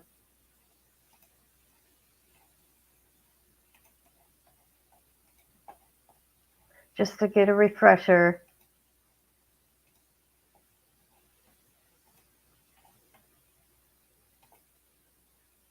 Okay, this is her first arrest hearing. A warrant from an Idaho court. It's not a governor's warrant. The application from the state says that they intend to seek a governor's warrant, or they might seek a governor's warrant, I think, but they don't have one yet. This is issued by Judge Eddings. Right. So as such, Hawaii Oh, law the sound is governs awful on bail, this. Hold not on. Idaho law, and that's HRS 832-14 and 832-15. So I would ask to be heard as to bail because How's we are the sound sitting for here you, with Win? a couple felonies and misdemeanors and a $500,000 bail. And the points I want to make, they just track the bail statute. But the points I want to make is, first of all, Lori has a residence on Kauai. Her husband lives on Kauai. She remained in Kauai since Mr. DaCosta made contact with the police in January. They've known she was here. Mr. DaCosta's been in touch with them. I have the emails. Police knew she was represented by counsel on Kauai since January 30th of this year as well. She made a trip to Maui on vacation, but she left. She informed Mr. DaCosta, and he remained willing to produce her as soon as the police wanted her. He's been in contact with the police throughout this, again, offering to produce her. Instead, she was arrested, and media was calling us all day. It seems like it was maybe a made-for-media event at taxpayer expense because, again, Mr. DaCosta offered to the police on January 30th, Watch her several face. police, that he would just simply turn her in. She doesn't even have a passport. And as to the charges, as the court noted, a couple of things the court noted today that were I guess, prescient and related.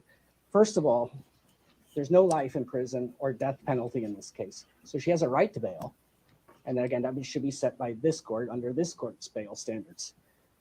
The last case, I just heard the court affirm $1,000 bail on a misdemeanor. We've got 2 misdemeanors here and a couple of felonies. Under the Idaho statute, it appears that the maximum penalty for any of those felonies is like 13, 14 years. So they're basically like bees in Hawaii. And typically, This guy's like, get it over with already. In the neighborhood of $10,000 bail here, or $20,000. And again, given her residency here, she hasn't fled. They didn't even need to arrest her, and Mr. DaCosta has been in touch with them the whole time. We would request that bail be reduced until the hearing to a constitutional amount, an amount, in other words, that will ensure her appearance as opposed to ensuring that she can't make bail, which is the current state of things. So what specific amount are you asking? I'm asking for $10,000. I think that's how the court we typically see a bail like that in a case like this if it were here. Thank you. Mr. Kohler, your response. Judge, the charge, at least one of the charges that Ms. Vallow is facing in Idaho, felony abandonment or non-support of wife or children, is punishable by imprisonment of up to 14 years in prison. And that makes it at least the equivalent of a Class B in Hawaii, which does qualify as a serious crime under HRS 804-3A. We are asking that Ms. Vallow be remanded without bail. She checks every single box under 804-3 in that any person charged with criminal offense shall be bailable by sufficient sureties, provided that bail may be denied where the charge is for a serious crime, which this is, and 1, there is a risk that the person will flee, which certainly is indicated in this case. She has already absconded from the jurisdiction where the underlying crime is alleged to have taken place. 2, there is a serious risk that the person will obstruct or attempt to obstruct justice. Indeed, one of the charges she's facing in Idaho is precisely that she has interfered with an investigation. 3, there is a serious risk that the person poses a danger to any person or the community. Certainly, the charges she's facing indicate that risk, and there is a serious risk that the person will engage in illegal activity. Your Honor, she has no ties to this island other than a rented condominium in Princeville. She has apparently resources to travel and leave. And Your Honor, the state submits that if ever there was a case suitable. You know, our office does not request this on a regular basis, that a person be denied bail. This is the case that's appropriate for that. As far as the identification hearing goes, for us to get the necessary documents from Idaho as well as Honolulu and arrange it for the necessary witnesses, we're asking for an ID hearing to be set in the second week of March, if that's what we're going to do. Your Honor has up to 30 days. But to get the necessary people here from off island, because everything does need to come from off island, that is going to take some time and coordination. So we're asking for a date after March 5th on that.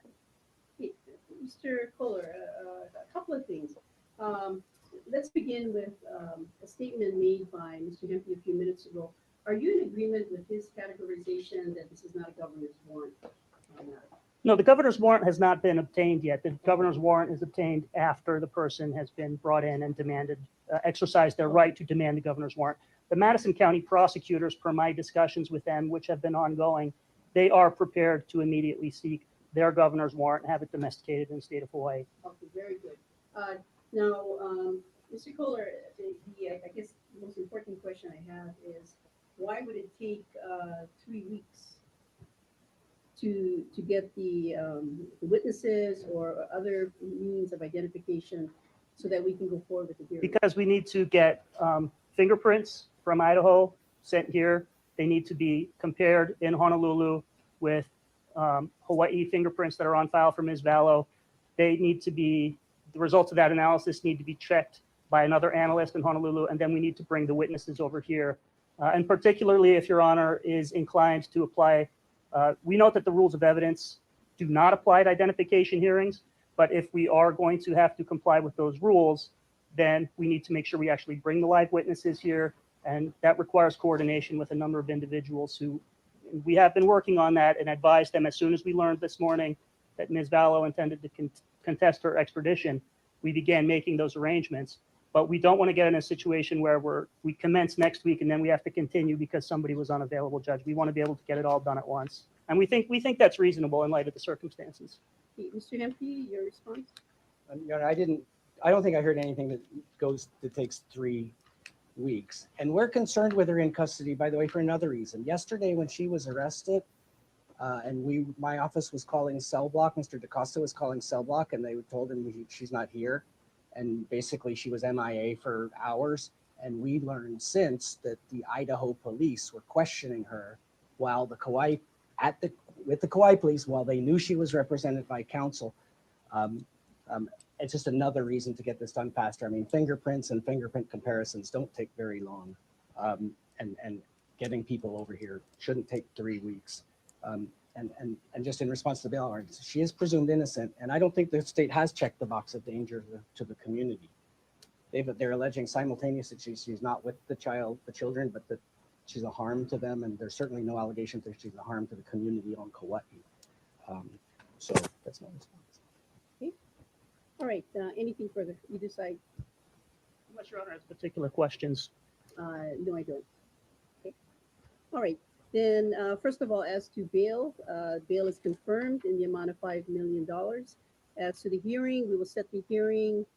Let me just confirm that.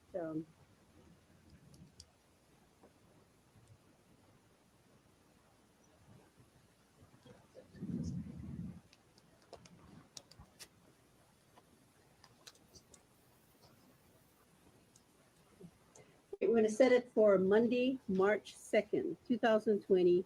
It'll be on the 9 o'clock calendar following our regular criminal calendar. Maybe heard briefly? Yes. I know that Mr. Hempy represented that Ms. Vallow does not have a passport, but could we make it a condition that if she does manage to post bail, that if she has one, and we will independently investigate that, if she does have one, that it be a condition of the bail that she turn that in. Okay, you want that surrendered to your office? To the Kauai Police Department. Okay. And any response to that? She doesn't have a passport. So. Okay. All right, then let me just make it clear on the record, Ms. Vallow, should you bail out, you are to surrender immediately upon bailing out any passports that you may have, and that goes over to the Kauai Police Department for safekeeping. Okay. All right, anything further? Thank you. No, Your Honor. Okay, thank you. Now, with that, court is adjourned. Thank you. Let's go. All rise. just like you did yesterday. Okay.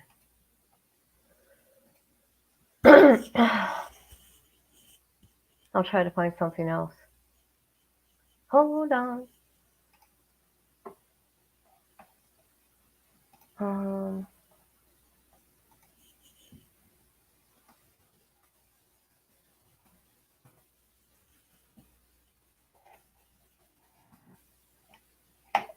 Oh, come on now.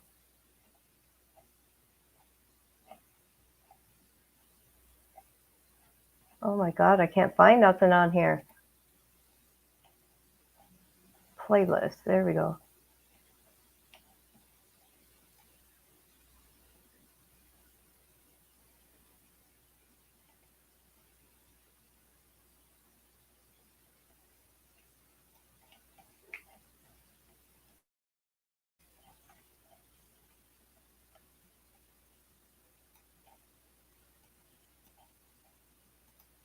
So hopefully Nate will have that audio out today.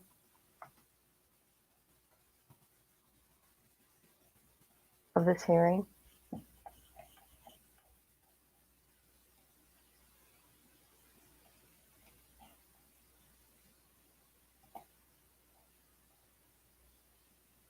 Okay, we won't watch the whole thing.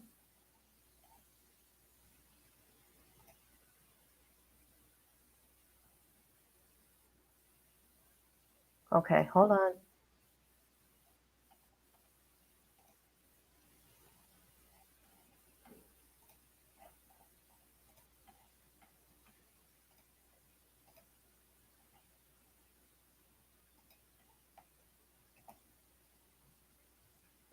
Okay, this was her first hearing in Idaho when she was extradited back from Hawaii.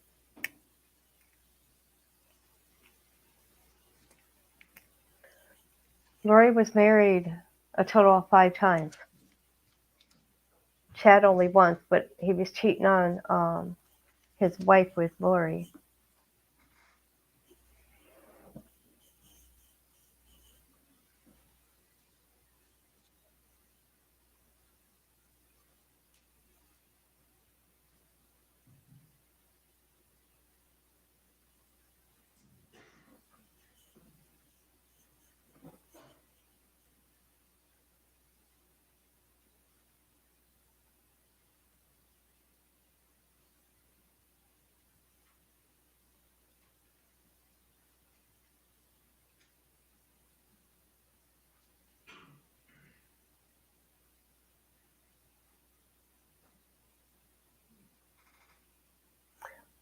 Watch how she is when she walks in here.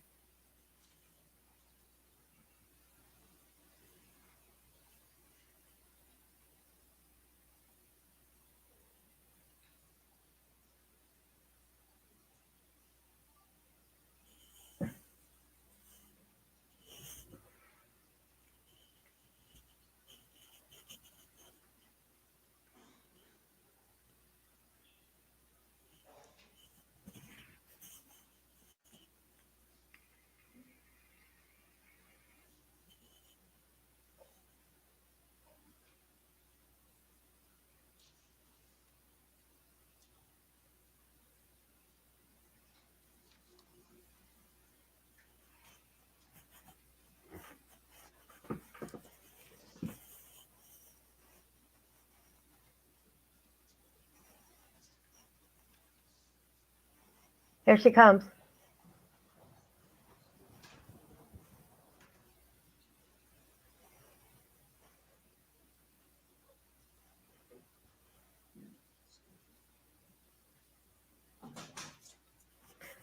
Look at how she smiles for the camera. Her and her red Kool-Aid lipstick. Come on now.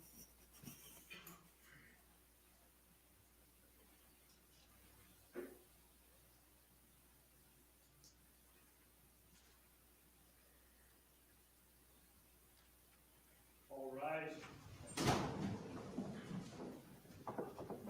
Thank you. District Court, Magistrate Division, and now in session, the Honorable Aaron Evans presiding. Thank you. Please be seated.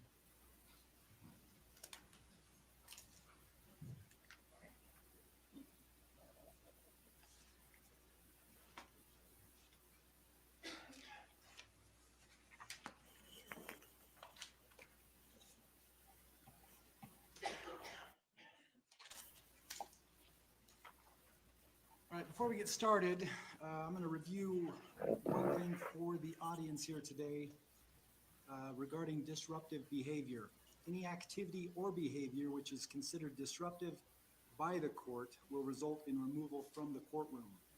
Any spectator who creates a visual or auditory disturbance of the court proceedings may be removed from the courtroom and or the building at any time at the discretion of me or court security.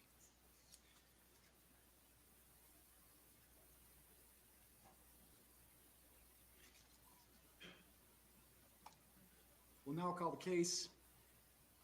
Madison County. That's the loudest it goes. Division of the District Court, It's on their end. 3320-302, State of Idaho versus Lori Noreen Vallow. Counsel for Ms. Vallow appears at the defense table.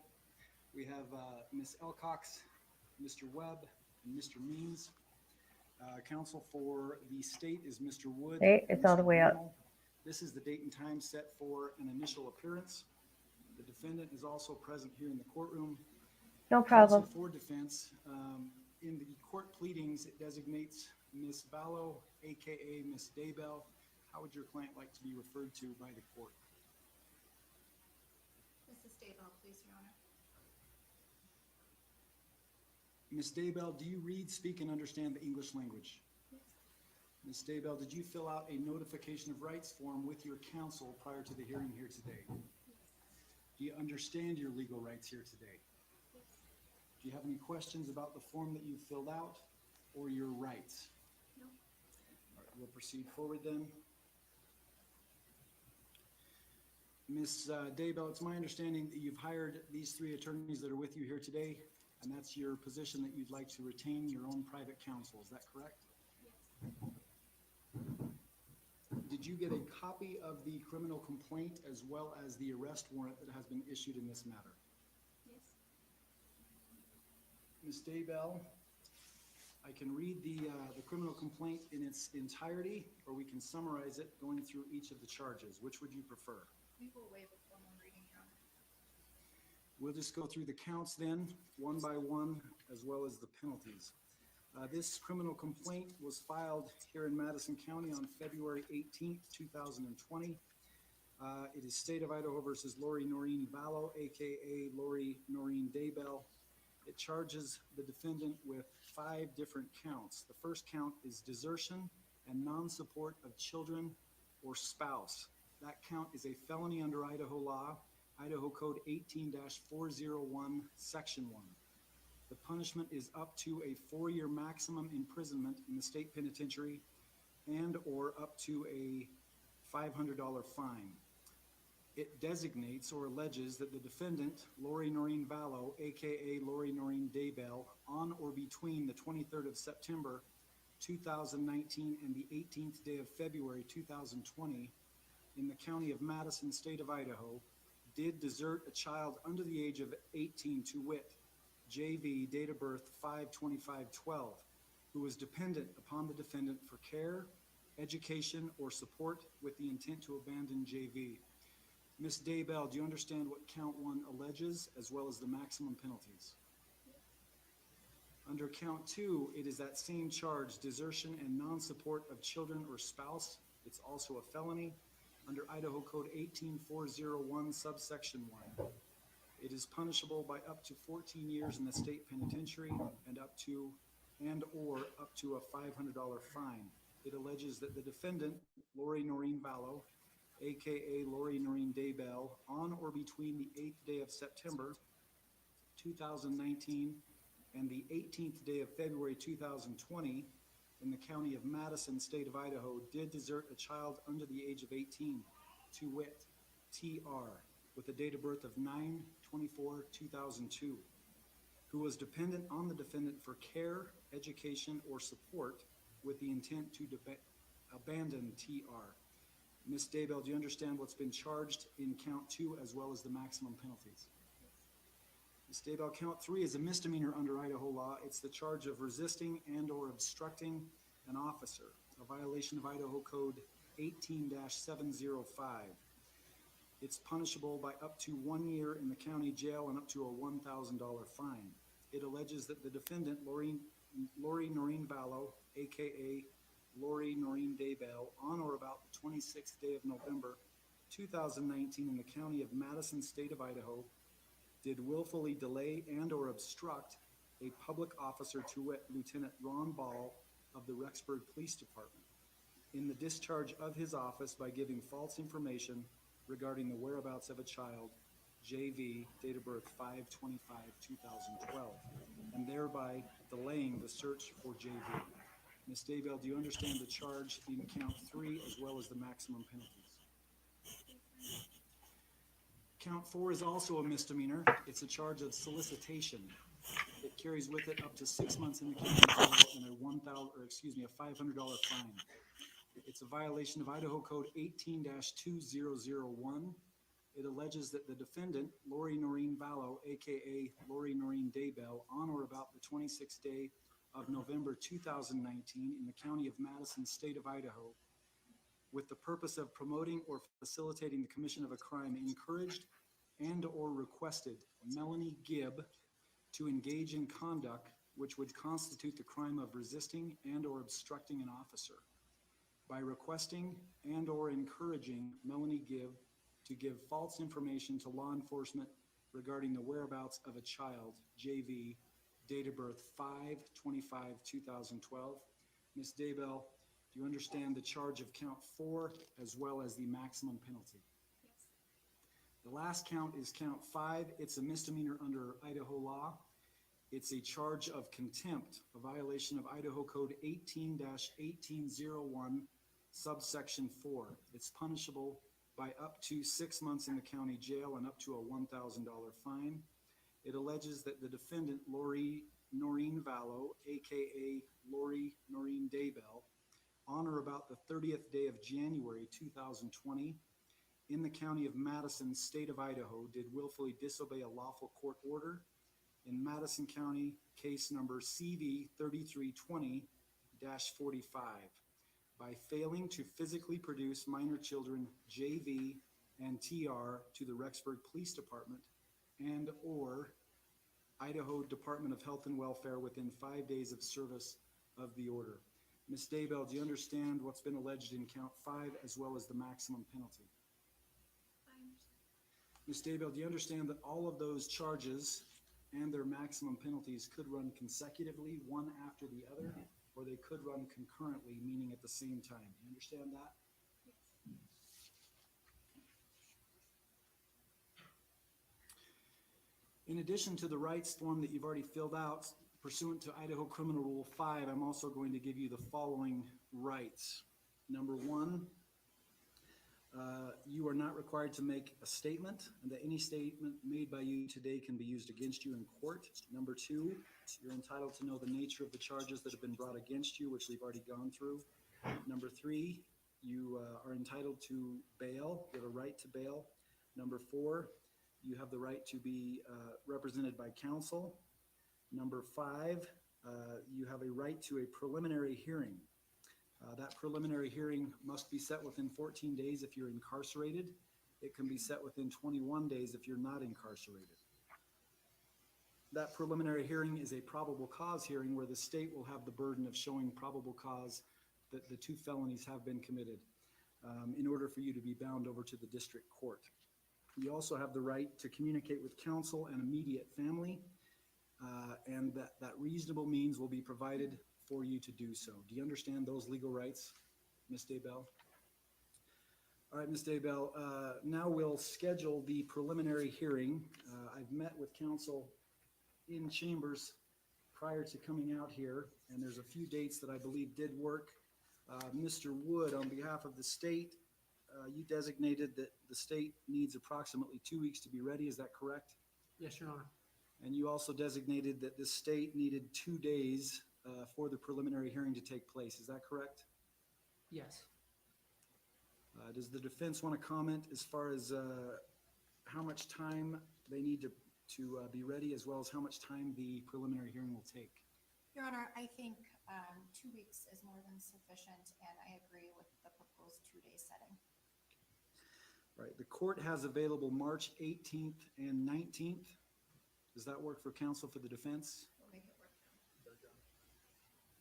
Your Honor, the state may have an issue getting one of our witnesses over here from Hawaii on the 18th. We had asked previously that it be set for the 19th and 20th, and we continue that request. Mr. Wood, if we made some arrangements so that if your witness could only be here by the 19th, that we allowed that witness to testify on the 19th, would that appease your concern? Yes, Your Honor. Does the defense have any objection to that, to moving things around a little bit so that that witness can testify on the 19th and not on the 18th? No, Your Honor. All right. We'll schedule then the preliminary hearing for March 18th and 19th here at the Madison County Courthouse. We'll schedule that right at 9 a.m. The court notes that there was a motion for a bond reduction that was filed by the defense in this matter approximately 2 days ago. Has the prosecution received a copy of that motion to reduce bond? Yes, Your Honor. Mr. Wood, is the prosecution objecting to that being heard here today? No, you're not. No, we're not, Your Honor. We'll hear the motion to reduce bond then today. Ms. Elcox, are you going to be arguing that? Yes, Your Honor. You may proceed with your argument. I want you to know that I have reviewed your motion. I've also reviewed Title 19, Chapter 29, and Idaho Criminal Rule 46. Thank you, Your Honor. Your Honor, we are asking that the court today set bail in the amount of $10,000 consistent with what Lori's attorney in Hawaii requested. In the event that the court is not inclined to set bond in the amount of $10,000, we are asking that the court consider setting a bond no higher than $50,000 in this case. Lori is presumed innocent as she stands before the court today. The fact that she is presumed innocent is not a loose guideline. It's a foundational principle of the American criminal justice system. Under both the 8th Amendment to the United States Constitution and Article 1, Section 6 of the Idaho Constitution, excessive bail is prohibited. Judge, you are the gatekeeper in this case. You're the guardian of the presumption of innocence and the constitutional rights afforded to Lori. This is not a court of public opinion. This is a court of law. And are we going to let our citizens' rights be dictated by what appears in the media? Bail must be set in an amount that assures Lori's appearance in court and is commensurate with the charges that she is actually facing today in court.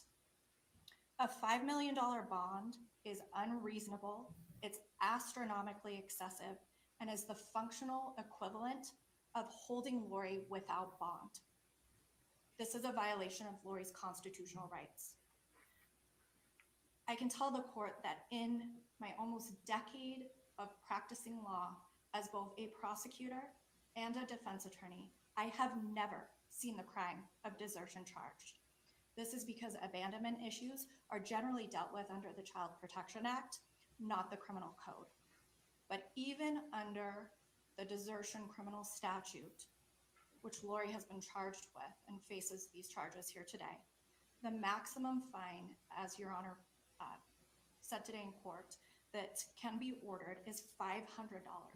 Yet her bail is set at $5 million, 10,000 times the maximum fine in this case. In a recent Madison County murder case, the bond was set at $1 million. In the 5 counts the court read today, charged in the criminal case, there is not one allegation of a crime of violence. A bond set this high denies Lori due process and fundamentally deprives her of her ability to meaningfully participate in the defense of these allegations she faces. It is clear that the government just needed to find a charge that would fit in this case because of all of the media attention surrounding this matter. The last thing that should happen is to allow this case to be tried in the media and to allow public opinion and rampant speculation to dictate how this case proceeds through the judicial system. Considering the purpose of bail, to which Lori is entitled as a matter of right, Idaho Criminal Rule 46, as Your Honor referenced, lists the factors that the court should consider when determining the appropriate bail amount to set in this case. Pursuant to those factors, Lori's bond should simply be reduced in the amount requested because she has no criminal history whatsoever. In fact, Lori took the initiative while she was in Hawaii to contact law enforcement and say, in the event that a warrant issues, she will voluntarily turn herself in. Police did not afford her that opportunity to do so. They created a spectacle out of the situation when they knew that Lori had contacted law enforcement and indicated that she would turn herself in. She waived extradition in this case. She did not fight returning to Idaho. She has hired 3 criminal defense attorneys from 2 different law firms, and she is dedicated to vigorously defending against these allegations. We, as her attorneys, also agree to assure Lori's presence in court.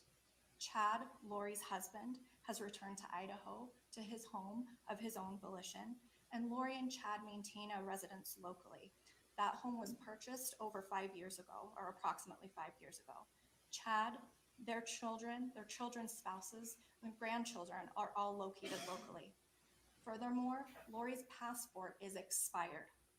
She has no flight risk whatsoever, and this assertion that when this investigation began, when there was initial law enforcement contact, that she fled to Hawaii is unequivocally false. That was a planned move. We believe that the evidence will show that, will establish that. It was a planned move to a place that she had previously lived, and she moved to the exact same neighborhood in which she previously resided. Furthermore, Lori's history demonstrates that she has a consistency in her residences. She lived in Austin, Texas for almost 20 years, worked at the same salon for 15 years.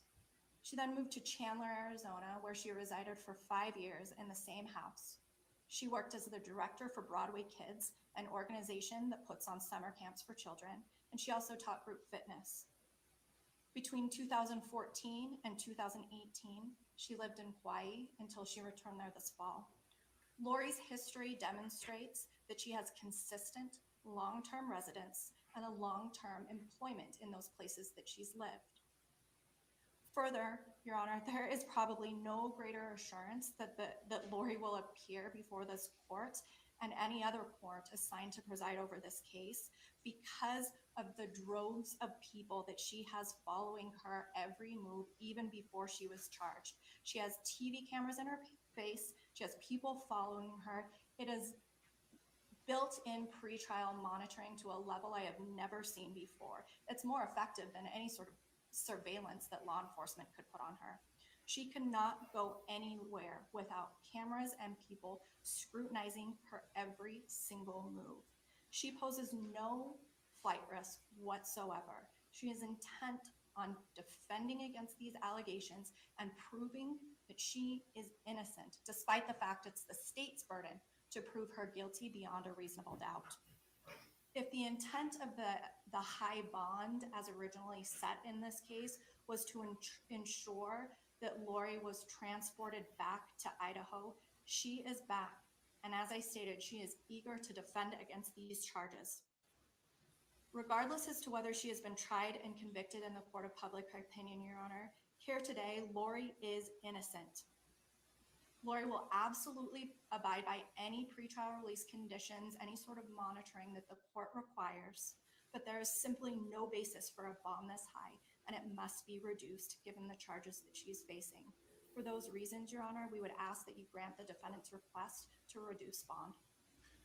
Ms. Elcox, just so I'm clear, if your client were to bond out, I don't need her address, but where would be her expected place of residence be? She'll be residing locally, Your Honor. I can provide that address to the court under seal if the court would like to do so, but given the media attention, I would rather not put that on the record. I understand. Thank you. Mr. Wood, do you wish to be heard?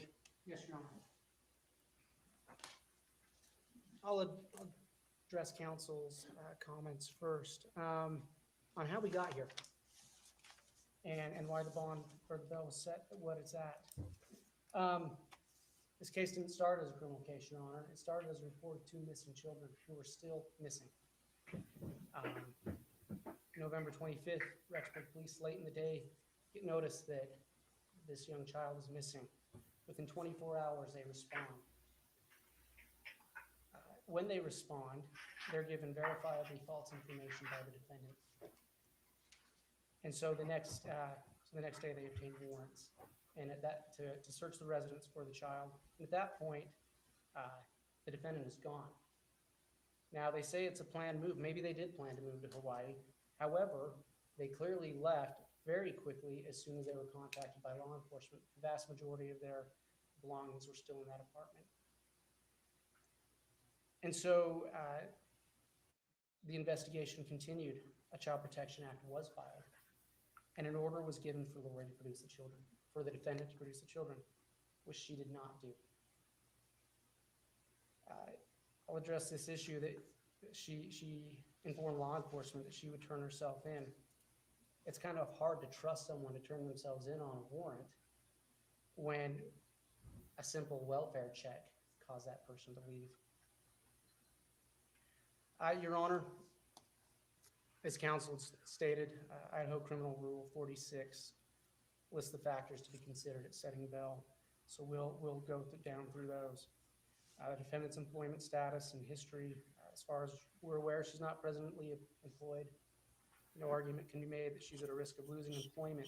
Their financial condition. We are aware that the defendant's new husband received a substantial sum of life insurance proceeds from the death of his wife last October. Obviously, those funds provide them with the ability to relocate quickly and to stay away from Idaho, which we believe they've already done. The nature and extent of the defendant's family relationships. The defendant's only family here is her new husband. And it's important for the court to consider that at a bail reduction hearing in Hawaii, very recently, the defendant's attorney represented to the court that her husband lived in Hawaii, not in Idaho. Now, we understand the defendant does have a house here, close to here. However, the fact that the defendant represented to a Hawaii court that they lived in Hawaii shows that they consider their ties not in Idaho, but in Hawaii. And in terms of her past residences, if we go back to the last year, it gets a little more concerning.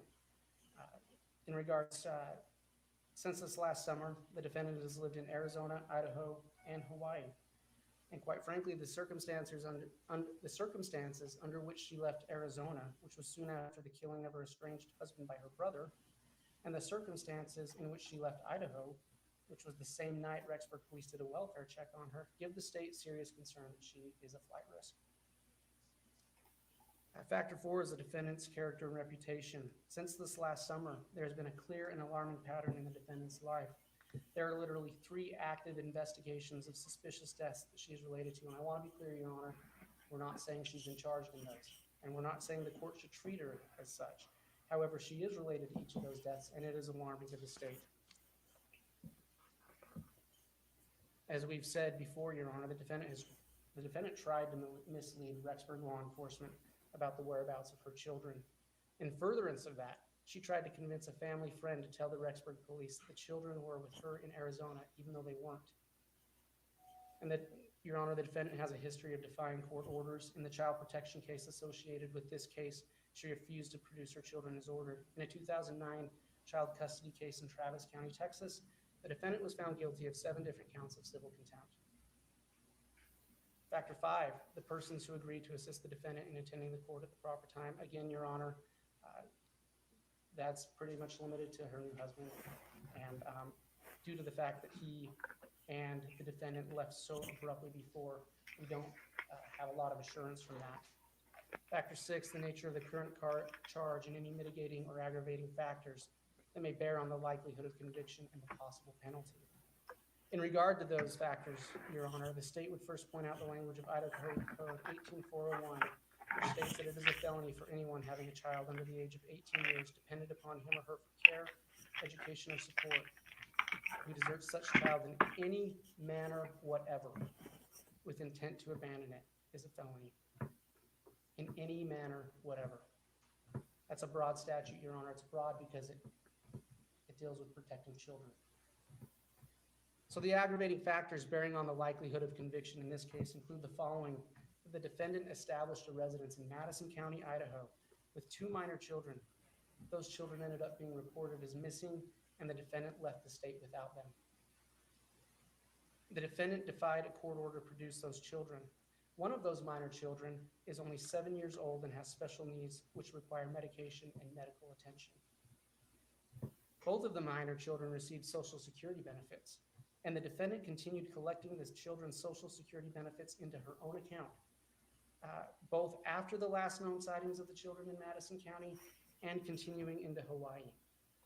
And it's important to note that case law related to the desertion of a minor child and Idaho Code 19302 make it clear that this court has jurisdiction over acts of desertion both here in Madison County and continuing into Hawaii. And the most aggravating factor, Your Honor, one that's quite frankly heartbreaking and is the reason why there's so much media attention, is that the children are still missing. And the defendant has not only misled law enforcement in their efforts to find the children, but she has completely and utterly refused to aid in any attempts to find the children, even before charges were filed. Another factor bearing on the likelihood of conviction is the Idaho Code 18403 and 18405 and case law related to the statute under which she was charged make it clear that proving abandonment or desertion is prima facie evidence that the desertion was willful, which makes it easier for the state to obtain a conviction. In regards to the sentence, should the defendant be convicted, and we believe she will, the defendant could face up to 30 years in prison, which is certainly motive to flee. As far as the defendant's prior criminal record, Your Honor, as we aren't aware of any criminal history. However, as we discussed earlier, she does have a history of defying court orders. Factor number 8, any facts indicating the possibility of violations of law if the defendant is released without restrictions. And Your Honor, we would just say past behavior is the best predictor of future behavior. She's already disobeyed this court's order. And so we have no reason to believe that if she were released, that she wouldn't continue in unlawful behavior. Factor 9, any other facts tending to indicate that the defendant has strong ties to the community and is not likely to flee the jurisdiction. At this point, Your Honor, with her 2 children missing, the defendant's only local tie is her husband, who again, as of a couple of weeks ago, she claimed that he lived in Hawaii. Factor 10, what reasonable restrictions, conditions, and prohibitions should be placed on the defendant's activities, movements, associations, and residences? Your Honor, should the bail be lowered or should the defendant be able to make bail? We would ask for the following restrictions. That she be limited to living in Madison or Fremont County, Idaho. That she be required to wear some sort of GPS location device, and we're aware that those can be obtained from a bondsman. And that the defendant, if she does have a passport, that she surrender it to the court. In conclusion, Your Honor, the defendant has established through her own behavior that she cannot be trusted to obey a court order or to appear at future court hearings. The state believes that bail should be confirmed where it is. We have no confidence that the defendant will stay in the area and appear for future hearings should she be released. Thank you, Mr. Wood. Ms. Elcox, this is your motion. I'll give you the last word if you'd like it. As I indicated, Lori is more than willing to abide by any restriction that the court puts on her if the court so chooses to do so. The prosecutor stated that past behavior is essentially the best predictor of future behavior. I would point to the fact that Lori, in all of the decades that she has been alive, does not have a single criminal law violation whatsoever. It goes without saying that she also does not have any failure to appear in any criminal case. The prosecutor referenced the specific code language that she is charged with. I would note that this statute doesn't have a definition for abandon. However, the Child Protective Act does. And in those statutes, the prima facie evidence of abandonment is established when there hasn't been the parental relationship hasn't been maintained for a year. Pursuant to the charging language and the time period that the state chose to charge in this case, Lori isn't even at half that time. So I respectfully disagree with the prosecutor's assertion that Lori will be convicted of these charges. I have represented to the court as I have a duty of candor to the tribunal that Lori will be residing locally. And as I indicated, I'm happy to provide that address to Your Honor under seal to protect Lori in this case. The prosecutor has gone through a litany of allegations for which she is not facing any sort of criminal charges whatsoever, and not criminal charges in this case. Those should not be considered by the court for purposes of this case and setting bond pursuant to Idaho, the factors listed in Idaho Criminal Rule 46. We would ask that you grant the defendant's request and set bail as requested in this matter. Thank you, Ms. Alcox. Court has listened carefully to the argument of both the state and the defense. The court has reviewed in detail and in full Rule 46 of the Idaho Criminal Rules. The court has also reviewed the Idaho Bail Act, Title 19, Chapter 29, specifically under 1929-04. It designates that the court may release a person on his own recognizance or set an amount of bail, and may impose any conditions of release. In making these determinations, the court shall consider the following objectives. Number one, ensuring the appearance of the defendant. Number two, ensuring the integrity of the court process, including the right of the defendant to bail as constitutionally provided. Number three, ensuring the protection of victims and witnesses. And number four, ensuring public safety. The court has taken all four of those factors into consideration, as well as all 10 factors under subsection C under the Idaho Criminal Rules 46.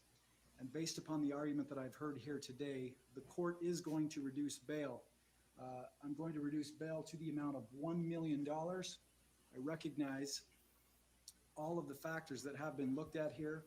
One specific thing that the court notes in setting such a high bail amount is that there is a pending court order, and to my knowledge, there has been nothing set forth regarding obedience to that court order pertaining to lining the court out with information on where the two children are at the Department of Health and Welfare or at the Rexburg Police Department. So with that, bail will be set at $1 million. If bail is posted, there will also be the following conditions that are ordered. Number one, there will need to be a waiver of extradition signed from any and all jurisdictions to be brought back here before the court.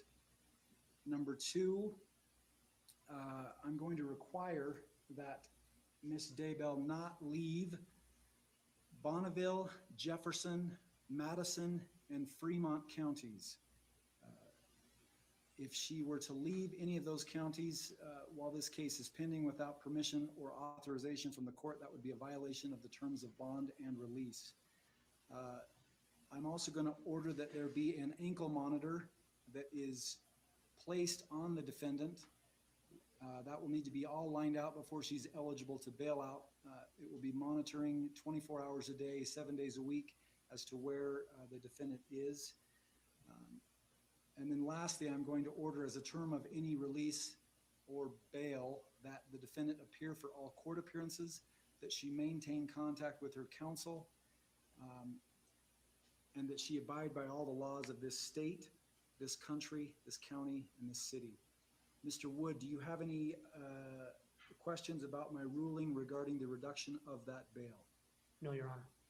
Ms. Alcox. Just briefly, Your Honor, does the court have a specific form for the waiver of extradition you would like us to use? I think the jail has one. Does the jail have a form that they have?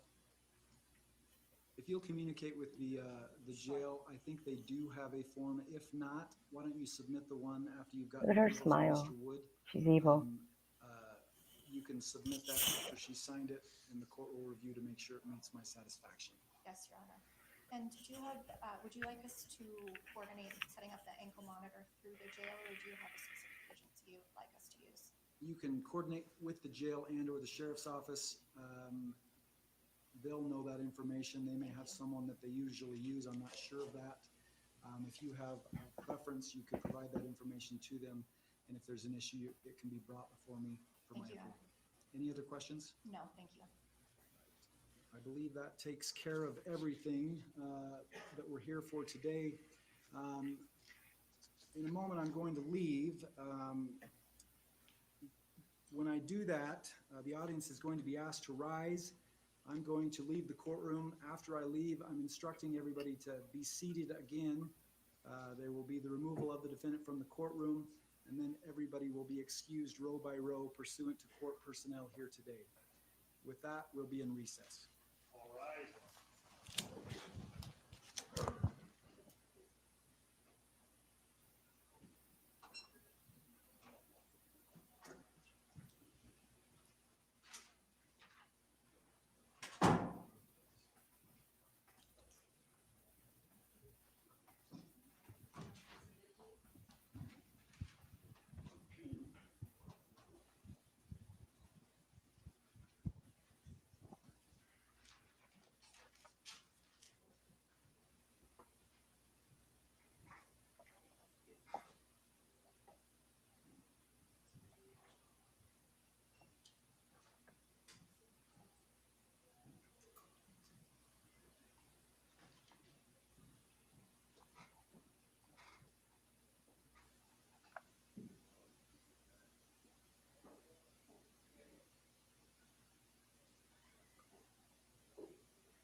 You have the family want to leave first out this side door here.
Hold on, chatty boy. Oh, sorry, guys.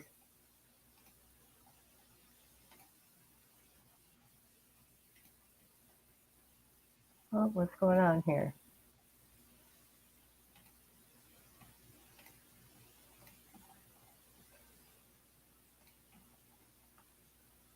Okay, here we go. Just in here waiting.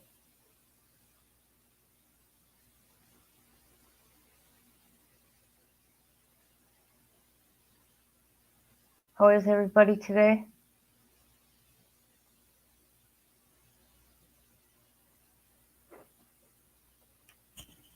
Hey, Joyman, hi.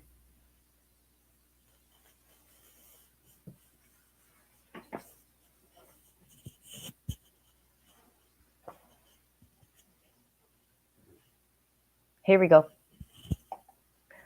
Okay, I gotta talk to my dog here a minute. No, Nala. No. Be good girl.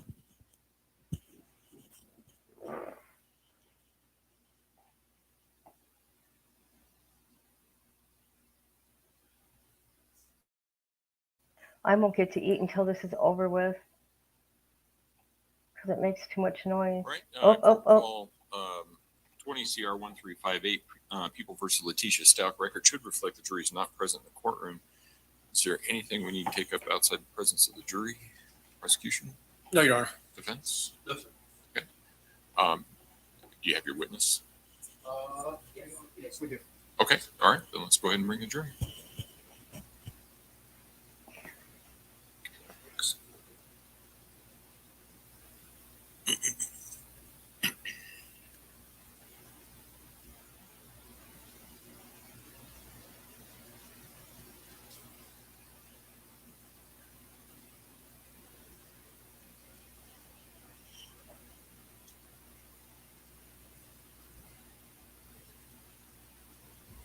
Oh, really? It's still a holiday where you live?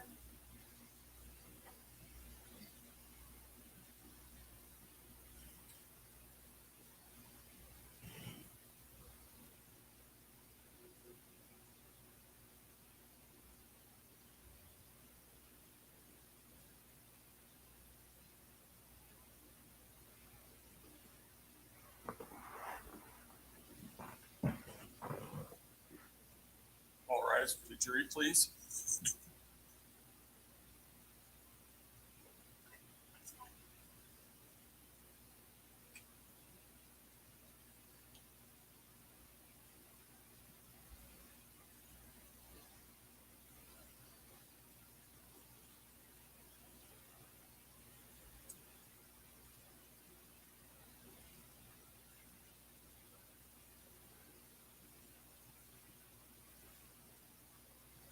Thank you. May all be seated.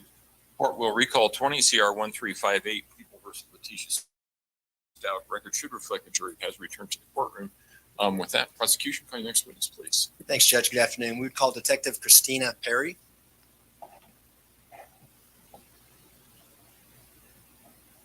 Detective, if you would step forward and raise your right hand, please, ma'am. Do you swear or affirm the testimony about to give in this matter will be the truth, the whole truth, and nothing but the truth?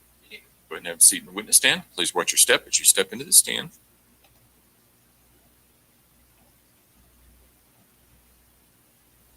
Mr. Young. Thank you, Judge. Good afternoon. Good afternoon. Could you please state your name and spell your last for the record? Detective Christina Perry, Perry. And what is your occupation? I'm a detective with the El Paso County Sheriff's Office. How long have you been with the El Paso County Sheriff's Office? I've been with the Sheriff's Office for 9 years. And what are your current duties? I'm still a detective with the El Paso County Sheriff's Office under the Special Victims Unit.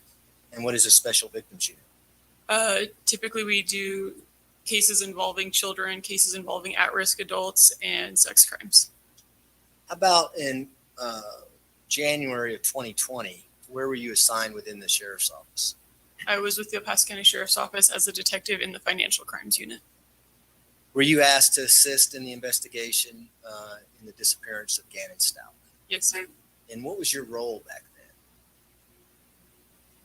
I'm sorry, as far as... You had a lot of roles, right? Yeah. Is that why it was tough to answer? Yes.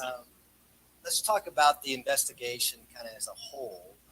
Was there a group of detectives working together, sharing information, following leads in the search in the hopes of finding Gannon Stauch? Yes, sir. Due to the size of this investigation, it was kind of an all hands on deck. We were all involved in assisting with this investigation. Back on January 28th of 2020, were you assigned to look into some social media pages regarding the disappearance of Gannon Stauch? Yes, sir. Tell the jury about that. What was that all about? So I was trying to kind of gather more information because we were at an early point in the investigation, kind of just trying to figure out any little lead that we could go off of. And I found a variety of different search groups that were titled things like Gannon Stauch Search Party, Where's Gannon Stauch? And so it's kind of a variety of different groups. So I started using a undercover Facebook profile that is used solely for investigative purposes to get into those groups to see if there's anybody that was posting messages about what was going on or if there was any intel that we could gather by following those groups. So would you routinely look at those different pages to see if there's any investigatory leads? Yes, sir. Things? Back on January 28th of 2020, were you, along with Detective Bethel, in the process of interviewing Al Stauch and the defendant, Letecia Stauch? I believe so, yes. And were you present during the first interview at the police department with Al Stauch? I was present. However, I believe that was the time that I was working on the Facebook groups, so I was not necessarily watching the entire interview. Were you present when Mr. Stauch called in and said, hey, I got some additional information to give you? Yes, sir. And what was that additional information? Do you recall? I know the interaction was Detective Bethel was on the phone with Mr. Stauch, and he had some additional information about Ms. Stauch's Tiguan not being at the residence. Did he indicate to you that he went to French Elementary School and didn't see the car there, and that was troublesome because Miss Stauch had told him that's where the Tiguan was at? Yes. Overruled. Yes, sir. And what did that cause you to do as a result of getting that information? So myself and Sergeant Kurt Smith went to look at the surrounding schools, to include French Elementary, to see if we were able to locate her Tiguan. Do you remember about what time of night that would have happened at? I believe it was about 7:30, a little bit after. If your report indicates that you went to Mesa Ridge High School at 7:37 p.m. on January 28th, 2020, would that be accurate? Yes, sir. And is that the first area you went to go look for the Tiguan at? I believe so, yes. And did you and Sergeant Smith go to the Colorado Springs Airport to look for the Tiguan? We did not. I went with Detective Marissa Williams. Okay, so you and Detective Williams went to the airport. Yes, sir. What time did you go to look for the Tiguan at the airport? I do not recall. Would it have been after 7:37 p.m.? Yes, sir. And why did you go to the airport to look for the Tiguan? So we knew that she had obtained a rental car, which we were notified by Mr. Stauch. So we thought that most people get their rental cars from the airport. So we thought we would go and kind of trace the steps, see if we were able to locate the Tiguan at the airport. And where did you look at the airport, within the airport, looking for this vehicle? So we had checked the short-term lots as well as the long-term lot, I believe. Did you go to the rental car return area as well? Yes, sir. Were you able to locate this black Tiguan that Ms. Stauch was driving? No, sir. Did you later learn as to when that Tiguan had left the airport? I did. I do not recall what time it was right now, though. Were you involved in the search of the Tiguan? I was not. Okay, we'll cover that with someone else then.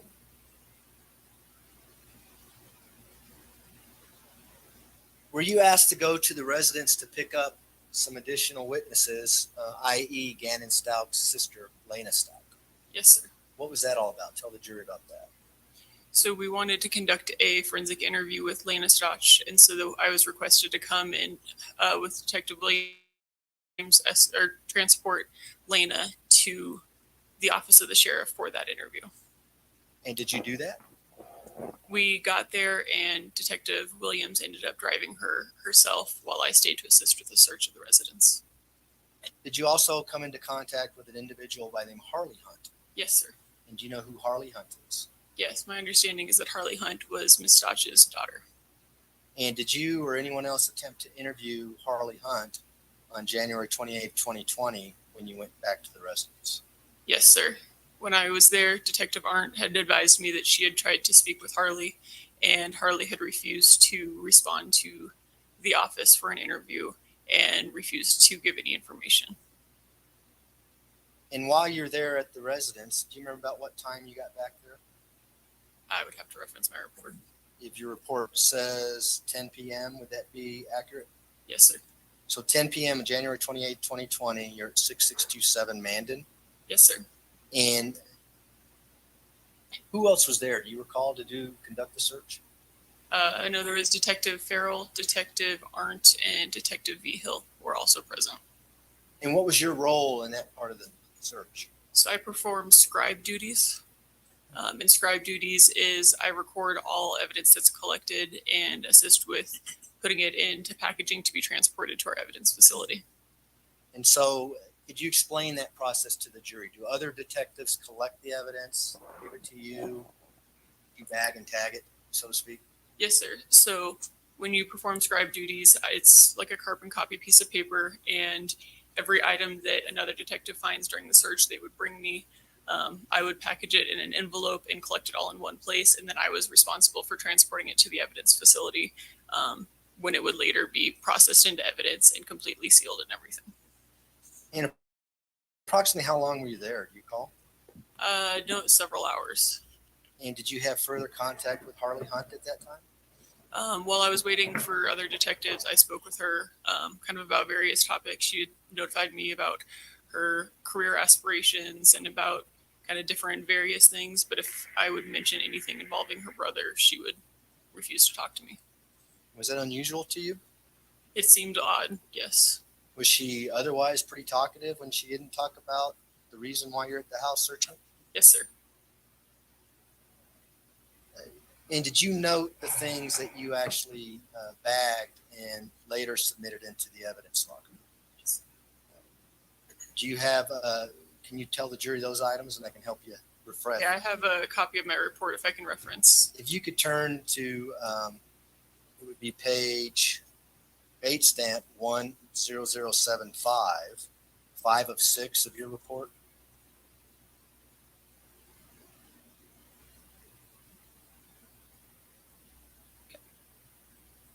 Have you done that? Yes, sir. Here are the items that you bagged and later submitted into evidence. Okay. We collected a burned carpet square found in the trash can located in the backyard of the house. And this was found by Detective Farrell. A candle that appeared to have carpet fibers, a sock, and other items melted into the wax. This was found in a different trash can located in the back of the house by Detective Farrell.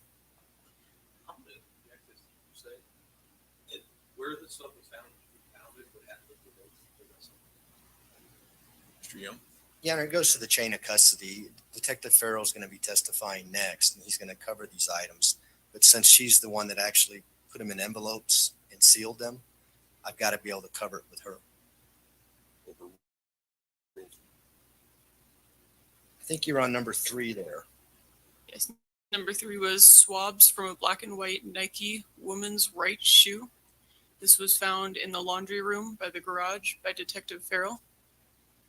Swabs from a black and white woman's left shoe.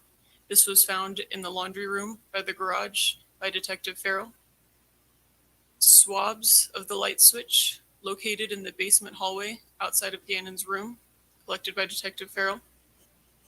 Swabs of the light switch located inside Gannon's room in the basement of the home, collected by Detective Farrell. Swabs of Gannon's bed located on the east wall of the room in the basement of the home, collected by Detective Pete Vigil. Additional swabs of Gannon's bed located on the east wall of the room in the basement of the home, collected by Detective Vigil. Swabs of the exterior side of Gannon's door in the basement of the home, collected by Detective Vigil. So you noted who collected those items. Did those detectives physically hand those items over to you for you to seal them in an envelope? Correct. I would place them into an envelope and we would close it but not completely seal it until it was later processed at the evidence facility. And did you later process those items at the evidence facility? Yes, sir. And did you seal them with tape? Correct. And is that so when the items would go to the lab for testing, they would be sealed until someone from the lab opened them? Yes, sir. Okay.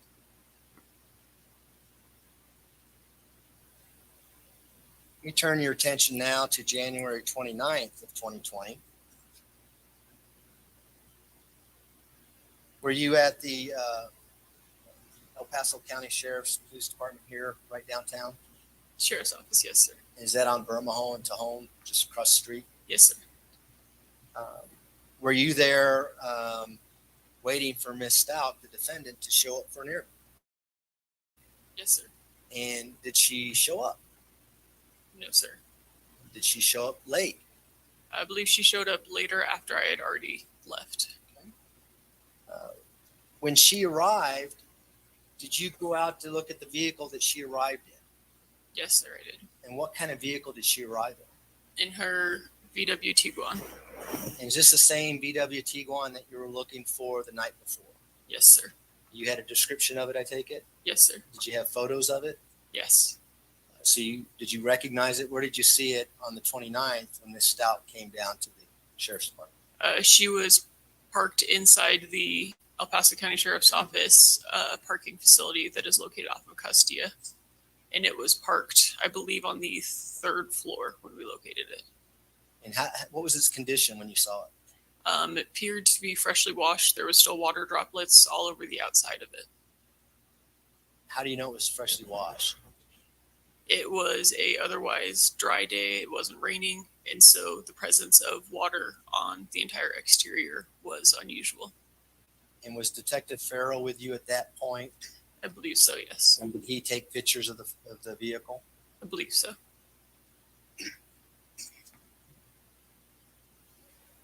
And did you later assist in obtaining a search warrant to search that vehicle? Yes, sir.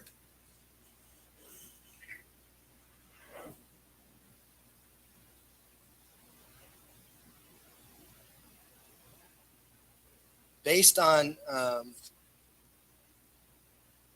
what Ms. Stauch had to say in her interview, did you help obtain another warrant to search the house at 6627 Mandan Drive?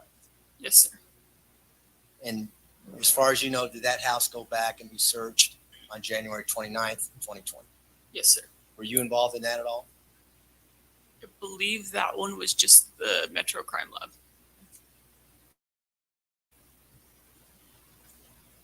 Did you also have an opportunity to do what's called a canvass of various dumpsters in the university shopping center? Yes, sir. Why did you go to the university shopping center to do that?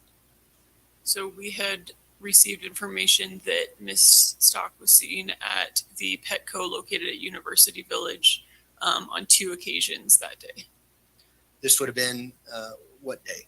Do you recall? I believe the 28th. If your report indicates it was Sorry, January. 27th. There we go, sorry. So January 27th, 2020, you had information that Ms. Stauch was at this shopping center? Yes, sir. And so what is a canvas of dumpsters? What is that? So kind of looking for something out of place, perhaps something that would have been at the home that was removed from the home prior to our search, such as a suitcase or bedding or something along those lines. Were you able to find anything in looking in those dumpsters and things? No, sir. And do you know how many times Ms. Stauch went to that particular shopping area that day? I believe it was 2 times. And we're going to look at some surveillance video from some neighbor's house later on this afternoon. Does that coincide with some of the times that we see Ms. Stauch leaving her residence? Yes, sir.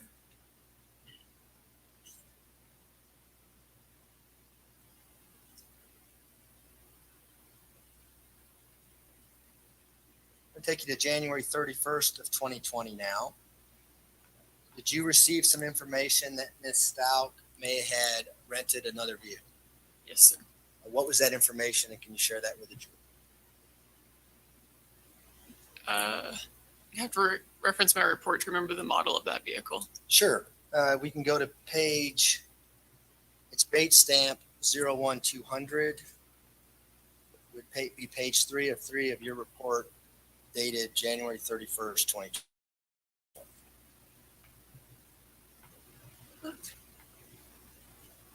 I apologize. I do not have that report with me. May I approach the witness, Sean? You may. You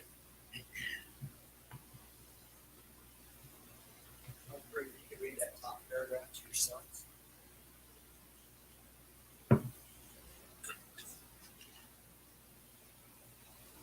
Thank you. Does that refresh your memory? Yes, sir. You know the make and model of the car that Ms. Stauch was understanding may have rented at that time?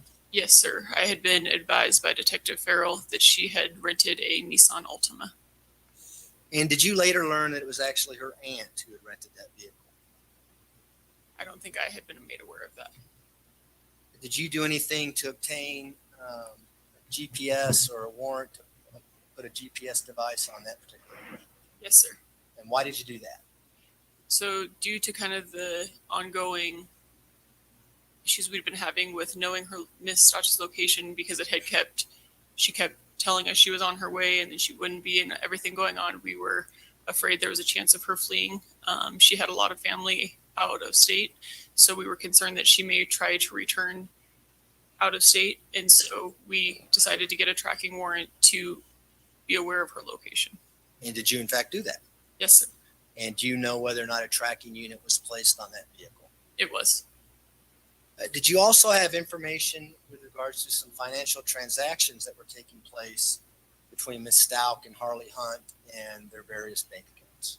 Yes, sir. We were made aware that a large amount of money had been transferred into Ms. Stauch's account, I believe, from Harley's account. And would that have been $2,600? Yes, sir. And was that concerning to the fact they may be leaving the area due to that transaction? Yes, sir. That kind of corroborated our thought of she'd be moving this money so that she was able to flee the state. And did you know where Ms. Stauch was from? South Carolina.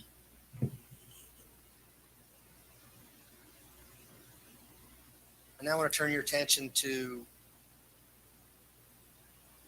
February 1st of 2020. Have you still been continuing watching these social media groups regarding Gannon Stauch and things like that? Yes, sir. And did you at one point look into a group that called Support T Stauch or words to that effect? Yes, sir. And was that on Facebook? Yes, sir. Did you see anything unusual in those postings during this time period? If I recall, that was the account that there was a family member of Miss Stauch posting on that page. And during the course of the investigation, did you learn of a photograph that was taken of Gannon Stauch while he was in bed during the early morning hours of January 27th, 2020? Yes, sir. And did that cause you to look for anything based on those photographs? Yes, sir. We had observed that the photograph with Gannon had a specific set of bedding in it that was not located during any of the previous search warrants at the residence. Now, at this time, I'd request to publish Exhibit 20 that's already been admitted in evidence.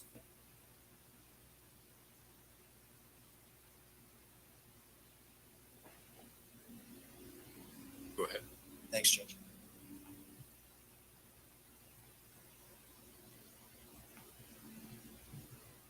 Okay, behind you and to my left is People's Exhibit 20.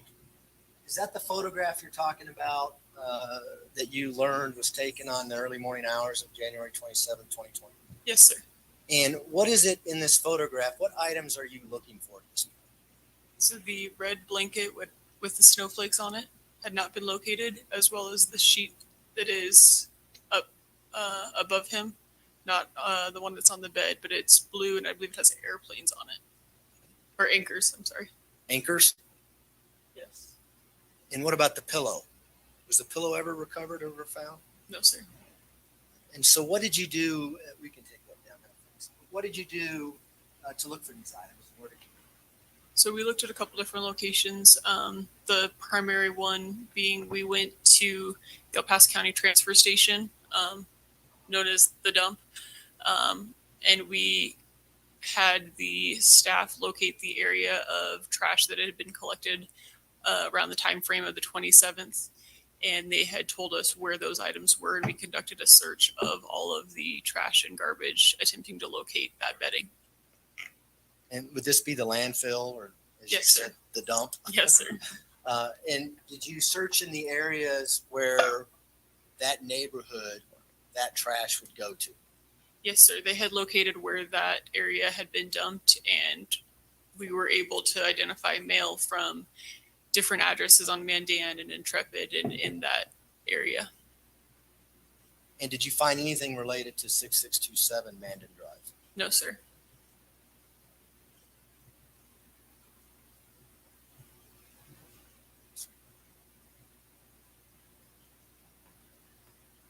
I'm going to jump to February 4th now of 2020. Were you also assigned to review various surveillance videos from residents? Yes, sir. And would these be like ring video or doorbell videos, those type of things? Yes, sir. And I'd like to start out with video footage from 6643 Mandan Drive. Are you familiar with that address? Yes, sir. And did you review all the video from that particular address? Yes, sir. And just so we're clear, are some of these videos different? Are some of them motion activated and some of them 24/7? Yes, sir. There's different types of video surveillances. Some of them are set by the user that is able to only alert when there's motion within a certain distance, and they're able to adjust it so they may only turn on if somebody approaches the front door, whereas others record constantly. And the one we're going to talk about, 6643 Mandan, does that record constantly? Yes, sir. But you sit down and watch hours and hours of surveillance video just to see what happens during the course of the 26th, the 27th, into the 28th. Yes, sir.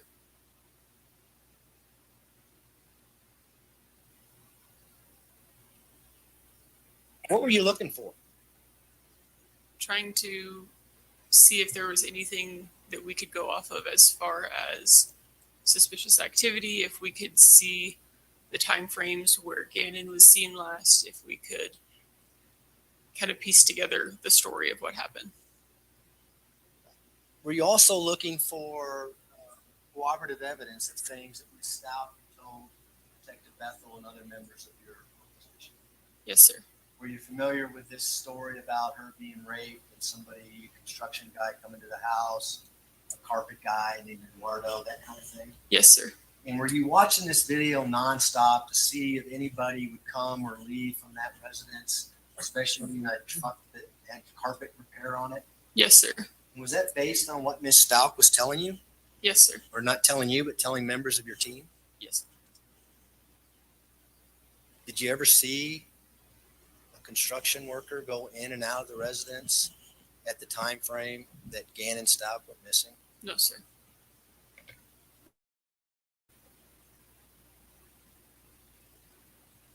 When you're reviewing these particular videos, were you familiar with the people who lived at 6627 Mandeville Drive?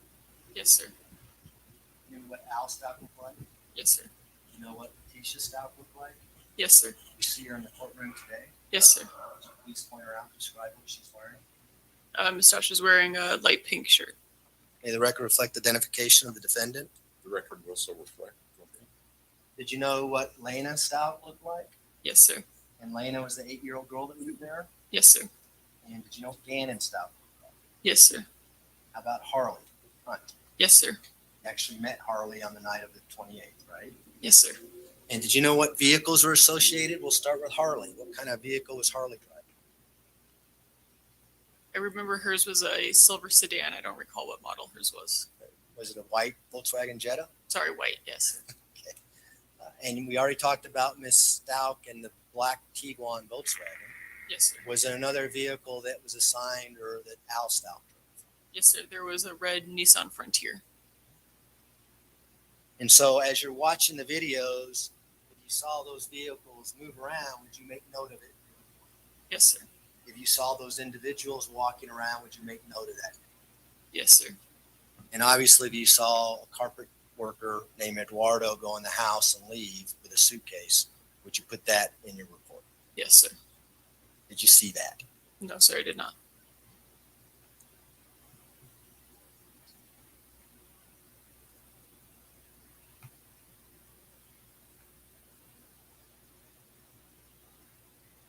When you were looking for the blankets and the pillow and covers for Gannon's bed, did you have any information? I'm sorry, I don't understand your question. It's not the first time I heard that. Did you have any GPS information as to Miss Stauch and her phone? Yes, sir. Do you know what a Life 360 app is? Yes, sir. And was there a Life 360 app associated with the defendant, Miss Stauch? Yes, sir. And were you able to track her whereabouts based on that app? Yes, sir. You know what a Life 360 app does? Yes. Yes, sir. What does it do? So it's a app used a lot of time with families, so you're able to know where your family members are and it tracks your location. And so were you able to search various areas that Miss Stauch may have been looking for items that might be related to this investigation? Yes, sir. Did you find anything? No, sir. Now, we talked about dumpsters and canvassing dumpsters and things like that. Is it critical that you get to the dumpsters before the dumpsters go to, your words, the dump? Yes, sir. And by the time you get to this Life 360 app, had several days gone by? Yes, sir. In front of you, there's a series of discs. I'd like to start with People's Exhibit 41, which should be the one on top. Do you recognize that? Yes, sir. And what is People's Exhibit 41? It is a disc containing video footage from 6643 Mandan Drive. And would that be related to January 27th of 2020, Yes, sir. approximately 10:13 a.m.? Yes, sir. And did you have an opportunity to review that disc? I did. How do you know that? My initials and date are on the top of the CD. And does this particular disc have 2 clips on it? Yes, sir. And is it the disc that shows 6627 Mandan Drive from 6643 Mandan Drive? Yes, sir. And does it accurately depict a black Tiguan, a red Nissan truck in that area? Yes, sir. And does it accurately depict the video that you reviewed from that location? Yes, sir. We've moved to admit People's Exhibit 41 at this time. Exhibit 41 will be admitted. Go ahead. Let's go to 42 now. Do you see People's Exhibit 42? Yes, sir. What is People's Exhibit 42? It is going to be another video clip that depicts from 6643 that depicts 6627. That is later in the day than the first disc. We talked about the Petco situation where Ms. Stauch went there a couple times in an afternoon. Yes, sir. Are these time frames when the vehicle leaves and when the vehicle come back consistent with what we know and when she was at the Petco? Yes, sir. And does People's Exhibit 42 accurately depict the surveillance video that you saw from 6643 Mandan Drive at 6627 Mandan Drive? Yes, sir. Move to admit People's Exhibit 42. No objection. Exhibit 42 will be admitted as well. Now, in People's Exhibit 42, can you see individuals get out of this red Nissan truck? Yes, sir. And People's Exhibit 43, is that an enhanced version of People's Exhibit 42 so you can zoom in and see, for instance, individuals getting out of the truck at a closer view? Yes, sir. And does that accurately depict People's Exhibit 42, or at least a portion of that, as to when these individuals get out of the truck? Yes, sir. And can you see it more clear because of the zoomed in focused version? Yes, sir. We would move to admit People's Exhibit 43. Defense. Exhibit 43 will be admitted. Go ahead. Next one is going to be People's Exhibit 46. What is People's Exhibit 46? It's going to be another clip from the same address pointed at 6643 and shows Lena arriving home later in the day. And is that accurately depict the video that you saw from 6643 Mandan Drive that depicts 6627 Mandan Drive when Lena gets home from school? Yes, sir. And does it depict Lena out in front of the residence for a certain amount of time after she gets home from school? Yes, sir. And does it accurately depict that as to what you saw on 6643 from 6643 Mandan Drive? Yes, sir. Move to admit People's Exhibit 46. Defense. Exhibit 46 will be admitted. And then People's Exhibit 47. Do you have that? What is People's Exhibit 47? So that's going to be later again in the day once Harley returns home to the house. And again, does that accurately depict that portion of the video that you reviewed from 6643 Mandan Drive? Yes, sir. Move to admit People's Exhibit 47. Exhibit 47 will be admitted. And then finally, we have People's Exhibit 220 there. Do you see that? Yes, sir. What is People's Exhibit 220? That is when the vehicle leaves the house later in the day. Would that be the next day of January 28th, 2020? Yes, sir. And did you review the surveillance video on the 28th in the morning hours? Yes, sir. From 6643 Mandan Drive. Does that People's Exhibit 220 accurately depict what you saw? A vehicle leaving 6627, another vehicle backing out and backing into the garage? Yes, sir. Move to admit People's Exhibit 220. Defense. Exhibit 220 will be admitted.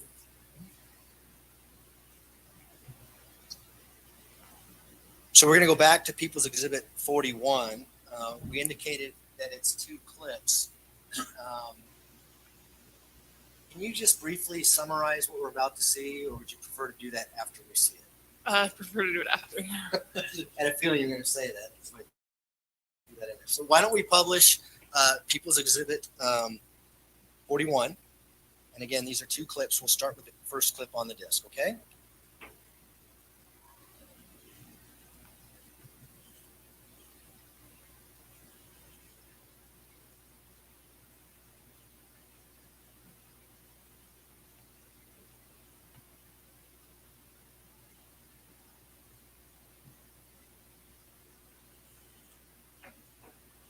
So why don't we pause that real quick, if you don't mind? I'm sorry, Ms. Graziano. So now that we see the first slides of this, can you point out what we're looking at and where 6627 would be located? There should be a pointer. Yes, sir. So right here is the red Nissan Frontier associated to this address. So this house right here would be 6627. And can we see the black T-font in this image? Yes. And so would 6643 be a couple houses north of 6627? Yes, sir. So we're now looking from north to south towards 6627. Is that right? Yes, sir. Go ahead and hit play, please.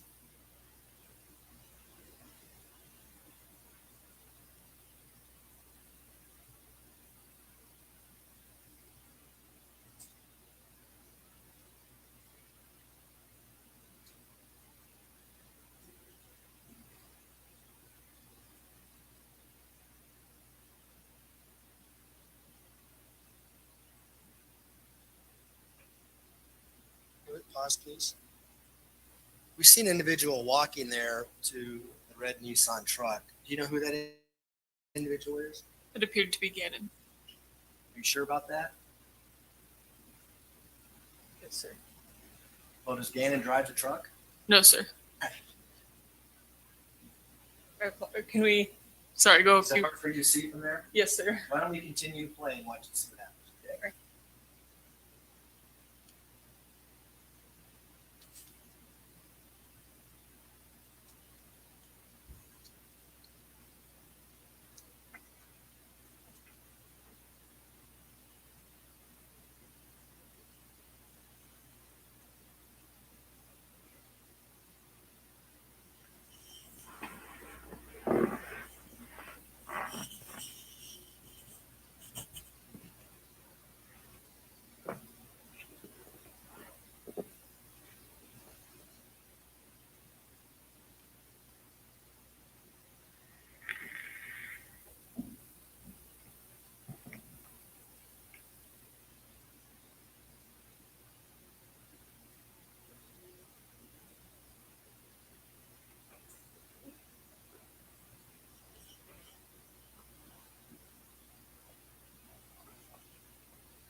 Is that kind of a fresh recollection who that might be? Yes, sir. I believe that was Miss Stauch moving the truck.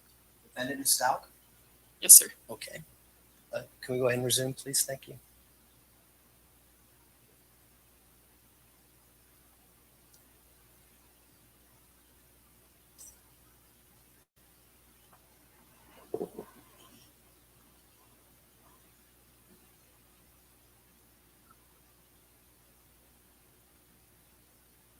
Can we pause it, please?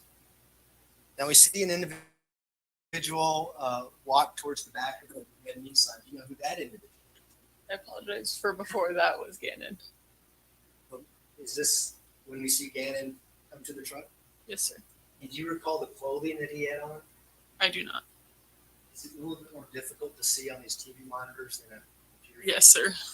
Imagine when you're watching these videos, you're probably looking at a computer screen. Yes, sir. Go ahead and hit resume, please.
That's clip one for the record. It's approximately 2 minutes and 40 seconds.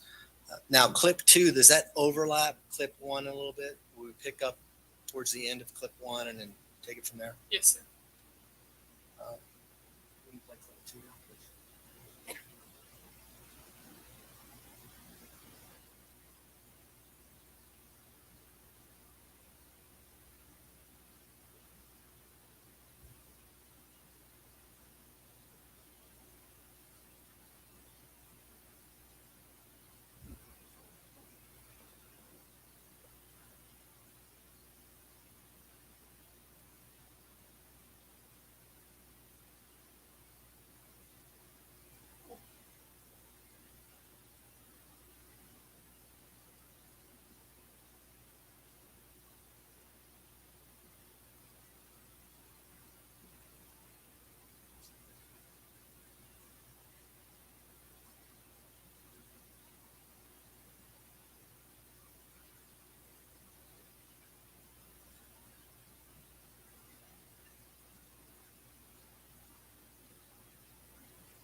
For the record, that concludes clip two of People's Exhibit 41, which is 3 minutes and 1 second long. We talked about when you initially saw this video, you were sitting at a computer screen. Would you take notes as to what you actually saw happen and then later transfer those notes to the report? Yes, sir. And do you have that report there in front of you? I believe so. I'll direct you to page 3 of 4 of your report dated March 10th, 2020. Date stamp 11137. I'm sorry, you said March 10th? Yes. I do not have that one with me. Okay. Let me approach her. You may.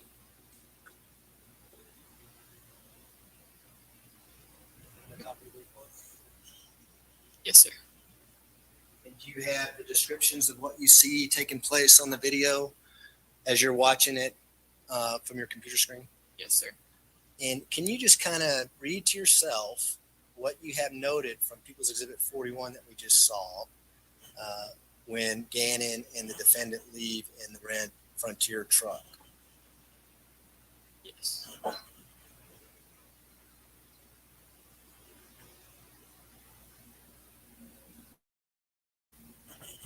you had a chance to do that? Yes, sir.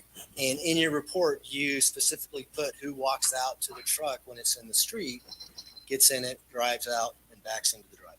Yes, sir. And who was that? Miss Stauch. And when you're watching this on your computer, are you able to go back and watch it several times to make sure you got everything right? Yes, sir. Okay. Now, you also note when you come back out of the house and the truck is in the driveway, who gets in and who's where? Yes, sir. Who do you know? What do you note there? I'd observed that Gannon stepped into the driver's side back seat, and Miss Stauch appeared to get into the driver's seat after she walked back inside and then came back out. And do you have a time for that particular action? Yes, that was at 10:13 a.m. And do you have a time for when they actually leave? That was at 10:15 a.m. And does that coincide with this Petco trip that we talked about, where she's seen at the Petco area and you search that shopping area? Yes, sir. Now, before we play People's Exhibit 42, what I'd like to do is have you summarize what we're about to see in People's Exhibit 42, okay? Can you do that? Yes, sir. So in that exhibit, one of the other vehicles is leaving the house. Well, it's People's Exhibit 42 when they come back after they leave at 2:20 p.m. in the afternoon on January 27th. Oh, I'm sorry, I've got the wrong disc. So it's confusing. Okay, yes, sorry. 42 is when they are seen returning back to the residence. So what do you see? What do you see on the video, and what did you note as you're watching it closely at your desk? So I observed that the Red Frontier returns, and it was initially hard to tell because she's seen stepping out of the vehicle, and then upon closer examination, it was seen that a shadow is seen in the footage of what appears to be Gannon stepping out of the vehicle as well. And does that happen as soon as the driver's side door opens in the video? Yes, sir. This time we request to publish People's Exhibit 42. You may.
Can we pause it, please?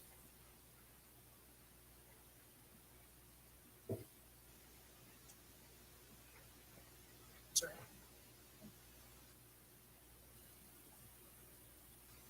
So we paused it at 2:35. Did you see the shadow you were talking about in this particular video?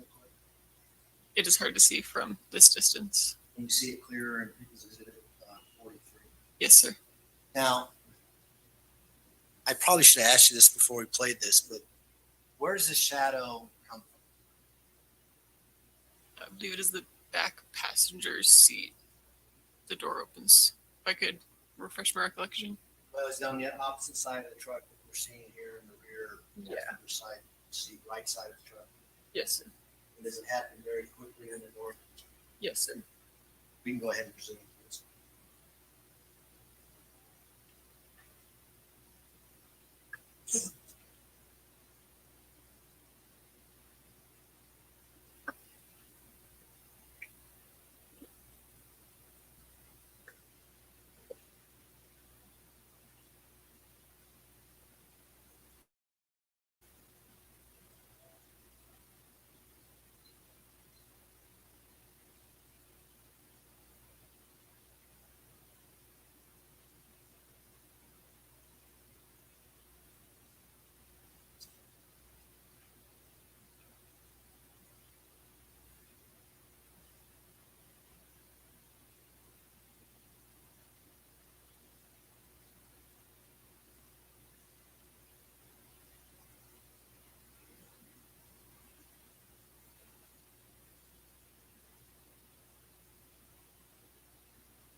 That concludes People's Exhibit 42. It's 7 minutes and 26 seconds long. I want to talk to you about the end there. We see the black Tiguan right back out of the driveway, turn around, and then back into the driveway. Did you recall seeing that? Yes, sir. Did you tell whether or not it backed all the way into the garage? Based on the shadows underneath the Frontier, it appeared to back all the way into the garage. And are you familiar with other surveillance video in this investigation from across the street, 6626 Mandan Drive? No, sir. You didn't watch that one? I don't think so, no. And at the end of People's Exhibit 42, we see some individuals, looks like they cross the street at the end of the road. Yes, sir. Start walking up the sidewalk. Yes, sir. Is that soon after the Tiguan is back into the garage? Yes, sir. And then we see a vehicle come by shortly after that. Yes, sir. And obviously, if there's other surveillance video across the street at 6626, they would pick up that same activity so you can coincide the two different videos. Is that right? Yes, sir.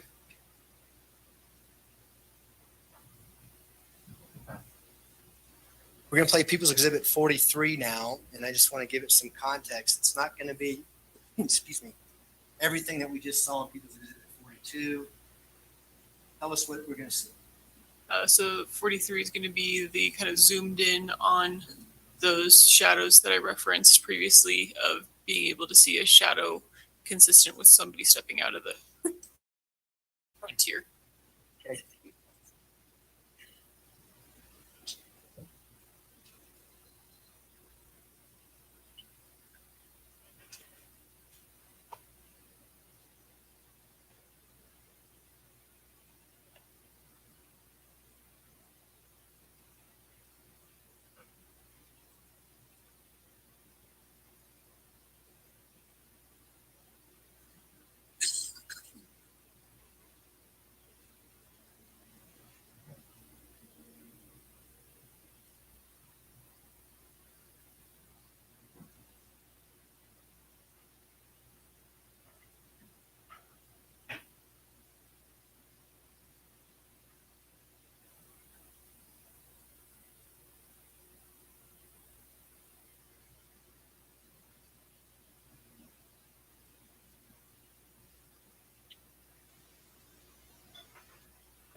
That concludes People's Exhibit 43. It's 2 minutes and 40 seconds.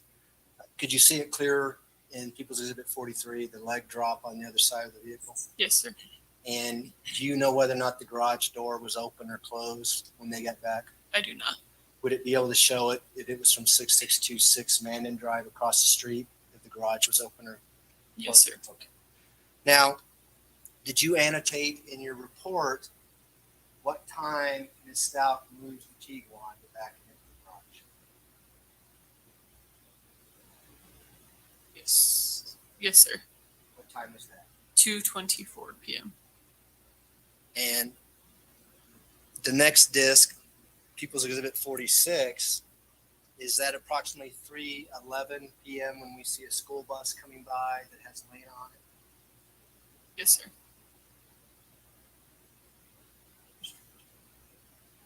Go ahead and publish People's Exhibit 46 now, please.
Okay, we paused it at 2:07 into the video. There appears to be a child by the red Nissan truck walking up the driveway. Do you know who that is? It appeared to be Lena. And is that consistent with her coming from the bus stop, which is around the corner? Yes, sir. There appears to be people working on some kind of electrical box out in the front yard of 6627. Yes, sir. Do you know whether or not those individuals were ever interviewed? Detective Arndt was going to follow up with them. I'm not sure if they were interviewed. But what do we see with Lena coming home from school? Does she have anything on her person? It's hard to tell from here. I believe she had a backpack on her, though. And is she able to go into the house when she comes home from school? I believe she went in very briefly. Can we work on volume?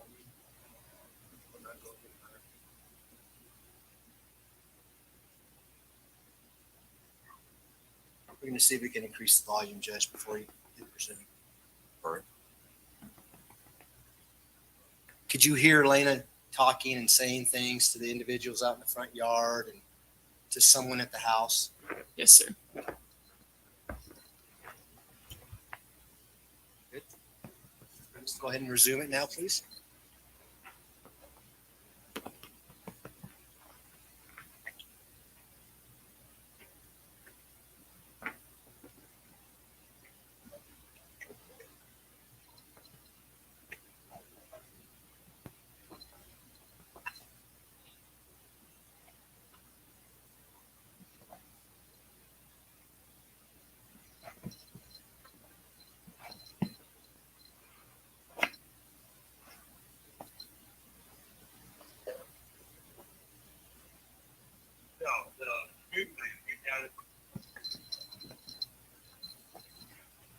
Yeah, way down there. On a new wire.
Liza, please.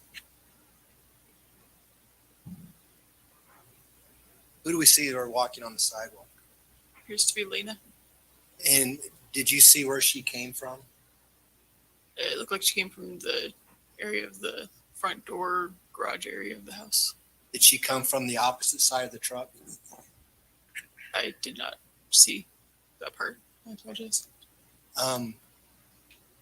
Just to kind of give us some context, they get home at 2:20 p.m. What time was it when Miss Stauch moved the Tiguan into the garage? At 2:24. And the school bus comes back at 3:11. Is that right? Yes, sir. And this video is 19 minutes and 29 seconds long. Yes, sir. Is Lena outside for this entire 19 minutes and 29 seconds? I'm unable to tell due to her being off camera. What time would it be if we take from the time the Volkswagen backed into the garage up until the end of this 19, I guess it would be what, 3:30, something like that? Approximately an hour. And from you reviewing all this video, who are the two people inside the house that hour? Gannon and his mother, or his stepmother, sorry, the defendant. Can you resume, please?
And is that Lena that we see walking by?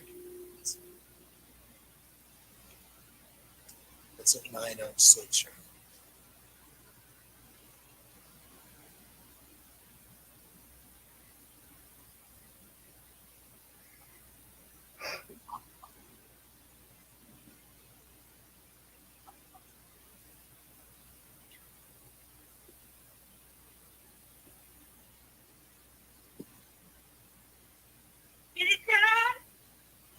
You gotta hook it up there.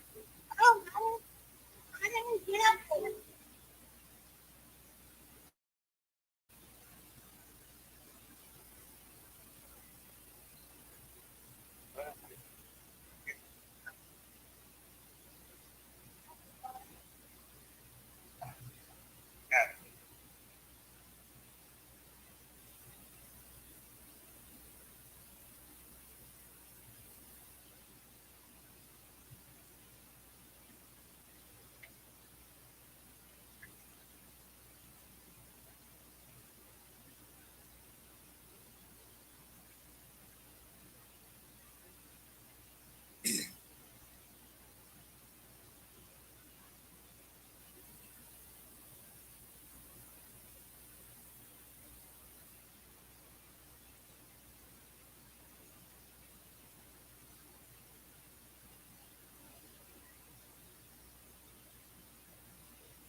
pause it at 10:50. Your Honor, I think it might be a good idea for the jury to stretch out maybe or stand up.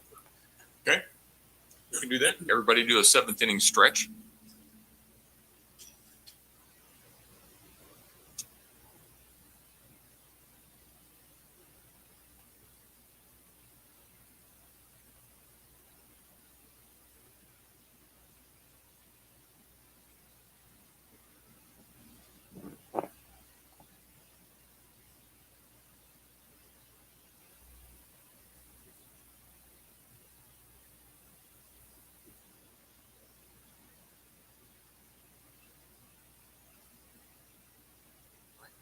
Good to go.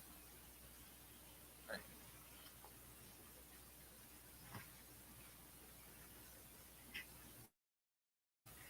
So before we hit resume and before the seventh inning stretch here, did you see where Lena went as she walked back towards the house? Yeah, she appeared to go on the other side of the Nissan. Would that be consistent with going through the garage door? In other words, when we saw her get off the bus and come home from school, she walked on this side of the Nissan to the front door, perhaps. Yes, sir. Is it also consistent with going to the garage door if she's on the other side of the truck? Yes, sir. Okay, we can go ahead and resume, please.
Okay, that concludes People's Exhibit 46. We see, is that Lane on the bicycle riding away from her house? Yes, sir. Do we ever see her when she gets back to the house? Are we able to pick that up at all? We do not. So we don't know what time she got back into the house? Correct.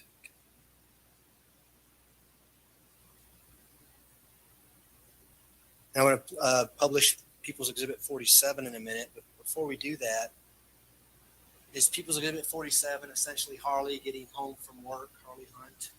Yes, sir. And is Harley Hunt in the house for a period of time? Yes. And then what happens after 10 or so minutes? Harley and Lena both appear to leave in Harley's vehicle. Yeah, if it's okay, what we may do is start it as to when Harley gets home and then fast forward to when they leave, because the rest of it's just the white Jetta sitting in front of the house, unless the court wants to watch the whole. Is there an objection by defense? No. That's fine. Okay. We'll go ahead and publish People's Exhibit 47 now.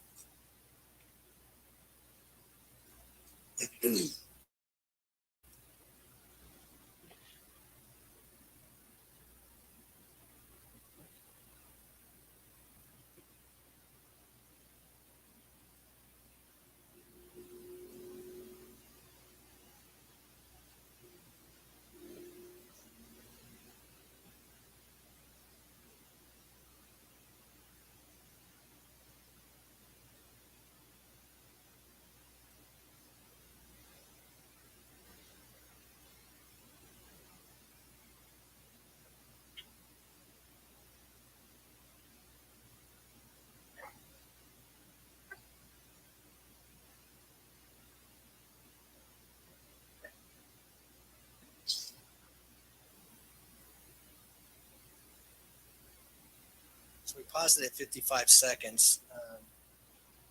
We saw a white vehicle pull up. Do you know whose vehicle that is? It'd be Harley's VW Jetta, or Jetta, sorry. And was that Harley who got out of the vehicle? Yes, sir. She goes in, and then you said her and Lena come out later? Yes, sir. We can just fast forward to about, I would say 11 minutes.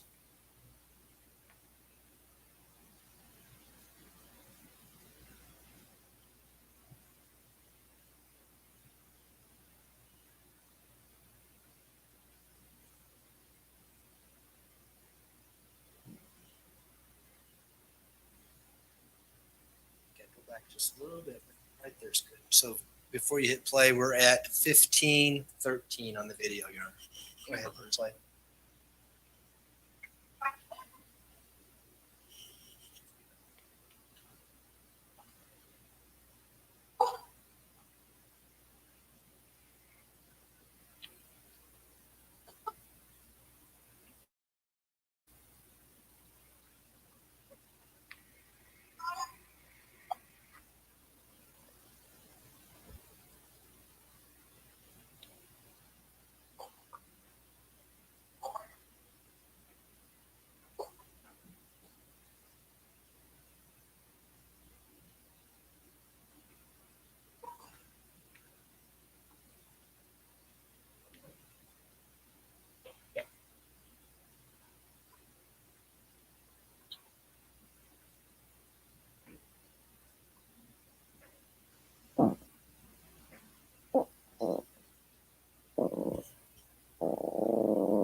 Okay, that concludes People's Exhibit 47 at 16 minutes and 16 seconds.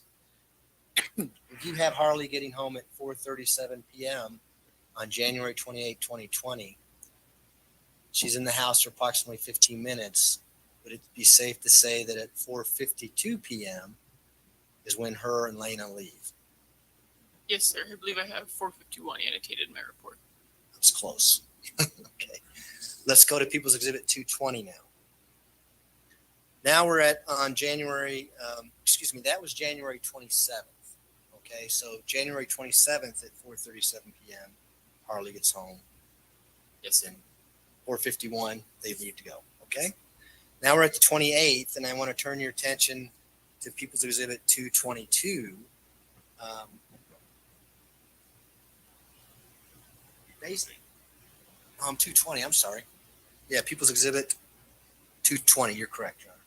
We have two clips on this. Could you describe what the first clip is, if you remember? The first one would be the defendant leaving for the airport in her vehicle, and the second clip was when she had Harley move her Jetta, and they kind of were just repositioning vehicles in the driveway. So would the first clip be at 8:13 a.m. or approximately that time frame? I believe so. And based on your understanding of the investigation, that's when she's going to the Colorado Springs Airport to pick up Al Stauch, her husband at the time? Yes, sir. You can go ahead and play clip 1, please.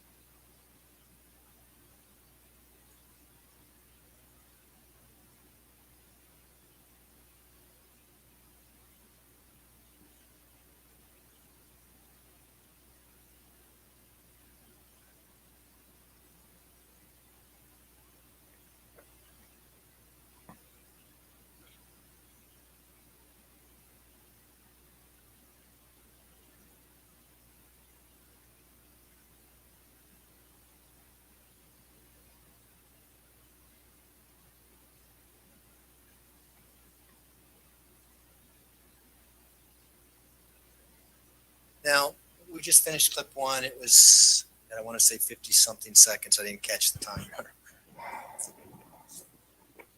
Tiguan leaves the driveway and it looks like it's stopped at the end of the driveway. Did you see that? Yes, sir. Is that an issue with the tape, or did Ms. Stauch actually stop and sit there for a second? I do not recall. You don't know? I'm not sure. All right. Let's go ahead and play clip 2.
Okay, that includes clip 2, 3 minutes long.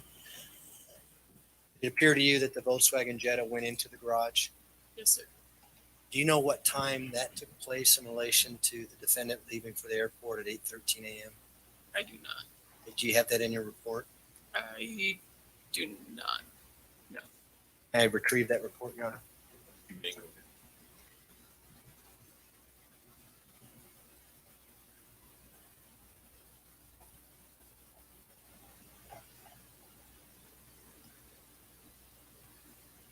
I can just have a second, Your Honor.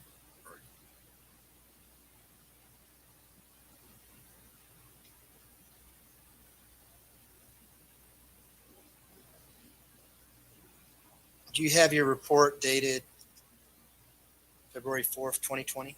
I do. I'll turn your attention to the last page, which is 5 of 5. It's bait stamp 01426.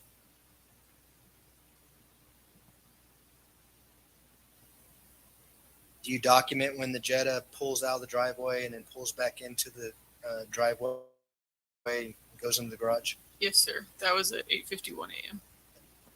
And when it pulls back in, is it 8:53 a.m.? Yes, sir. Okay. Those are my questions, Your Honor. Thank you.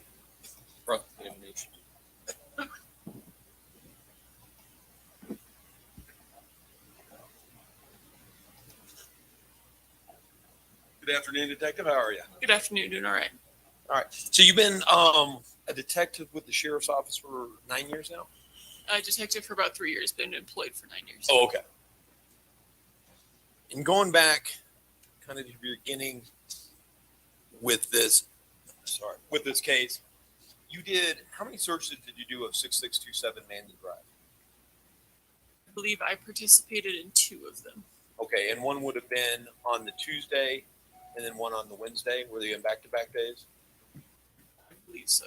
Okay. And what time did you get there on Tuesday?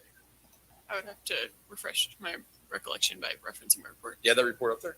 I think so. Okay.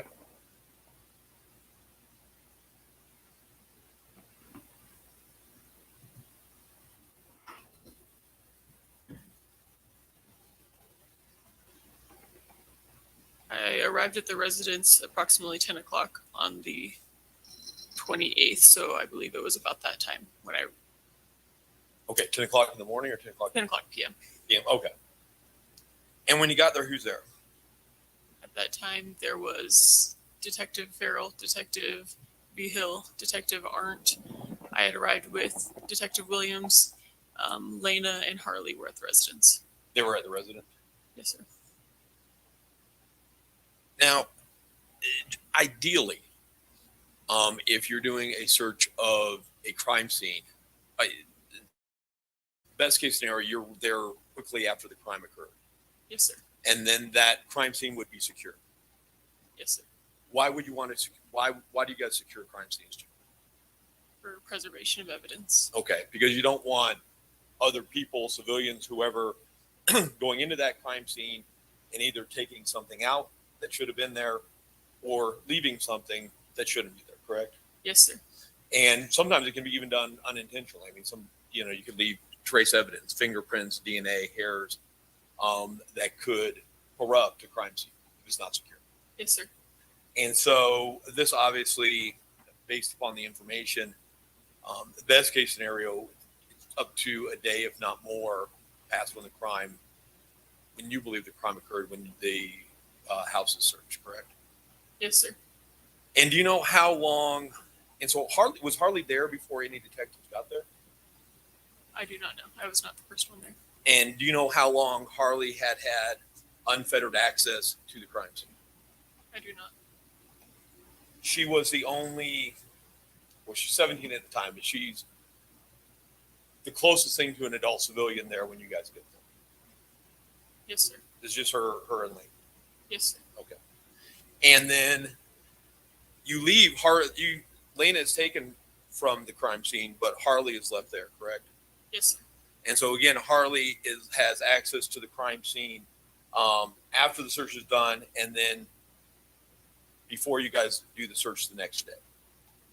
While I was at the residence, I had described that I was performing scribe duties, so I was in the kitchen area, and Harley remained in my immediate view the entire time. I'm sorry, that was a bad question. But after you guys leave, and before you guys come back to do the second search, she would have had unfettered access to the crime scene.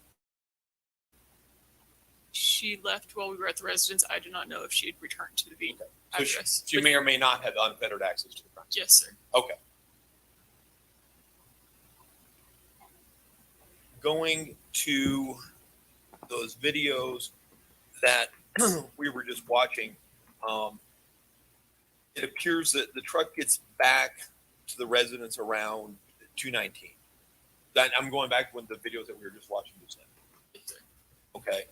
And that is, at least of what, best of what you can see, it appears is Ms. Stauch and Gannon getting out of the truck at that point in time and going into the residence. Yes, sir. And then about sometime after 3, we see the school bus, and it looks like Lena then goes into the house around 3:11, 3:10, 3:11. It's a little bit after that, but yes, sir. Okay. I also noticed on that video, it appears during the whole course of the day, there was a lot of utility workers on that street right in front of the house working on that transponder, correct? Yes, sir. And you never interviewed any of those utility workers? Detective Arndt was going to be reaching out to them. To the best of your knowledge, did any of those utility workers report hearing gunshots? Not that I'm aware of.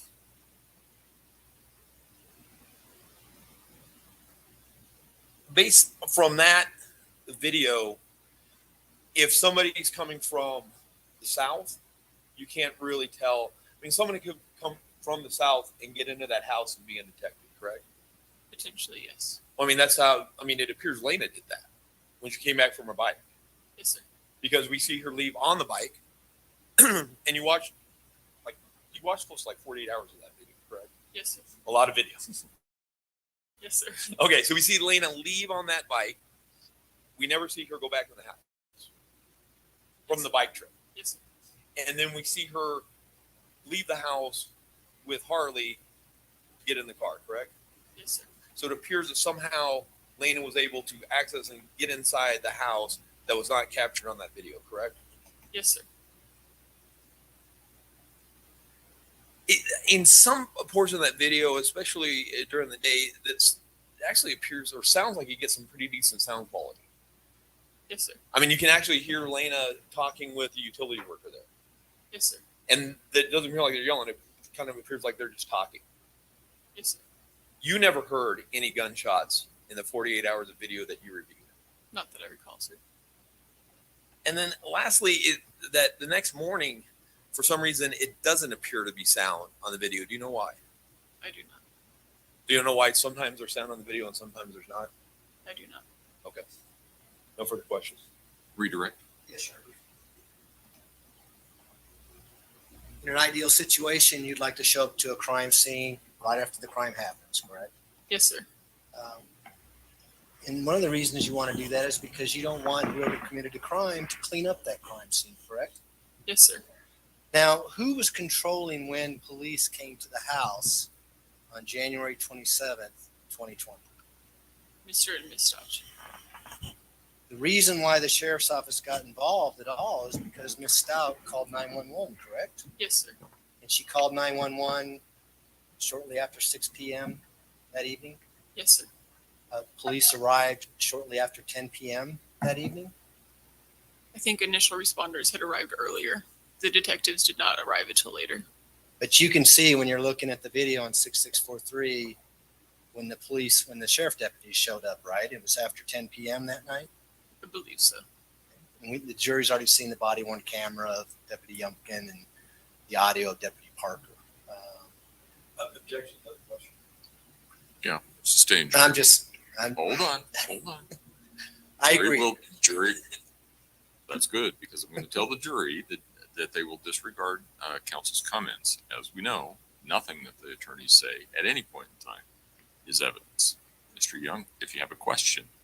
So you were able to see when the deputies arrived on January 27th, 2020. Yes, sir. for the first time, Yes, sir. and that was after 10 p.m. Yes, sir. Now, based on your investigations and your career as a deputy in the sheriff's office, have you been called out to gunshots fired, those type of scenes? Yes, sir. And have you done neighborhood canvasses where there's been gunshots alleged to be fired? Yes, sir. And have you talked to neighbors who have both heard gunshots? Yes, sir. Have you talked to neighbors who did not hear gunshots? Yes, sir. Is there ways to muffle the gunshot? Yes, sir. Is it surprising to you that no one heard a gunshot when Gannon was killed? Objection, relevance. Overruled. No, sir. Did you even know that Gannon had been shot until after March of 2020 when his body was discovered? I did not. Did you even know to ask anyone if they heard gunshots? I did not. Those are my questions, Joe. Do any of the jurors have any questions for Detective Perry? No. All right. Thank you, Detective. You may step down. Ladies and gentlemen, we'll take our afternoon recess. If I can have everyone back in the jury room at, say, 3:05, we should be able to start on time at that point. Again, don't discuss the case among yourselves. Don't discuss the case with anyone else. With that, all rise for the jury, please.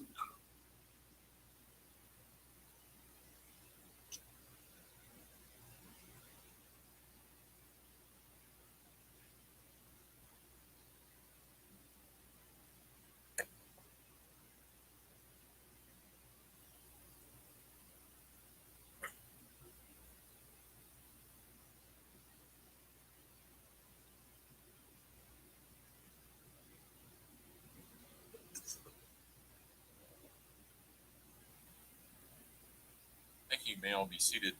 Record should reflect the jury has left the courtroom. Court will be in recess until 3:05.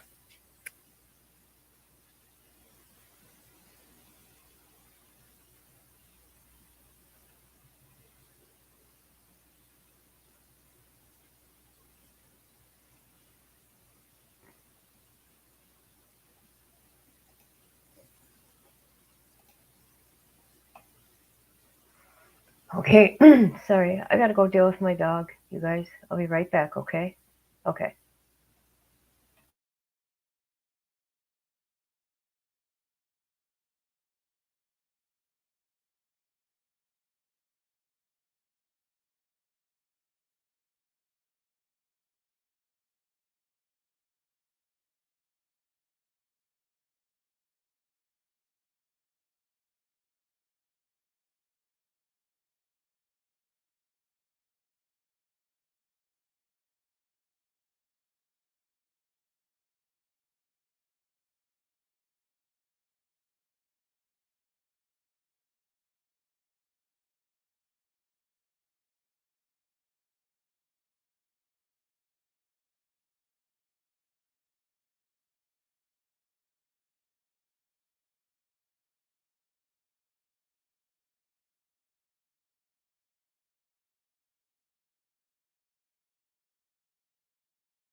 Oh my God. Craziness, people. Had to call 911 for the neighbor. And something happened to the internet. I had internet problems last night. Unreal. Oh my God.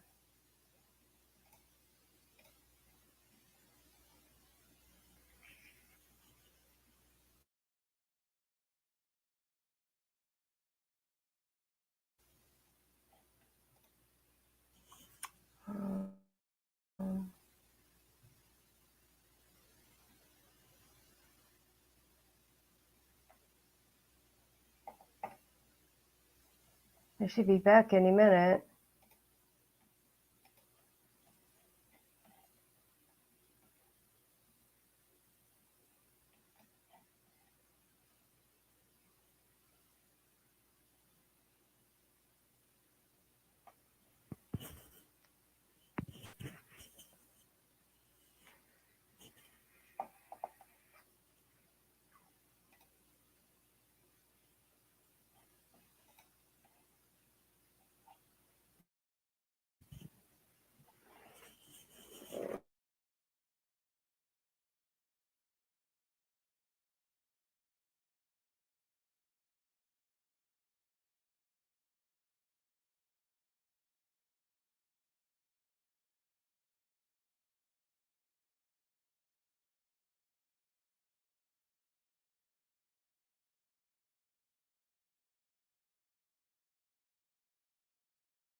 Present in the courtroom. Is there anything we need to take up before we bring them in? Nothing from the people, Your Honor. Thank you. Okay, let's bring them.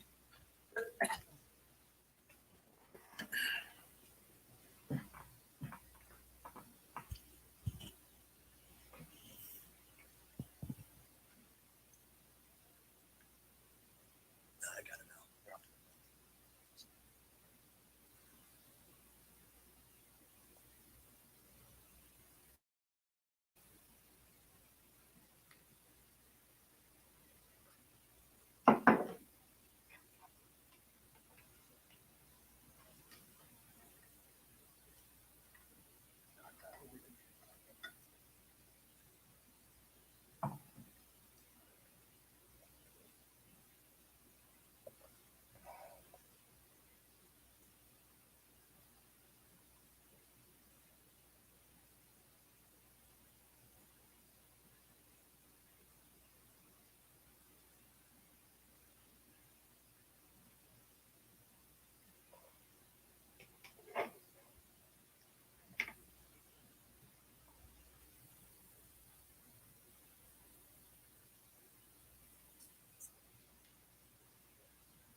Oh, good.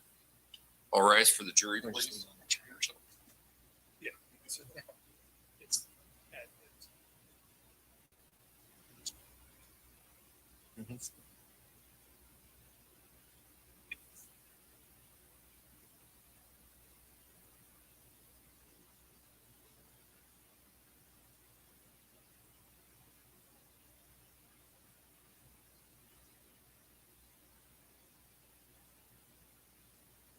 Thank you. You may all be seated. Court will recall 20 CR 1358, People versus Letecia Stauch. Record should reflect the jury has returned to the courtroom. Prosecution, call your next witness, please. Your Honor, we would call Detective Tim Farrell to the stand.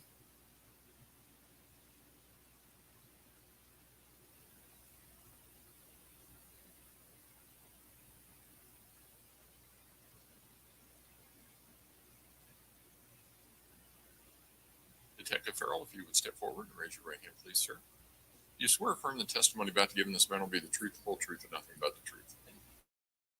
Go ahead and have a seat in the witness stand. Please watch your step as you step into the stand.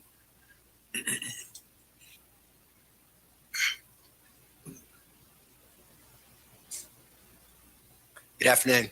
Afternoon. Could you please state your name, introduce yourself to the jury, and spell your last for the record? Detective Timothy Farrell, Ferrell.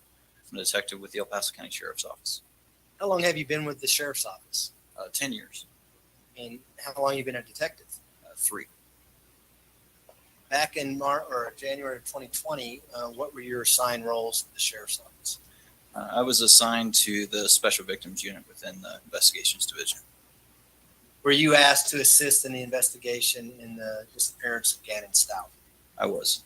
And back on January 28th of 2020, was one of your duties or assignments to go out and search 6627 Mandan Drive here in Colorado Springs, Colorado? Yes, it was. And why were you going out to search that residence? Initially, the call came in as a missing juvenile endangered, which is why it got referred to investigation. So we went out to try to figure out where the child had gone, whether we could find any evidence, whether they ran away, whatever the case might be. So we were just trying to figure out what exactly happened to see whether we were able to gather any evidence. Did you have any idea what you were looking for when you went out there? Not at that point, no. About what time did you get out there on the 28th? Do you recall? The house, I believe it was around 10 p.m. Okay. Who was there when you got there? Do you remember? Besides the other detectives, I believe Harley was the only other person on scene at that time. Did you know whether or not Lena, the 8-year-old child, had already been taken to go be interviewed? I'm not sure on that now. As you're out there on the 28th, you said around 10 p.m., were you getting information from the police department, the sheriff's office, as to the investigation, as to items you may want to look for, things like that? Yes, through the sergeant. Were people being interviewed at the sheriff's office and giving information and relaying it back to you as to what you should be looking for? Yes, they were. So what did you know prior to going into the residence at 6627? I knew that patrol had been called in the day prior for a runaway. They had not found any evidence as far as had not found the child on scene, hadn't been able to locate him. And beyond that, there wasn't a whole lot of information when we got there. Once we arrived on the scene, the information was pretty sporadic at that point. We didn't have a whole lot to go on. What was the game plan? What did you do when you got there? Basically, we went in, took photographs of the entire scene. One of the other detectives took those. And then we basically just went through looking for something or anything out of the ordinary or something that might help point us toward where you might have went or what had happened. And did you and your fellow detectives search the entire house, every room in the house? Yes, we did. Did you find any loose shell casings that looked like they'd been expended from a gun? I did not know. Would that be something that would be unusual or suspicious if you found a shell casing on a floor somewhere? Yes, it would. Did you see any blood in the house? Not visually, no. Would that again be something that would be suspicious? Draw your attention to that. Yes, it would. You said you went through and you took photographs within the house. Did you take photographs of the exterior and the interior of the house? I believe so. It was another detective that took the photographs. Would you recognize those photographs if you saw them again? Yes, I would. In front of you to your right are a stack of photographs. If you could take a look at those, and for the record, those would be People's Exhibit 240, 241, 242 through 245, 247, 248, 250, 251, and we'll stop at 251 when you get there.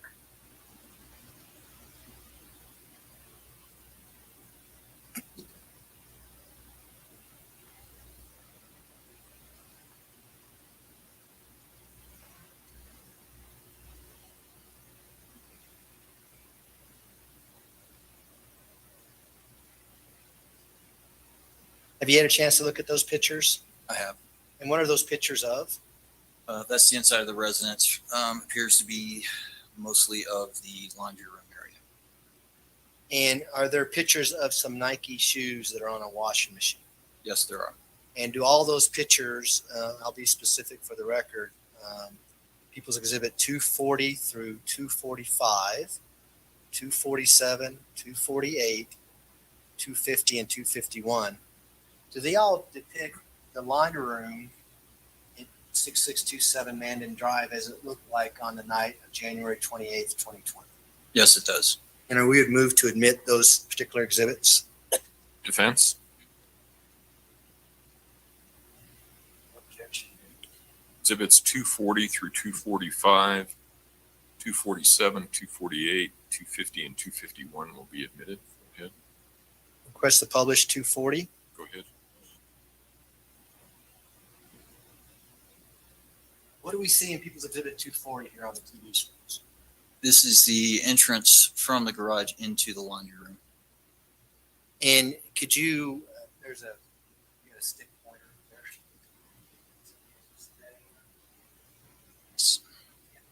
Can you just kind of point out some things that I mentioned about? For instance, can you point out the entry to the garage in this photograph? You see a dryer or a washer there on the right? And is there appear to be a shoe rack there on the left? Yes, it does. And this is what it looked like when you got there on the 28th? Yes, it does. We can go to 241, please. What do we see in People's Exhibit 241? That's the washer and dryer in the laundry room. And do you know which one is the washer and which one's the dryer? I believe the one on the left is the washer. And Detective, I'm going to have to ask you to speak up loudly if we are facing the TV. Let's go that way. So let's go to People's Exhibit 242 at this time. What do we see in People's Exhibit 242? Large mound of clothing on top of the washer and the dryer. And is that what it looked like when you initially got to the residence? Yes, it does. And did you do anything to look through this clothing? Myself personally, no. Did anybody do that? Detective John Price did. And were you there when he was doing that? I was not there when he was initially looking through it, but he called me up once he was looking through that. And why did he call you up? Do you know? We found a pair of shoes with that seemed out of place to him with a pink residue on the bottom of the soles. We go to 243, please. What do we see in People's Exhibit 243? A little bit closer shot over top of the washer. 244? What do we see in 244? These are the shoes that Detective Price pointed out to you. And is that what they look like when you got into the laundry room? Yes. And you talked about some kind of, you say, pink substance on the bottom of these shoes? Correct. What did you think that substance was? There was suspicion that it was possibly blood and had been washed, but had soaked into the sole of the shoe. Why did you have a suspicion of that? Just based on our experience and the time that we've seen blood-soaked clothing, it just seemed out of place. It seemed very strange to us at that point. So is this one of the instances that we were talking about when we started out, that you didn't necessarily know what you were looking for, but if you saw something out of the ordinary, you're going to make note of it? Yes. And so what did you do upon seeing these shoes? We photographed those, and then I also took swabs of the bottom of both of the shoes. And in this particular shoe, which shoe is which? This is the left foot, and that would be the right foot. Could you point out on the right foot any areas of discoloration that you've been talking about? Right up through here. This picture's a little hard to see, but basically on the indentations of the pattern of the sole, that is the pink residue. If we can go to People's Exhibit 245, please. What do we see in People's Exhibit 245? This is where it had soaked into the foam on the shoe and gave that discoloration also right. Just so the record's clear, you're using a pointer to point out in the middle of the shoe where there's a crease. You're saying there's some discoloration. Correct. Is that the area that you swabbed with regards to the right bottom of the shoe? Right up in this area here. And if you would resume your seat, there's a brown envelope marked 246. I believe it's going to be on your right-hand side. You see that?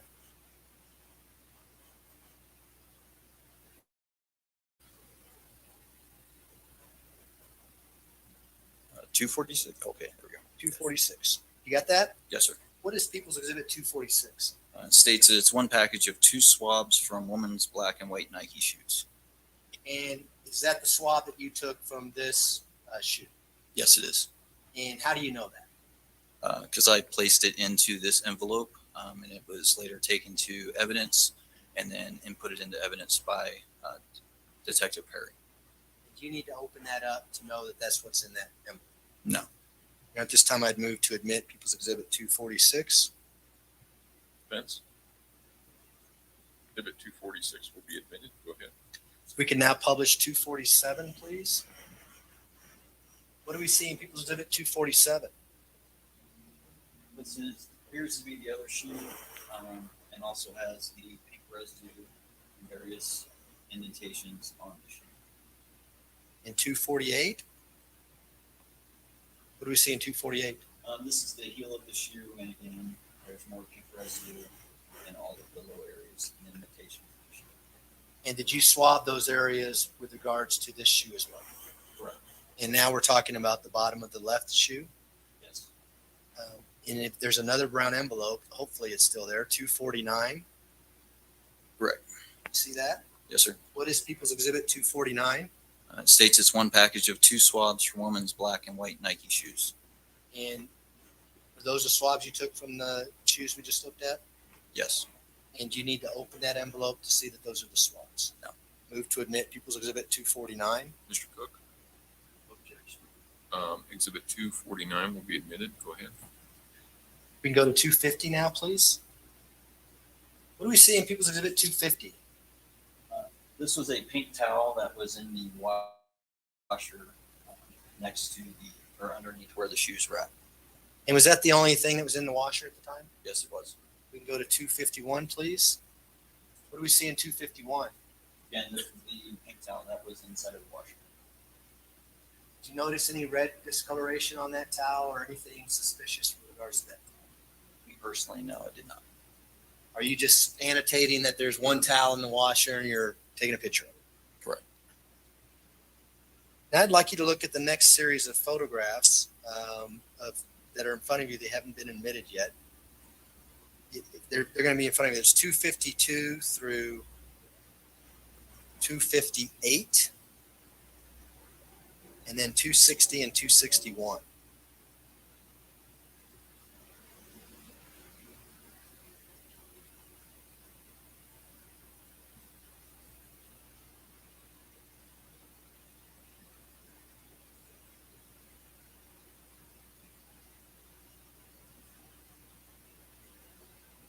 Have you had a chance to look at those photographs? Yes, I have. And what are those photographs of? Those photographs are the beginning of those are in the family room in the basement, which is an area of the carpet that had been cut out. There's also appeared to be burn marks on the couch. The other photographs are of the trash cans, which are in the backyard of the residence.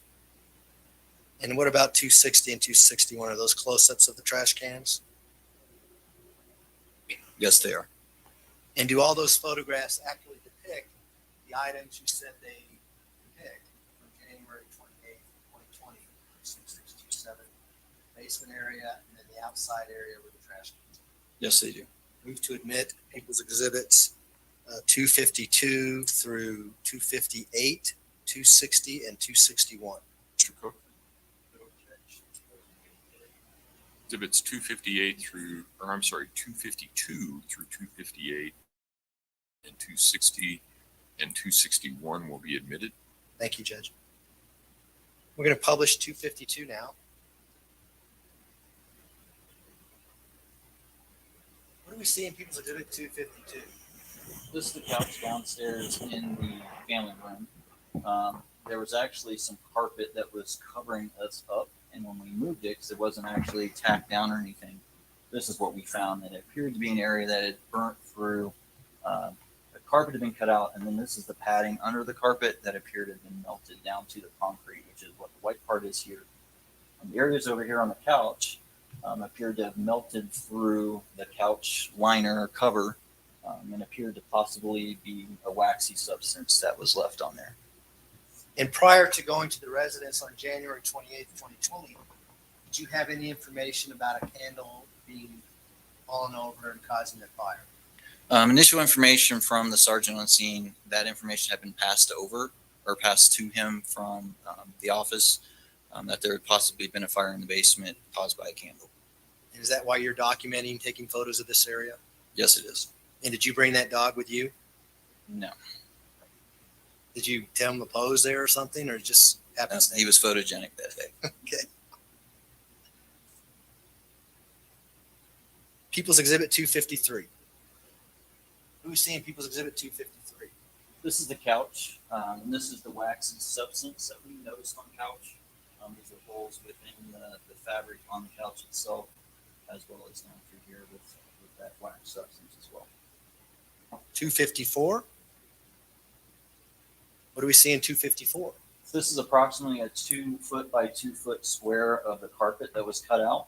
This is the padding underneath that carpet that had appeared to be either burned or melted through, and this is the bare concrete on the floor. And this appears to be a section that was burned. And when you're there on the 28th, can you smell anything? No, I could not. Did it smell like this fire had been recent, or you noted that in your report? I didn't smell anything at that point. And based on what you're seeing here, was it consistent with a candle falling over and burning right through the carpet, through the pad, and to the concrete? Based on what I saw there, yes. And did you make efforts to find, for instance, this piece of carpet that had been burned? Yes, we did. So we can go to People's Exhibit 255 now. What do we see in People's Exhibit 255? These are trash cans that were in the backyard on the side of the house. And so, just for the jury's benefit, would it have been on the which side, direction-wise, north, south, east, west? I don't remember. I believe it would be east, but it's been a while since I've been out there. We can go to People's Exhibit 256. What do we see in People's Exhibit 256? This is a trash bag that was on top of one of the trash cans, and on the top of it, when we first opened it, this appears to be melted part of the carpet and the padding that was also taken out from underneath. And so, would this be in the backyard of that residence? Yes. Is it fenced in completely? Yes, it is, with a 6 foot privacy fence. And was there a gate with a padlock on it just on the other side of this? Yes, there was. We can go to People's Exhibit 257. What do we see in 257? This is a approximately 2 foot by 2 foot square of carpet that was pulled from that trash can. And on that carpet, this was a burned area with what I believe to be possibly a wax substance. This is actually a hole burnt through the side. And 258? What do we see in People's Exhibit 258? Same piece of carpet, just a little bit closer up shot. This is the hole that was burned through the carpet, and then there's more red substance that appeared to be part of the wax or whatever substance that had melted onto the carpet. You want to maybe approach a witness? You may. I'm going to hand you what's been marked as 259.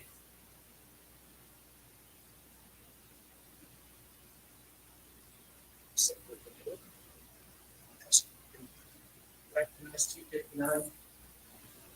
Yes, I do. What is People's Exhibit 259? This is the piece of carpet that's pictured in that photograph. And does it actually, does it look like as it did when we packaged it back on January 28, 2020? Yes, it does. To admit People's Exhibit 259. Mr. Cook? Exhibit 259 will be admitted.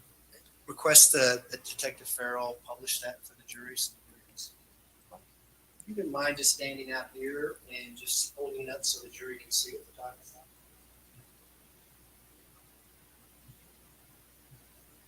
You may want to, just walk over here so you see this.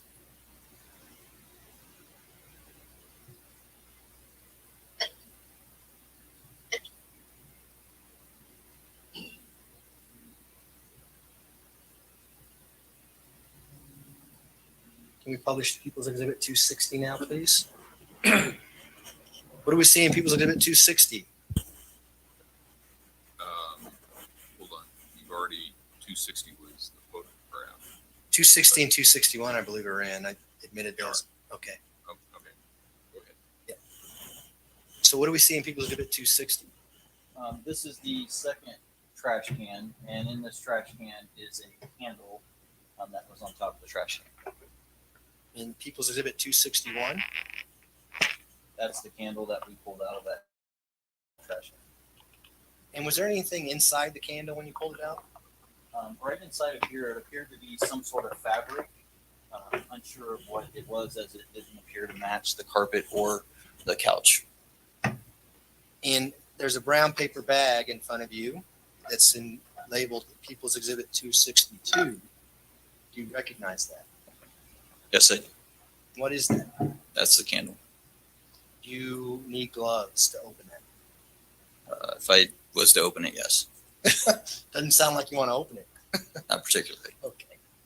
Let me ask you this. Is what's in 262 the same thing we see in the photograph 264? Yes, it is. Do you need to open that to know that it's the same general condition, or is it still sealed as it was when you packaged it? It's still sealed. We would move to admit People's Exhibit 262 at this time. Mr. Cook, No objection. Exhibit 262 will be admitted. Why don't we go ahead and open it? I'll get you some gloves, okay? There's a box right there. Might get a brochure just to do some of the items. That's fine.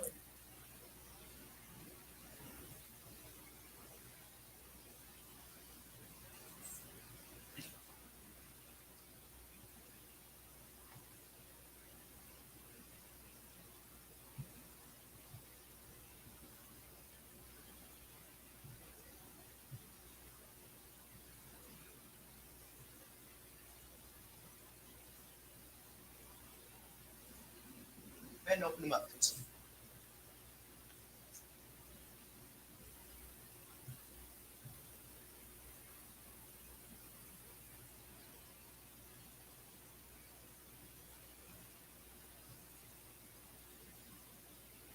Okay, for the record, you pulled out an item from that exhibit. And what is that? This is the candle that was in the photograph. Let's hold that up. Looking inside the candle, is that cloth material still in there? Yes, it is.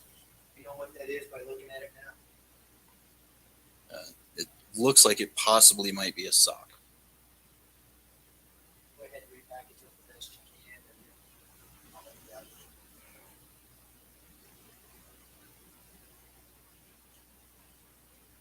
You may.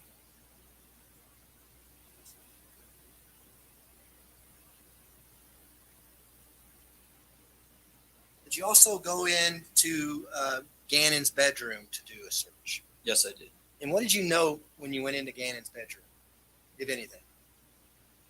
The bedroom seemed to be very clean. There was not a whole lot out of place that I noticed in the bedroom. The only thing of note that I noticed at that point was on the inside handle of the bedroom door, there was a brown smear on the handle. Did you smell anything when you went into Gannon's room? Myself, no. And what do you say yourself? Did someone else smell something?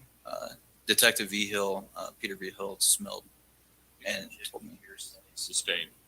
Detective V. Hill is going to be up next. Okay, we'll cover that with him. In front of you, there's some photographs, 263 through 270. Can you take a look at those?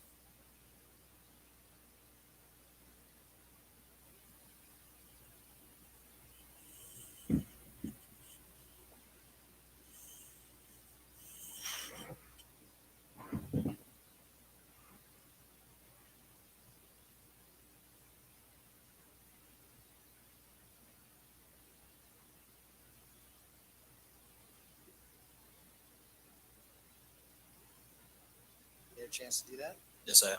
And what are People's Exhibit 263 through 27? These are pictures of Gannon's bedroom.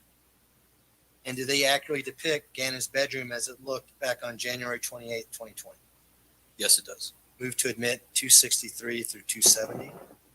Mr. Cook? It's 263 to 270 will be admitted. Request to publish 263. You may go ahead.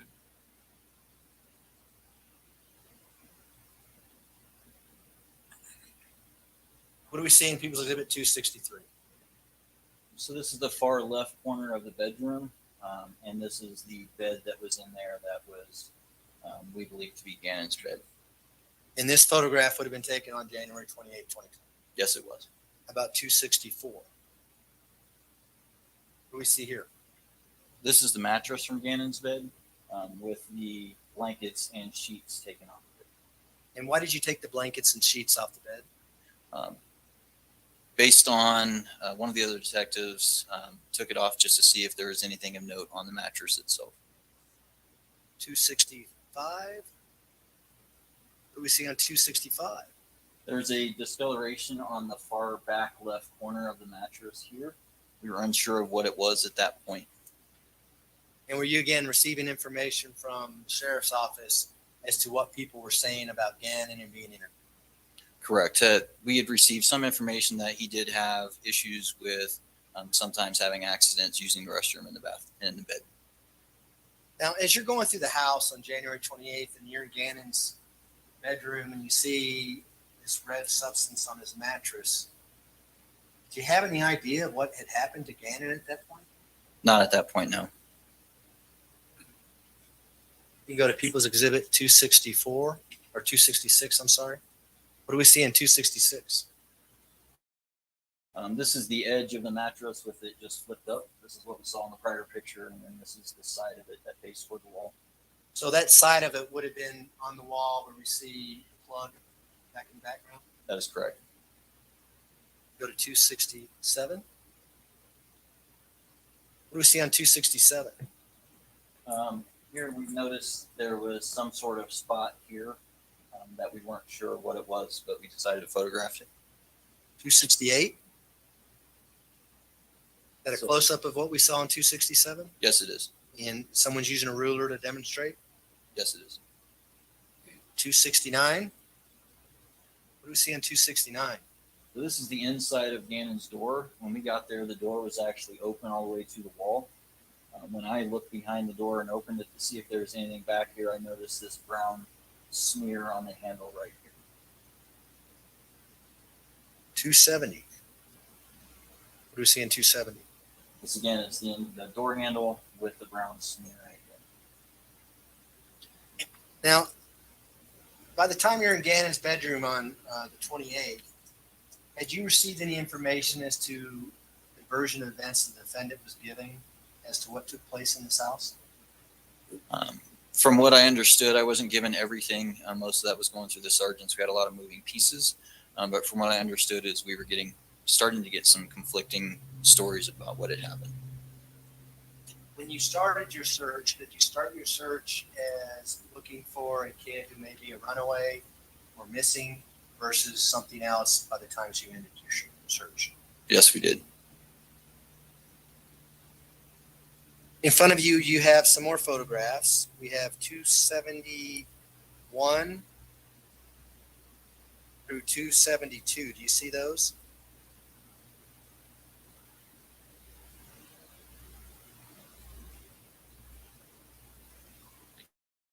You misspoke. You referenced to. Yeah, just 271, 272. We're going to get to the other ones in a second. Oh, he was just looking at a lot of photographs. Okay. Yes, I do. Do you have 270, 271 and 272? I do. What are those photographs of? These are photographs of firearms that I located in the master bedroom closet. And why did you document those photographs? Just because something seemed off. We couldn't put a finger on what was wrong or what we were seeing exactly, but something seemed off. So anytime we run across firearms and we don't know what's going on, we generally try to document them. And do those photos accurately depict those firearms as you saw them on January 28, 2020? Yes, they do. Move to admit 271 and 272. Mr. Cook?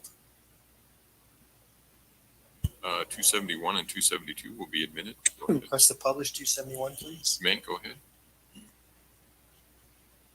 So where was this gun that we see in 271 located? I believe this one, I don't remember exactly whether it was under the bed or in the closet on this one. In the master bedroom, though. And what kind of gun is that, do you know? That's a shotgun. And 272? What do we see in 272? This is a shotgun as well, and this is an AR style short barrel rifle. Or AR pistol, actually. And where were these guns located? These were located in the master bedroom closet. And did you find any handguns in that residence on the 28th? I did not know. Take that down, thanks. I now want to turn your attention to January 29th of 2020. Were you at the sheriff's office when the defendant, Ms. Stauch, was to come down and be interviewed? Yes, I was. And were you there when in fact she did show up? Yes, I was. You have an opportunity to go out and see what vehicle she came to the sheriff's office in. Yes, I did. I went out to the parking garage and located her vehicle on the first floor of the parking garage. And what kind of vehicle was that? That is a Volkswagen Tiguan SUV. And did you notice anything unusual about the vehicle when you located it? When we located it, the vehicle was actually still dripping water off of it, like it had just been washed. There was no rain. It was completely dry outside. So that struck us as very odd. And why was that odd? We've been trying, from what I understand, the other detectives have been trying to get her to come in for an interview for quite some time. And then when she showed up with a vehicle, it's freshly washed. And did you photograph that vehicle? I did not. Another detective did. Were you there when it was photographed, and would you recognize those photographs that you saw? Yes, I was. I'll have you take a look at People's Exhibit 273 through 276.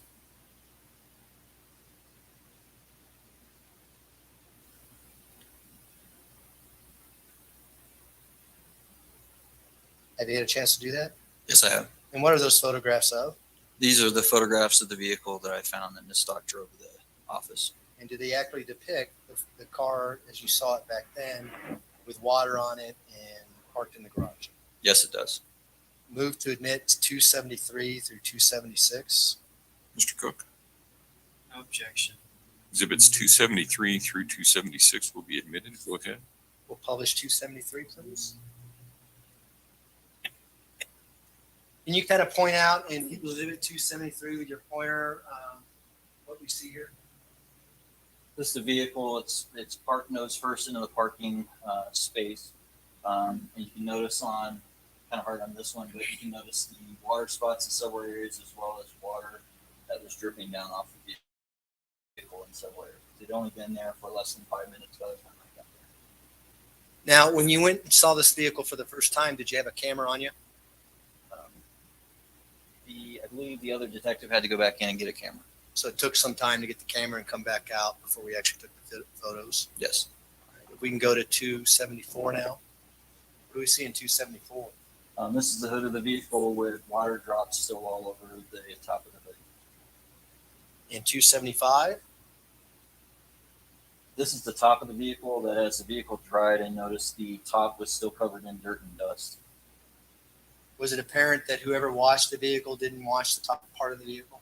That's correct. And did you notice that right away when you saw the vehicle? Once it started to dry, yes. In 276? What do we see in 276? This is just a picture taken from the back to include all the dirt and dust that was on top of the vehicle. Now, were you able to get inside that vehicle right away? We did not know. Did you have to get a search warrant to eventually get in and search it? Yes, we did. Did you search that or someone else searched it? I was there when it was searched by the FBI's evidence recovery team. Do you know whether or not the inside of the back storage area, the luggage area, did that get washed? Unsure whether it had been washed out, but they didn't find really much of anything in the back.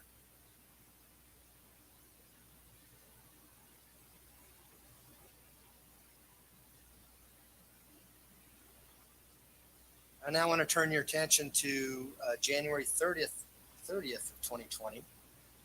Were you part of a surveillance team that was watching the defendant and her daughter, Harley Hunt? Yes, I was. You see the defendant, Letecia Stauch, in the courtroom. I do. Point her out and describe what she's wearing. She's in that corner over there wearing, it looks like a light pink sweater or shirt. May the record reflect identification of the defendant subject to cross. The record will so reflect. Go ahead. Why were you guys going out to conduct surveillance on the defendant and her daughter? At that point, more information had been gathered that were making the lead detectives on the case a little more suspicious about what was going on. We weren't able to determine exactly what had happened yet, but we were concerned based on her actions and how she was reacting that there might be something more than what we knew at that point. Well, when you say suspicious, were you aware whether or not the defendant had been taken to Memorial Hospital for what's called the same examination? I was vaguely aware, yes. Were you aware that she gave a statement and said that she was raped? Yes, I was. It makes sense that she would then be taken for a same examination after that statement. Yes, it would. Were you aware that she left the hospital? I believe they had told us that she had left, but I wasn't involved with that, so I wasn't for sure. I didn't know all the details on that. Was that part of the reason why you were conducting the surveillance? Because she now became a person of interest, so to speak? Yeah, it was at that point where I was advised they were actually writing and seeking a search warrant to collect the cell phone of Harley as well as her vehicle. So talk to the jury about the surveillance. What did you see happen? Did you follow them anywhere? And things like that? We were at a residence down near, not too far actually from the house where they had been staying. We were all in unmarked vehicles. Her and Harley got in the vehicle. They drove around town for quite some time. We followed them. We had numerous vehicles that were following them so that they wouldn't know we were there. They ending up in a parking lot up in the area of Woodman and North Academy is where they stopped, and they went into a store there. This store would have been the Marshalls over there? Yes, it would. And so what happened when they went in the store? What did the surveillance people do? So we had undercover officers as well that were in plain clothes that followed them into the store and were maintaining eyes on them to see where the cell phone was. Now, in the meantime, were others drafting warrants for Harley's white Jetta and Harley Hunt's cell phone? Yes, they were. And while they were in the store, I was advised by Sergeant Abishan that the warrants had been signed for the vehicle and for the cell phone, and I was ordered to seize them. And what does that mean when you're ordered to seize them? We take the vehicle, impound it to our evidence facility. We take the cell phone and place it into evidence, and then we would seek a warrant to then get the contents of that cell phone. So what happens? Let's start with what happens when the defendant comes out of the Marshalls. So the defendant came out of the Marshalls by herself. While inside of the Marshalls, we were getting reports from the undercover agents that both her and Harley were both using the cell phone while we were in there. They lost sight of them in the store, so they didn't know who had the cell phone at that point. Ms. Stauch come out of the store by herself, walking toward the vehicle. We had determined that we didn't want to let her get back in the vehicle because that becomes much more dangerous for the public when they're in control of a heavy object like that. So it was determined that we would stop her prior to getting to that vehicle to prevent her from entering it and then it turning into something more. As she walked down toward the vehicle, one of the undercover officers from our Vice Narcotics and Intelligence Unit at that point had a thrower vest on with sheriff in big white letters in the front of the vest, pulled in between her and the white Jetta and stepped out of the vehicle. As soon as he stepped out, I was pulling my vehicle in between her and the store to prevent her from getting back in the store. As soon as she saw him, she turned and bolted north through the parking lot and actually passed my vehicle. Was this Sergeant Ganstein that got out of his vehicle? Yes, it was. And when you say she turned around and bolted, what did she do? She took off running at a full sprint, and he was chasing her through the parking lot. So what did you do when you saw that? I threw my car in the park, jumped out, started giving her commands, started following her, chasing her through the parking lot, and she was ignoring my commands at that point. How were you dressed then? I was in a khaki pants, a black polo that has my name on it, as well as a badge on the left side, and I also had my badge on my belt as well. You wear that why? To be readily identifiable as law enforcement. Did she acknowledge you as she ran by you? Did she look at you? No, she did not. And so what did you do next as she ran by you? As she was running toward another store, I drew my firearm and gave her commands again. She turned her head, and when she saw the firearm, she stopped and started complying with commands. When you say she saw the firearm, did she look directly at your firearm? She looked directly back at me over her shoulder, and once she saw it, she stopped. So how soon after you drew your firearm did she stop? Almost immediately. Say anything as you drew your firearm? I was giving her commands to stop at the sheriff's office. Once she stopped, then I gave her commands to get down on the ground, and essentially had her lay on her stomach until Sergeant Ganstein was able to get there and then place her in handcuffs. Was the game plan to arrest her at that point? No, it was not, and I informed her of that. Why'd you draw your gun?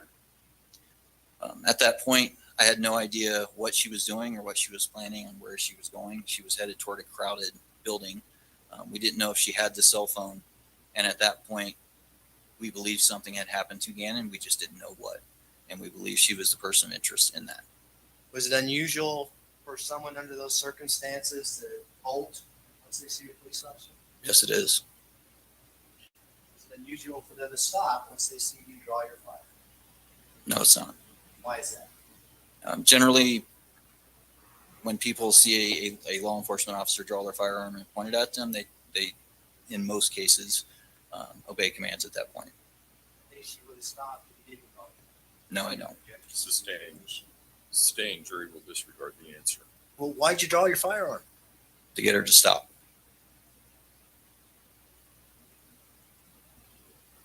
Based on your interaction with Miss Stauch out there at Marshall's parking lot, did she seem to understand what you were saying to her?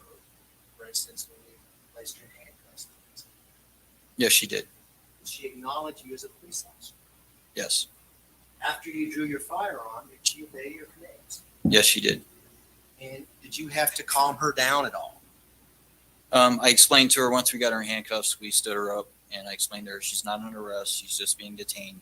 We had a search warrant to seize the cell phone and the car. And at that point, she acknowledged, and then she didn't say another word to me at that point. What happened when Harley came out of it? She started yelling over toward Harley as other officers escorted Harley out of the store. What was she yelling? And when you say she, you're referring to the defendant? Yes, I am. What was she saying? From my best recollection, she was shouting, "Don't tell them anything." And did Harley tell you anything? I did not speak with Harley at all. Do you know if she spoke to anybody? I'm unsure. I don't think she did.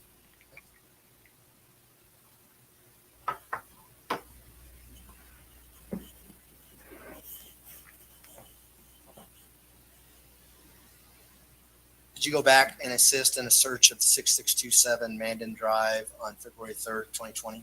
Yes, I did. Was this a more thorough search now? Yes, it was. Were members of the crime lab there as well to collect evidence? Yes, they were.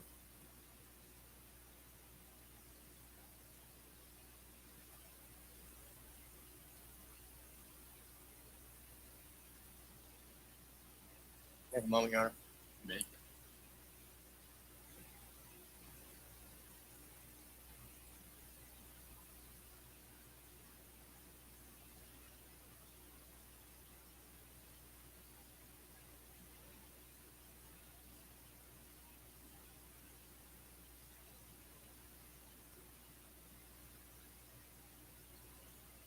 Back on March 9th of 2020, did you have an opportunity to review some video surveillance from a Walmart in Trinidad, Colorado that was dated February 1st, 2020? Yes, I did. And why were you reviewing that? I was advised that the video had been collected as the defendant had been caught on video going into the store purchasing something, and they wanted to confirm whether or not it was her. And were you able to confirm whether or not you saw the defendant in that surveillance video dated February 1st, 2020? Yes, I was. And what was she doing? She went into the store, walked around, looked at a few things, picked up something near the electronics department, checked out there. Then she walked out the front doors, stopped. They checked her bag and her receipt, and then she walked out, got into the vehicle outside, and they left. One moment, Your Honor. Those are my questions, Your Honor. Thank you. All right. Cross-examination, Mr. Cook. Thank you.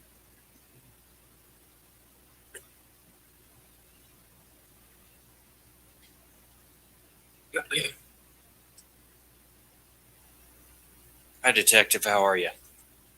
Good, sir. My name is Will Cook, and I represent the defendant, Letecia Stauch.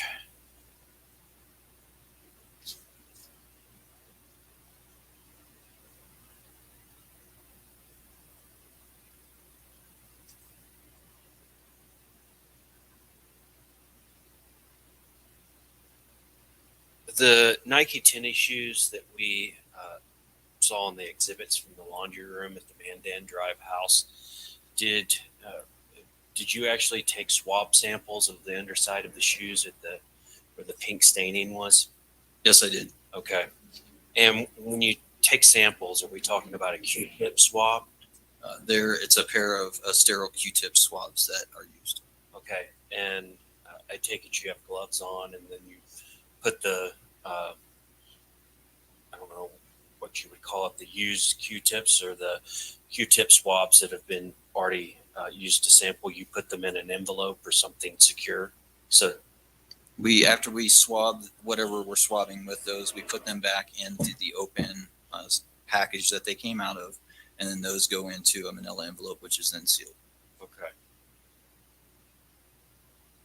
Why do you put them back into the manila envelope and seal those? Because we only use them to sample one item. Okay. And you want to have a pure sample or an uncontaminated sample, correct? Correct. Okay. And if you put those in and you took the samples, what were these samples eventually tested for, if anything? I'm unaware of that. I wasn't the one that submitted them. Okay. Could these samples have been tested for DNA, blood, poisons? I mean, it's a whole host of things that they could have been tested for, correct? Those options are out there, yes. Okay. Who makes the decision on what testing is done on a sample that was taken? Generally, the lead detective on the case. Okay. In conjunction with the lab. Who was the overall lead detective on this case with Gannon Stauch?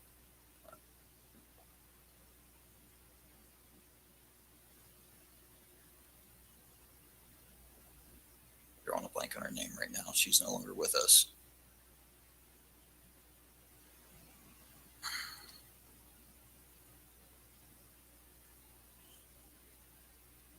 It's Detective Bethel. Detective Bethel. Okay.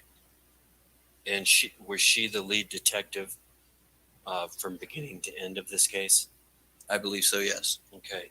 And you state she's no longer with us. Does that mean she's no longer with the El Paso County, Colorado Sheriff's Office? Correct. She's no longer employed by us. Okay.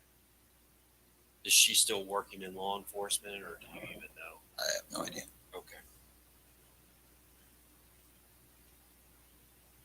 So she's the lead detective.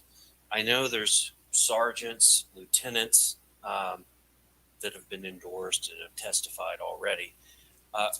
Sergeants and lieutenants are above even the detective, correct? That is correct. Okay.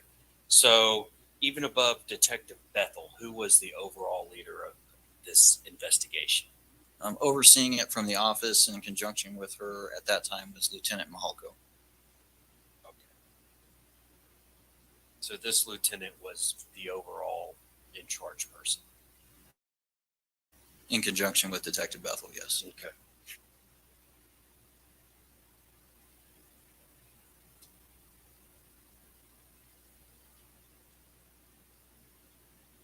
Now, before you went out to the house on Mandan Drive,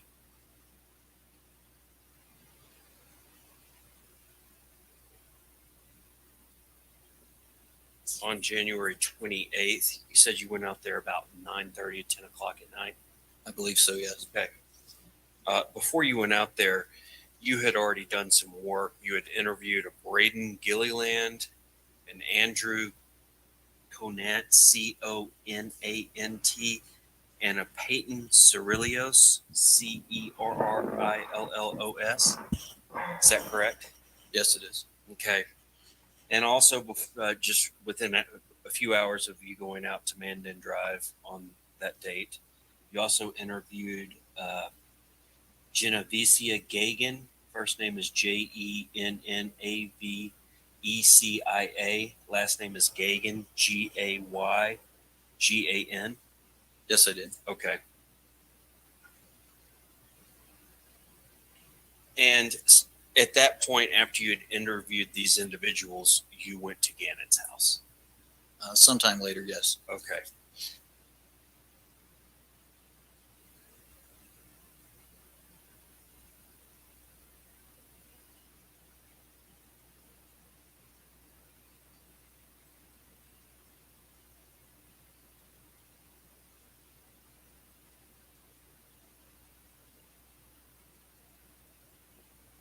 And so you told Mr. Young during direct examination that you had some baseline of information that you had received when you went on the 28th. That is correct. Okay. And in fact, the day before on January 27th, there had been at least 3 El Paso County Sheriff's deputies that had gone through the house and did a search, and they were looking for Gannon. What we were informed is they had taken a case for runaway as they've been called out there. And they had done a walkthrough on the house, which is pretty standard because kids like to sometimes go in places and hide where their parents can't find them. And then that's why we check those areas. Okay. And as a detective, I see you're in a suit and tie. Do you ever wear a uniform? Or since you're a detective, do you wear plain clothes? Generally plain clothes or the khaki pants and black shirt. Polo. Okay. Do you ever wear a body camera? At that time, we were not issued them, no. Okay. Have you been issued a body camera now? Yes, I have. Okay. Do you wear it with your plain clothes? I do with the khakis and polo, yes. Okay.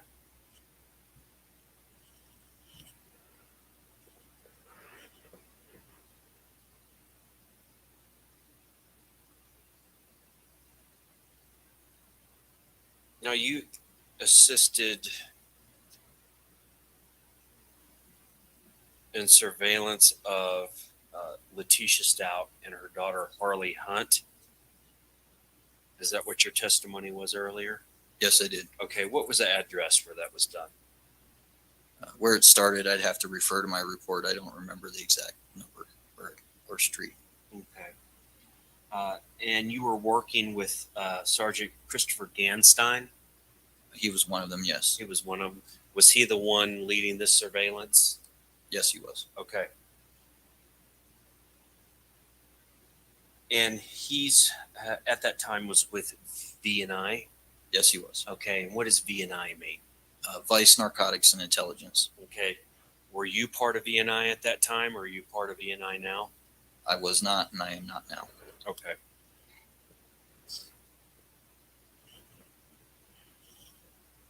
So ultimately, you understood the purpose of this was to get Harley Hunt's phone, which there was a warrant, correct? Yes. And to get the white Jetta and impound it, which there was a warrant for that Harley Hunt had been driving, correct? Yes. Okay. What else were you supposed to do, or were those the 2 main tasks? Those are the 2 main tasks. Okay. If you were outside this residence where the Jetta was, and you had Harley Hunt and Miss Stauch both come out and sit in the car, why didn't you just stop the situation then, or light them up and go and seize the phone in the car at that point? Why go through this big rigmarole of driving around, following them, having people in a Marshall store, you know, letting them get out into public. Why do that? We didn't have a search warrant yet signed by a judge. Okay. And when did the search warrant come through? I don't know the exact time. I was informed when we were at the Marshalls and I was sitting outside prior to Letecia Stauch exiting the door. I was advised by Abishan that the warrant had been signed, and that's when I was directed to collect the items. Okay. Now, Letecia Stauch was a suspect or a person of interest at this time, wasn't she? Yes. Okay. And her daughter, Harley Hunt, was a suspect or a person of interest also at this time, correct? I believe so, yes. Okay. And in fact, the warrants were only for items that belonged to Harley Hunt, her cell phone and her vehicle. Correct. Okay. On that date that you were describing, you weren't out there collecting, you weren't out to arrest Letecia Stauch, and you weren't out to seize any evidence of hers or any items, correct? Correct.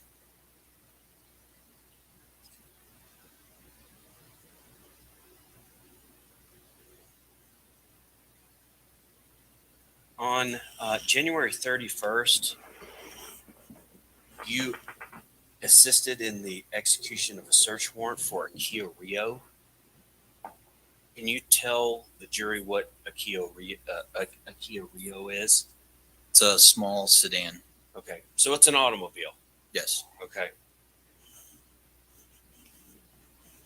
And you searched this vehicle, correct? I did not. The FBI's evidence response or recovery team searched the vehicle. Okay. But there was evidence that was collected from the search of this vehicle. Yes, there was. Okay. And you actually entered the evidence seized from this Kia Rio into the El Paso County Sheriff's evidence facility, correct? Yes, I did. Okay. And it looks like it was a few items, a Kia Rio engine air filter, one, a Kia Rio cabin air filter, one, swab of passenger side rear headrest, soil debris from driver's side rear wheel well, swab from interior driver's side rear door handle. So it looked like there were different swabs that were taken from, I'm not going to go over everything that was taken, but it looks like there was swabs taken from different parts of the vehicle and trace evidence quadrant E, D, C, B, and A. Do you recall logging that evidence at the sheriff's office? Yes, I do. Okay.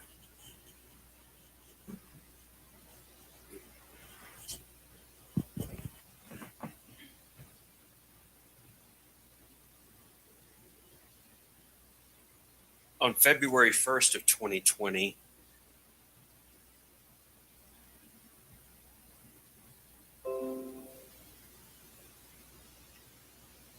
you did some follow-up on a 2016 Nissan Frontier pickup truck, correct? Yes, I did. And was it your information that that pickup truck had been seized or taken in from the Mandan Drive evidence address and actually was registered to Al Stauch? He actually drove it to the evidence facility and turned it in. Okay, so he turned it in, but your information was that it did in fact belong to him. He owned it. It was registered to him. Yes. Okay. And you entered into evidence information that was collected from this vehicle. It looks like you took in some 4 trace evidence filters, 2 cabin air filters from the Nissan Frontier, an engine air filter from the Frontier, swabs from different spots of the truck bed. It looks like 1, 2, 3, 4, 5, 6, 7 different swabs from different locations in the Frontier truck bed were taken in, and other trace evidence. Is that correct? So yes.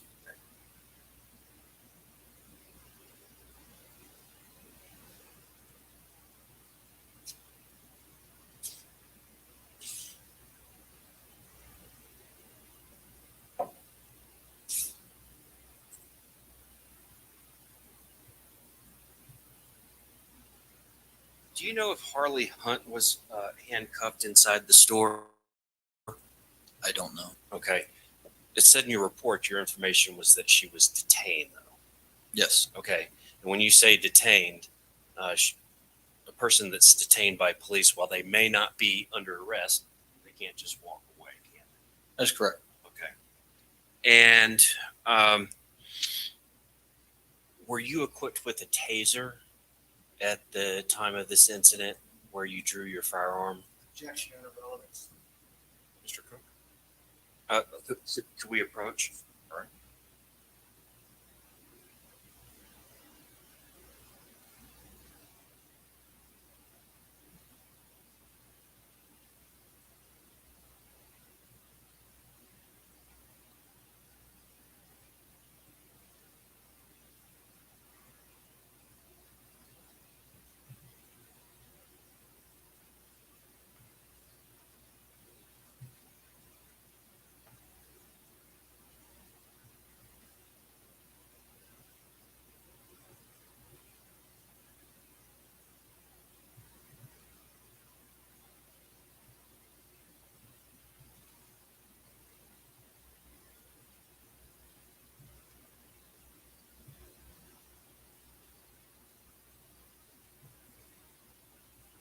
You object? Sorry. The objection is sustained.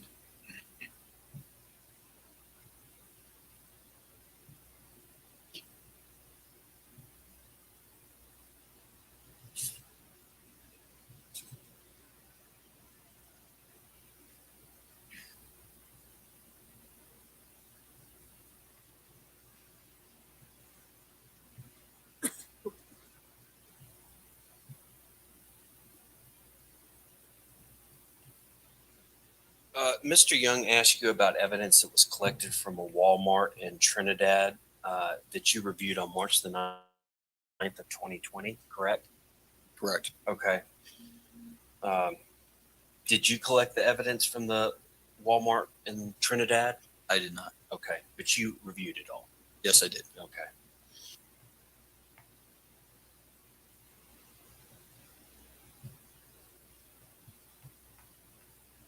You took screenshots of the video. It looks like in your report you indicated the video you were reviewing from Walmart, you did take screenshots.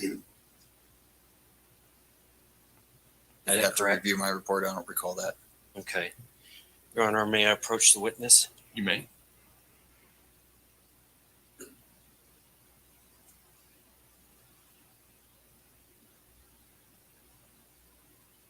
May I approach? You may. Detective, you want to look at that and see if we can refresh your recollection. Near the bottom. Is that a copy of the report? Yes, it is. You see on the first page. Yes, I do.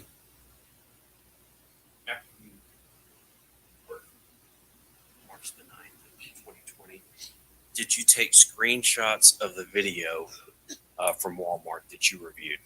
Yes, I did. Okay. What specifically does that mean you took screenshots? You just shoot it with your iPhone, or what are we talking? Is there a specific device you use to take screenshots of videos, or what? It was on my computer where I was reviewing the video. Okay.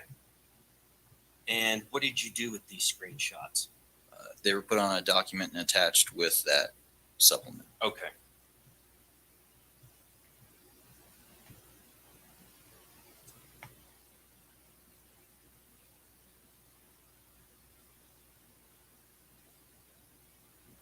Just a moment, Your Honor. All right.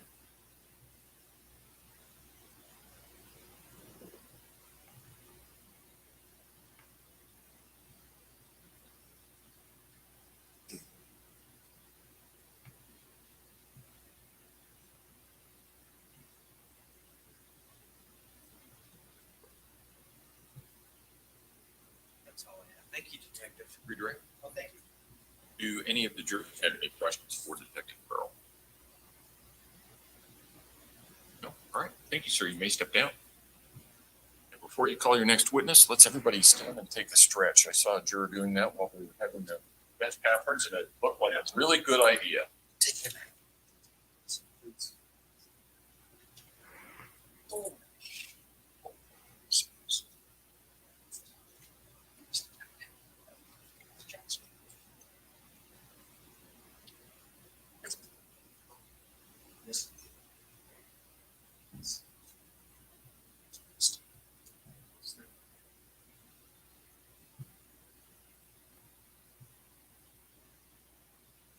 Okay. Right. Call your next witness, please. Call Detective Peter B. His name again? Hill. Behill. All right. Detective Behill, if you would step forward and raise your right hand, sir, please. You swear affirm the testimony about to give you this man will be the truth, the whole truth, and nothing but the truth. Ready? Right now, seeing the witness stand. Please wait your step as you step into the stand. Good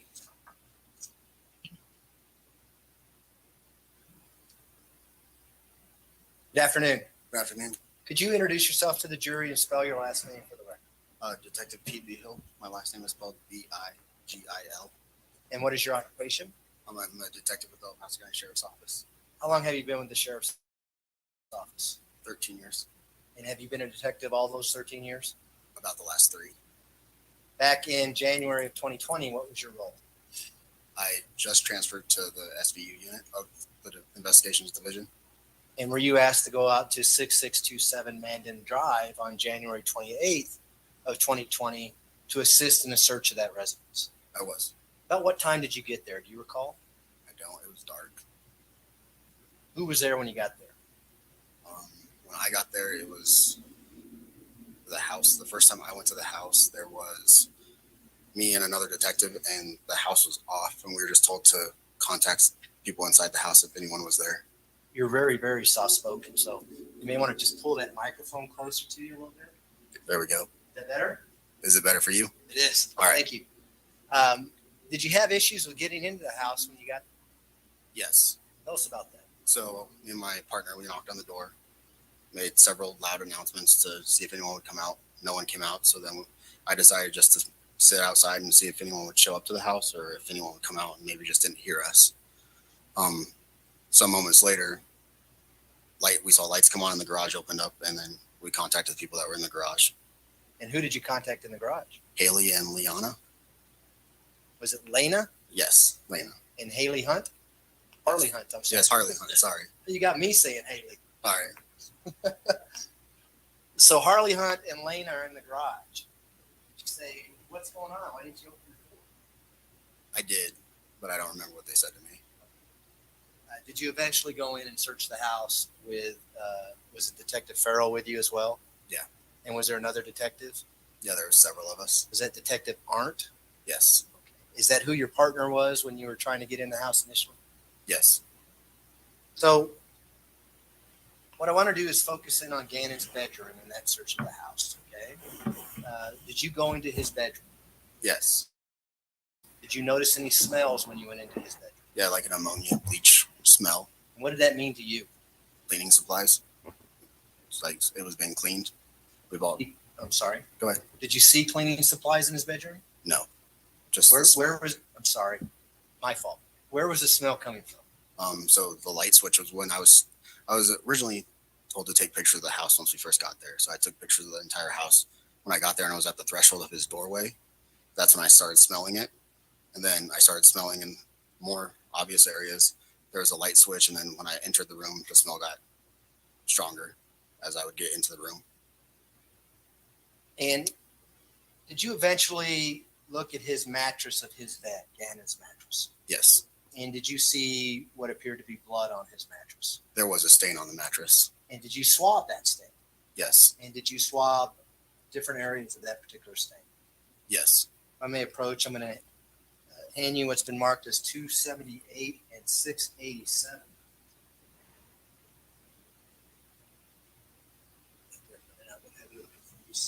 Let's start with 278. What is 278? 278 is a package of 2 swabs from the bed on the east wall. And is that the swabs that you took from that mattress that had, was it blood or what? What did you think it was? I didn't know what it was at the time. Okay. I don't think any of us did. So we swabbed him to send it off for testing. All right. So does that contain the swabs, at least of the portion of the mattress that you did on January 28th, 2020? Yes. And is that package still sealed? Yes. Do you need to open it to see if the swabs are in there? No. Move to admit People's Exhibit 278. Okay. 278 will be admitted. Go ahead. Now let's go to People's Exhibit 687. What is People's Exhibit 687? Swabs from 2 additional swabs from the bed located on the east. Is that the same mattress, Gannon's mattress that you swabbed on January 28, 2020? Yes. Do you need to open that package to see if those swabs are in there? No. Move to admit 687. No objection. 687 will also be admitted. I handed you a picture, or at least I put it on your chair there, People's Exhibit 277. Do you recognize that picture? Yes. What is that picture of? The storage room in the basement of the address. And did you take that picture? Yes. And is that accurately depict the storage room as you saw it on January 28, 2020? Yes. Move to admit People's Exhibit 277. Okay. 277 will be admitted. Your Honor, at this time, I request to publish People's Exhibit 312, which is already in evidence. Go ahead. Detective Vigil, sorry, it's been a long afternoon for me. We're looking at People's Exhibit 312, which is the still taken of January 27, 2020. Do you recognize the storage room in this still? It's the same storage room, but it wasn't like that when I took a picture of it. What do you mean? That it's been altered or someone was going through it and moved boxes. Were the boxes stacked up like that on January 28, 2020 when you went to the photographs? No. We can now go to People's Exhibit 277.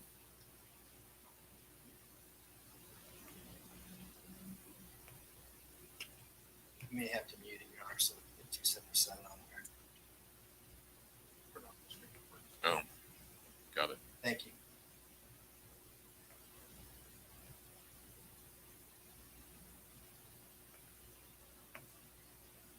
It's ready. Okay, we can unmute it. Thanks. Good. All right. So is this what that same area looked like on January 28, 2020, the next night when you were? Yes. The boxes aren't stacked up as high? Correct.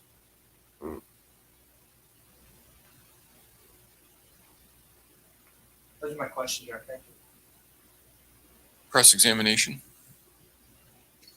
No questions. Do any of the jurors have any questions for Detective Vigil?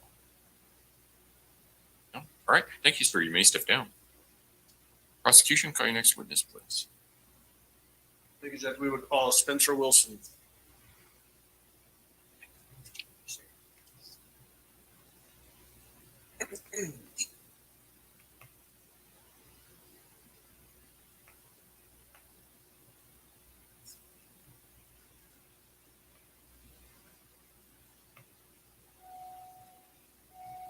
Mr. Wilson, if you would step forward and raise your right hand, please, sir.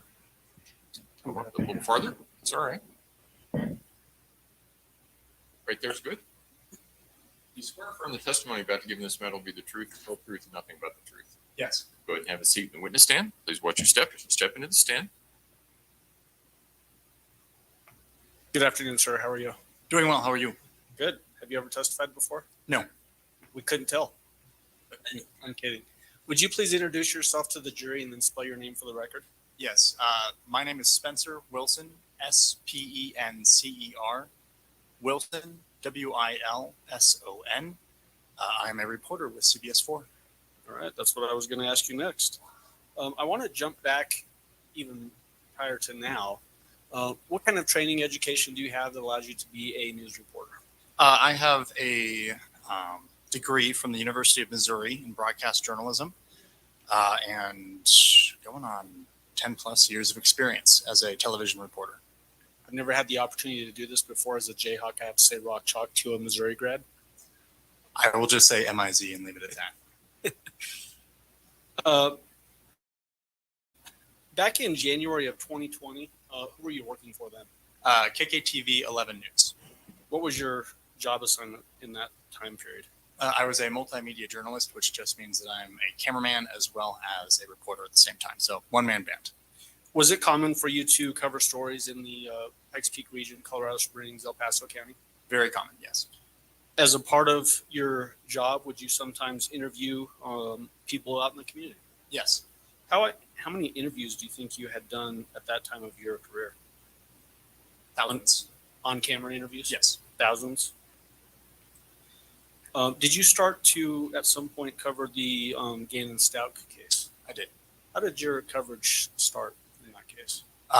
It was kind of bouncing around between different reporters. Eventually, one day I was put on the story, and I can't remember if it was the very first day or if it was the second day I was doing the story, but I was out there and made contact with Letecia Stauch. Okay. So let's talk about that a little bit. Was there anything odd about you making contact or the way the contact unfolded for you? Yes, I can remember it very clearly. I was on the sidewalk. We were just covering a search that day in the neighborhood. And there was a big moving truck and also a car pulling out of the neighborhood. And somebody rolled down their window and started to chastise me for coverage, being out there and reporting on stuff, and questioned the way that I was telling the story. That person was Letecia Stauch. And I realized that, and I said, well, if you got such a problem with this, why don't we go talk about it?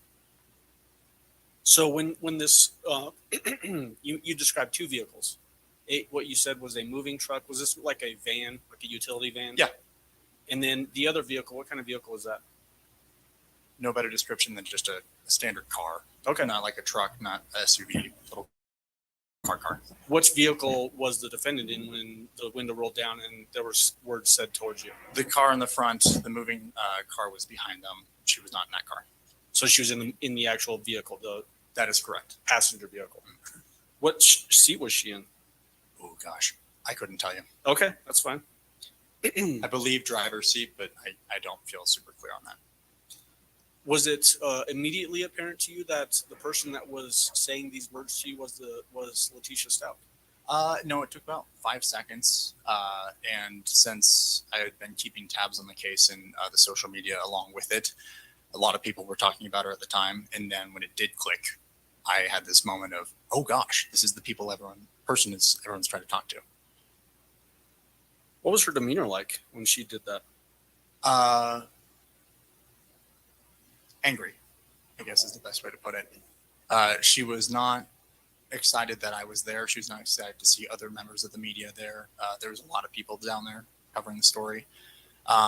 And just the words she said to me were basically, you're doing this wrong. Okay. And so then that's when you make this arrangement to go talk somewhere else. Did you in fact do that? That's correct. I offered to do an interview. She mulled it over for a quick second. There was some conversation in the car. Eventually she said, okay, we'll give this a shot. And I said, being the reporter I was for that station, I don't want everybody else to have this at the same time. So let's go somewhere else. And she agreed that it would be a spectacle if we were to do it right there. So we drove to a construction lot, maybe half a mile away. Okay. And just for contextual reference, was this on January 31st, 2020? Correct. So roughly, I guess, 4 days after Gannon was first reported missing to the police? That's correct. So tell us, how do you go about setting up doing an on-camera interview in a general sense? And then how did you do it in this case? Generally, I will talk to the person beforehand, kind of give them an explanation of what's about to happen. This is all while I'm handing them a remote microphone that will then clip onto some part of their body somewhere. And then I begin by asking them to say and spell their full name and explain who they are to the story. That's fairly standard practice. I think almost every reporter does that ever. The difference on this story was a part of the circumstances where Letecia was willing to talk to me was in the event that she did not have to show her face. And so I tried to get creative because I desperately wanted to have this interview. But at the same time, I could not show her face, which is difficult for TV because we have to show things. I came up with the idea if she looked away from the camera and if I looked towards it, you could still see the conversation happening. That being said, you would not see her face. Let's talk a little bit about this microphone that you just described that would click on somebody's clothing. Does it have a wire that goes to some sort of little control box that is somehow then wirelessly connected to your camera? That's correct. Is it typical that control box to that microphone would stay with the person while that microphone is attached to them? That's correct. if a person walked away from the camera to a different area or, proximity wise, would the camera still pick up on anything that microphone is picking up on? That's correct. Did that happen in this case? Yes. Was it odd to you as a reporter that had done thousands of interviews that Letecia was asking you to do this interview but not have her face facing the camera? Not entirely so. It did make it an unusual situation, but there are some instances where people ask to not have their face shown. Sometimes shoot somebody's hands as video when we're talking to them.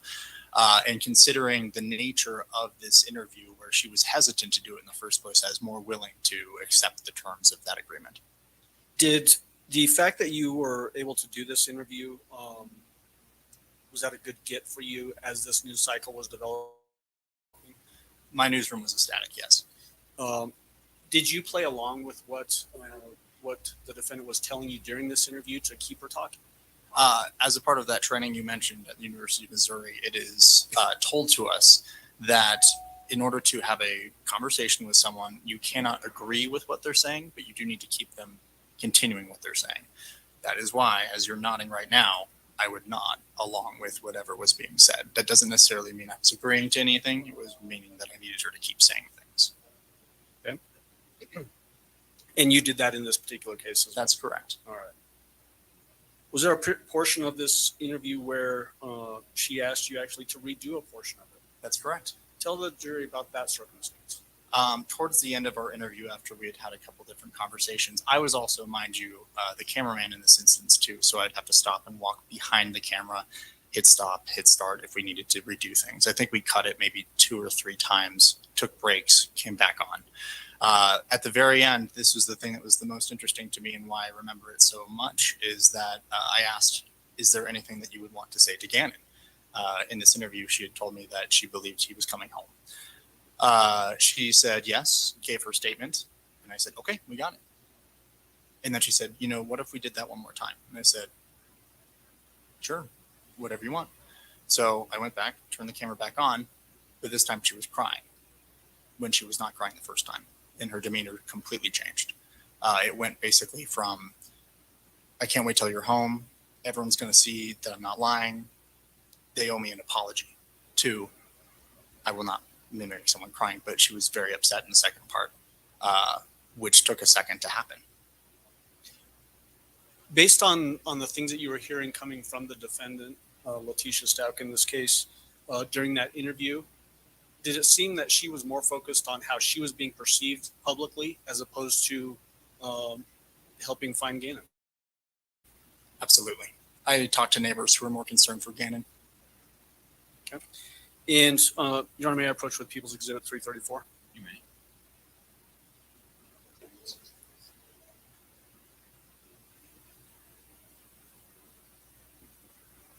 Mr. Wilson, I'm holding a disc, People's Exhibit 334. Do you recognize this disc? I do. Why do you recognize it? I just watched it in the other room. So did you put your signature on it in today's date? That's correct. The contents of this disc, is it basically a file of that interview? That's correct. Is it fair and accurate representation of your Yes. Exhibit 334 will be admitted.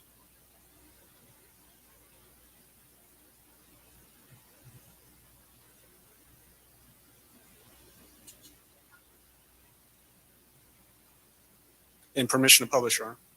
You may.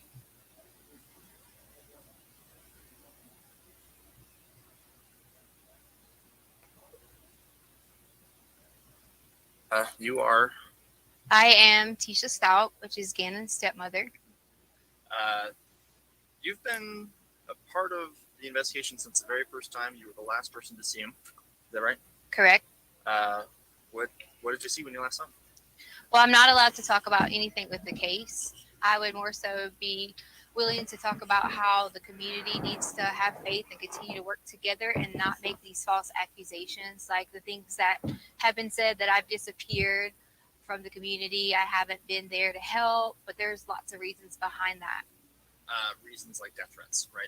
Right. Death threats are one of them. My family's getting lots of death threats. We counted over 20 some death threats already. Two, my husband's ex-wife is living in our home, and of course I'm not coming home to do these things and to help with the family when I was kind of like told I couldn't. And then many other things that happened with the El Paso County Police Department, you know, and in doing the investigation, I was told I wasn't compliant. And can I elaborate on that? Yes. So I asked for an attorney during the interview, and I was denied that by them. I was held because they were blocking the door, and I was told I couldn't leave, and that if I would have touched them, they would have probably, you know, said I still wasn't complying or said I was, you know, trying to run away or something. But during the interview, I asked several times, could I stop the interview? Could I get an attorney? Could I stop the interview? Could I get an attorney? I was denied. I was told I couldn't get nothing to drink. I couldn't go to the bathroom. I mean, it was continuously that my constitutional rights were violated. And that's why you say that they said then you weren't cooperating with the investigation. That's why they said I wasn't cooperating at that time. Correct. And why did you ask for an attorney at the time? Well, I asked for an attorney at the time because there was one individual, there was two really good detectives. And so I'm not, you know, going to talk bad about detectives, but the tactics they started to get when I would answer questions, they try to, you know, they're detectives. They're supposed to twist. The one main goal is to find Gannon. But during that time, some of those things made me feel uncomfortable the way they were saying things. So I immediately stopped and felt like an attorney would help me with some of the vocabulary and things like that I needed help with and understanding some of the things that they were asking. I'm going to shift gears to what has become a huge online presence of people obviously trying to do the right thing, help find Gannon. But at the same time, sometimes it just feels like room monitoring. Have you seen any of those comments yourself? We have. And see, that's one of the main things we haven't been around in the public eye because I didn't want to expose my family to it if all these things were going on. You know, there was comments about Gannon getting pushed off the hike, and there was comments about this, and that's just not true. I took care of Gannon for the last 2 years in our home because his mother didn't want to do it. And I would never, never, ever hurt this child. And I know there's some questions out there about, okay, so tell me what happens. That's up to the investigations when they end up letting you guys know. But I cooperated with them, even to the point that we were held with a gun. And my daughter, a 17-year-old who serves our country in the United States Air Force, who has never committed a crime or done anything wrong in her life, was put in handcuffs over the keys that was in her purse so they could take her car. And they weren't in there. They weren't even in her car. I mean, in her purse. They were in my pocket. You originally didn't even know it was a law enforcement officer? I didn't know it was a law enforcement officer because when he came out, I guess he was putting his jacket on, and it wasn't necessarily his fault. He was adjusting and happened to catch me. But I saw the gun and I panicked originally and kind of thought, oh gosh, who's this guy? And then once I realized it was the sheriff's office, I was totally okay, but they still had a gun and told me they were going to shoot me. But I was really concerned about my daughter, asking why she was being detained in handcuffs and things like that, when that shouldn't even happen for a child. That shouldn't happen for someone who was standing inside of a store shopping because we couldn't have any clothes because all of our clothes were here. If we came here and got clothes, you know, we would be harassed. So she went to purchase some underwear and things like that and was put in the handcuffs in the store, you know, and then brought out with men with guns. And that's just not okay. You know, they could approach me and said, hi, I'm with El Paso County. Can I please get this? Instead of the way that it happened. I'm just going to take a shot. The recordings, they can hear you okay. Sounds like we're good. Every once in a while, my mic will be out. I want to make sure that's not going to happen here.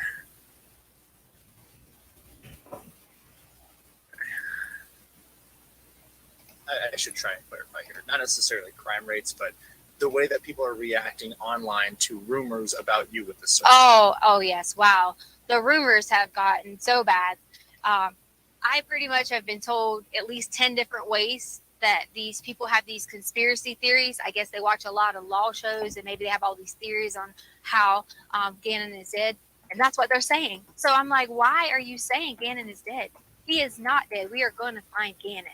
And that's the main goal that we all have. My family has. Just because you haven't seen us, we have that same goal. We've been out searching. My aunt has been out searching. My family has been out searching. We all have been doing that together so that we can protect each other. How does it feel when not only you have a lost child you are in care of, but then people blaming you for that child? You know, I'm just ready for Gannon to come home. Most importantly, for him to see his family. But second, I am going to be so ecstatic when I'm able to say to people that I hope they have a really sincere apology for all these theories that have came out online, for all the things they said that I have done or people have done. I just want everyone to know that we're going to find Gannon. And I love him so much. I've helped taking care of him for so long. Can you talk to me a little bit about him? I don't know him. Gannon is so kind, and he loves to play video games. That's one of his favorite things. He loves Sonic and Mario, and he's always helpful, and he was always so helpful with the dogs around the house, and we have 2 little cute dogs, and he was always like a person I could say, Gannon, can you go do this? And he would do it right away. Sometimes with kids, we have to remind them and things like that, and that's okay, but he was so sweet and able to help anyone. He could notice when you're sick and say, are you okay? And such a kind heart. I know you just said that you can't say anything about the investigation, so you can just say so. You can't answer this, but is there anything we can hear about the hike? Was there a hike? That just seems like rumors right now. You know what? Could we bring my daughter up here? Because she can go and say that, she came home from work after the hike, and she can verify that Gannon was at our home. Okay, yeah, that's fine with me. And if she doesn't want to, that's okay, but you're allowed to say that. Okay so far?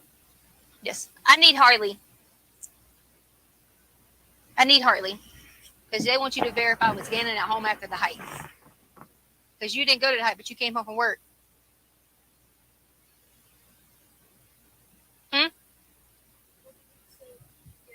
No, just answer the question. Yes, you came home from work, and you can verify Gannon was at home. Yeah. I told her she didn't have to be too in-depth because she is still, a child. But I want to make sure that someone knows that there's another person to verify that Gannon. Sure. Does she need to hold this? No. Yes, so I came home later that evening. I was at work, and I can verify that he was there that night. So there was a hike that you guys went on, but then you guys came home. Yes. Where'd you guys go hiking? Garden of the Gods. I guess when. And then we ate Burger King afterwards, so, There you go. Yeah. And then it just was, I'm going to go to play at friend's house. And then it was just, I'm off to go to friend's house. Unfortunately, I'm not able to comment on that anymore, and for that reason is because some things have been turned and twisted, and that was one of those stories you were talking about where people say things. We had to hear things like who would let their child go out at dark and things like that, and that's just why I don't want to answer that. If I had to give, I'm not gonna say that part. That's okay. Never mind. I can take that out. I understand that it gets tricky with stuff. Do you feel like I asked you what I need to? Do you feel like this is going to help kind of turn the tide of what feels like a witch hunt, in my opinion? I hope. Am I on camera now? You are okay. still. Okay. I think that a lot of people can see that I'm not missing and see that I am being cooperative. But to me, it's okay that they think those things because the way someone thinks about me, I don't have a problem with that. My main thing is I would never want someone to think that I would hurt Gannon or any of the children in our home because that's just not the case. I've spent my whole entire life working so hard in education. There was even things online that was talking about my education license and I shouldn't even be a teacher. And they just didn't know that. We moved on a military move and I didn't finish out my contract. So I gave up my license in that state.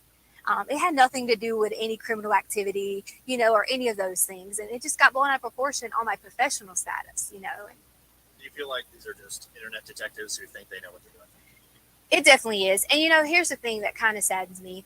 It's like, if you're going to talk about someone like that and have a witch hunt out for them, why would you even care, about doing those things? Because this is a child. You're telling me that you're just as mean. You're just as hateful to talk about someone else like that. That's how I feel. We just should not. We should all come together and wait until the end and see what happens because Gannon's going to come home. Any message for Gannon? The message for Gannon I have is, Gannon, when you get here, you'll be able to truly tell what happened. And then I really hope I get a sincere apology from everyone who has made all those things, especially from my husband. We just wanted to add a message to Gannon from my family that we love you and we hope that you come home soon. And Gannon, I can't wait till you can come home and let everyone know that you're okay. We love you.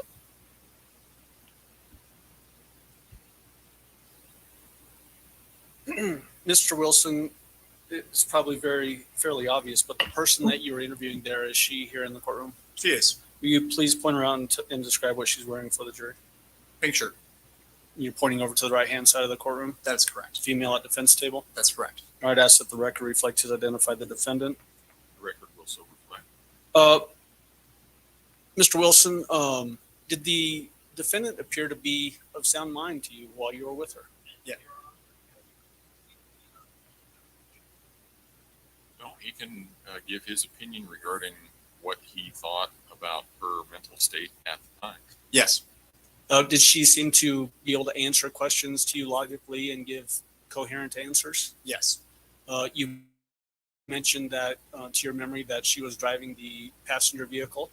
Yes. Did she seem to be following the rules of the road? Yes. Could she stop when she was supposed to stop? Yes.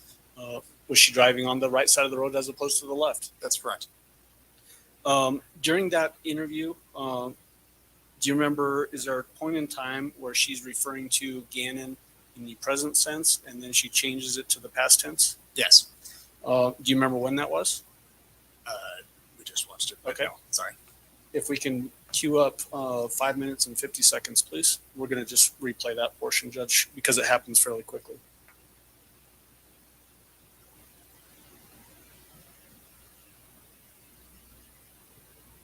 We don't want to use it.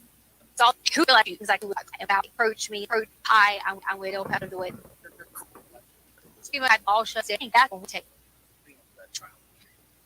You know, I'm just ready for Gannon to come home. Most importantly, for him to see his family. Gannon to come home. Most importantly, for him to see his family. But second, I am.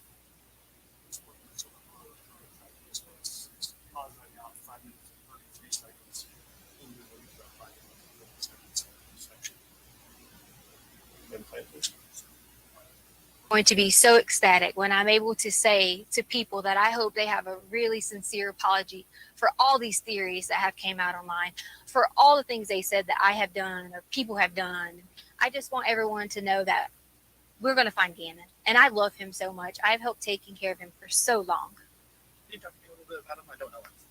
Gannon is so kind, and he loves to play video games. That's one of his favorite things. He loves Sonic and Mario, and you know, he's always helpful, and he was always so helpful with the dogs around the house, and we have 2 little cute dogs, and he was always like a person I could say, Gannon, can you go do... Was that significant to you that it changed in mid-statement from present sense to past tense? I'm asking his impression of it. No, it's the statement objection. Okay. The jury can draw their conclusions about it. I'm not sure that his opinion about it. Okay. The objection sustained. Okay. What about when this interview ended? Did she get back into the driver's seat of that passenger vehicle to drive away? Yes. She again appeared to be driving and following the rules of the road. That's correct. Thank you. That's all I have. Cross-examination. I'm sorry. That she expressed she didn't want her face to be seen and she had concerns for her safety. Correct. No further questions. Redirect. Do any of the jurors have any questions for Mr. Wilson? Okay, just write it down. And looks like just the one. And counsel approach, please.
Mr. Wilson, did the defendant stop crying immediately following the interview?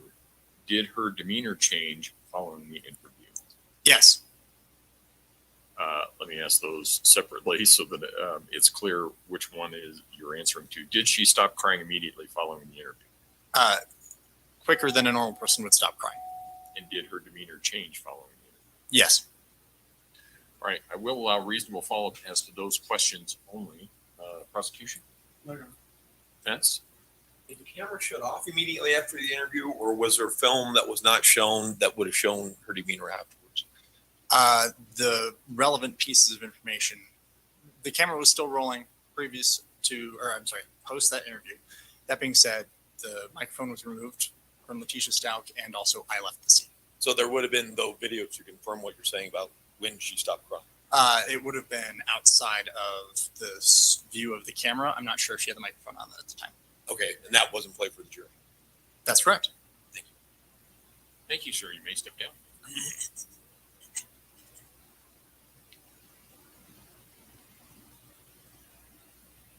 All right, ladies and gentlemen, we will take our evening recess. Again, don't discuss the case among yourselves. Don't discuss the case with anyone else. I know everybody wants to go home and download some sort of Celebrate program so that they can see what's on their phone. You can't do that. You have to decide this case based only on the evidence presented in the courtroom.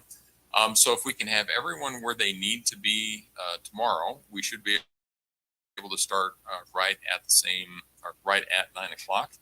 So have a good evening. All rise for the jury, please.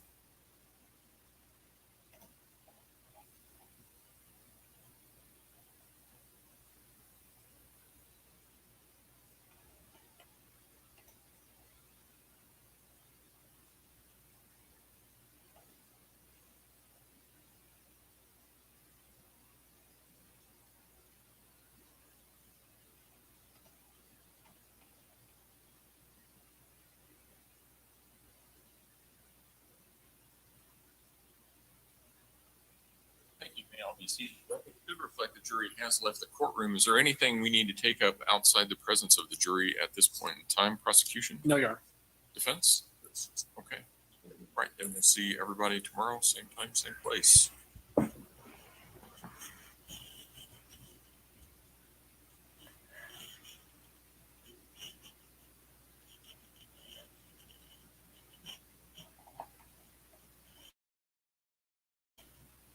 All right. Okay. I want to thank everybody for being here with me today. Oh my God, these are so long.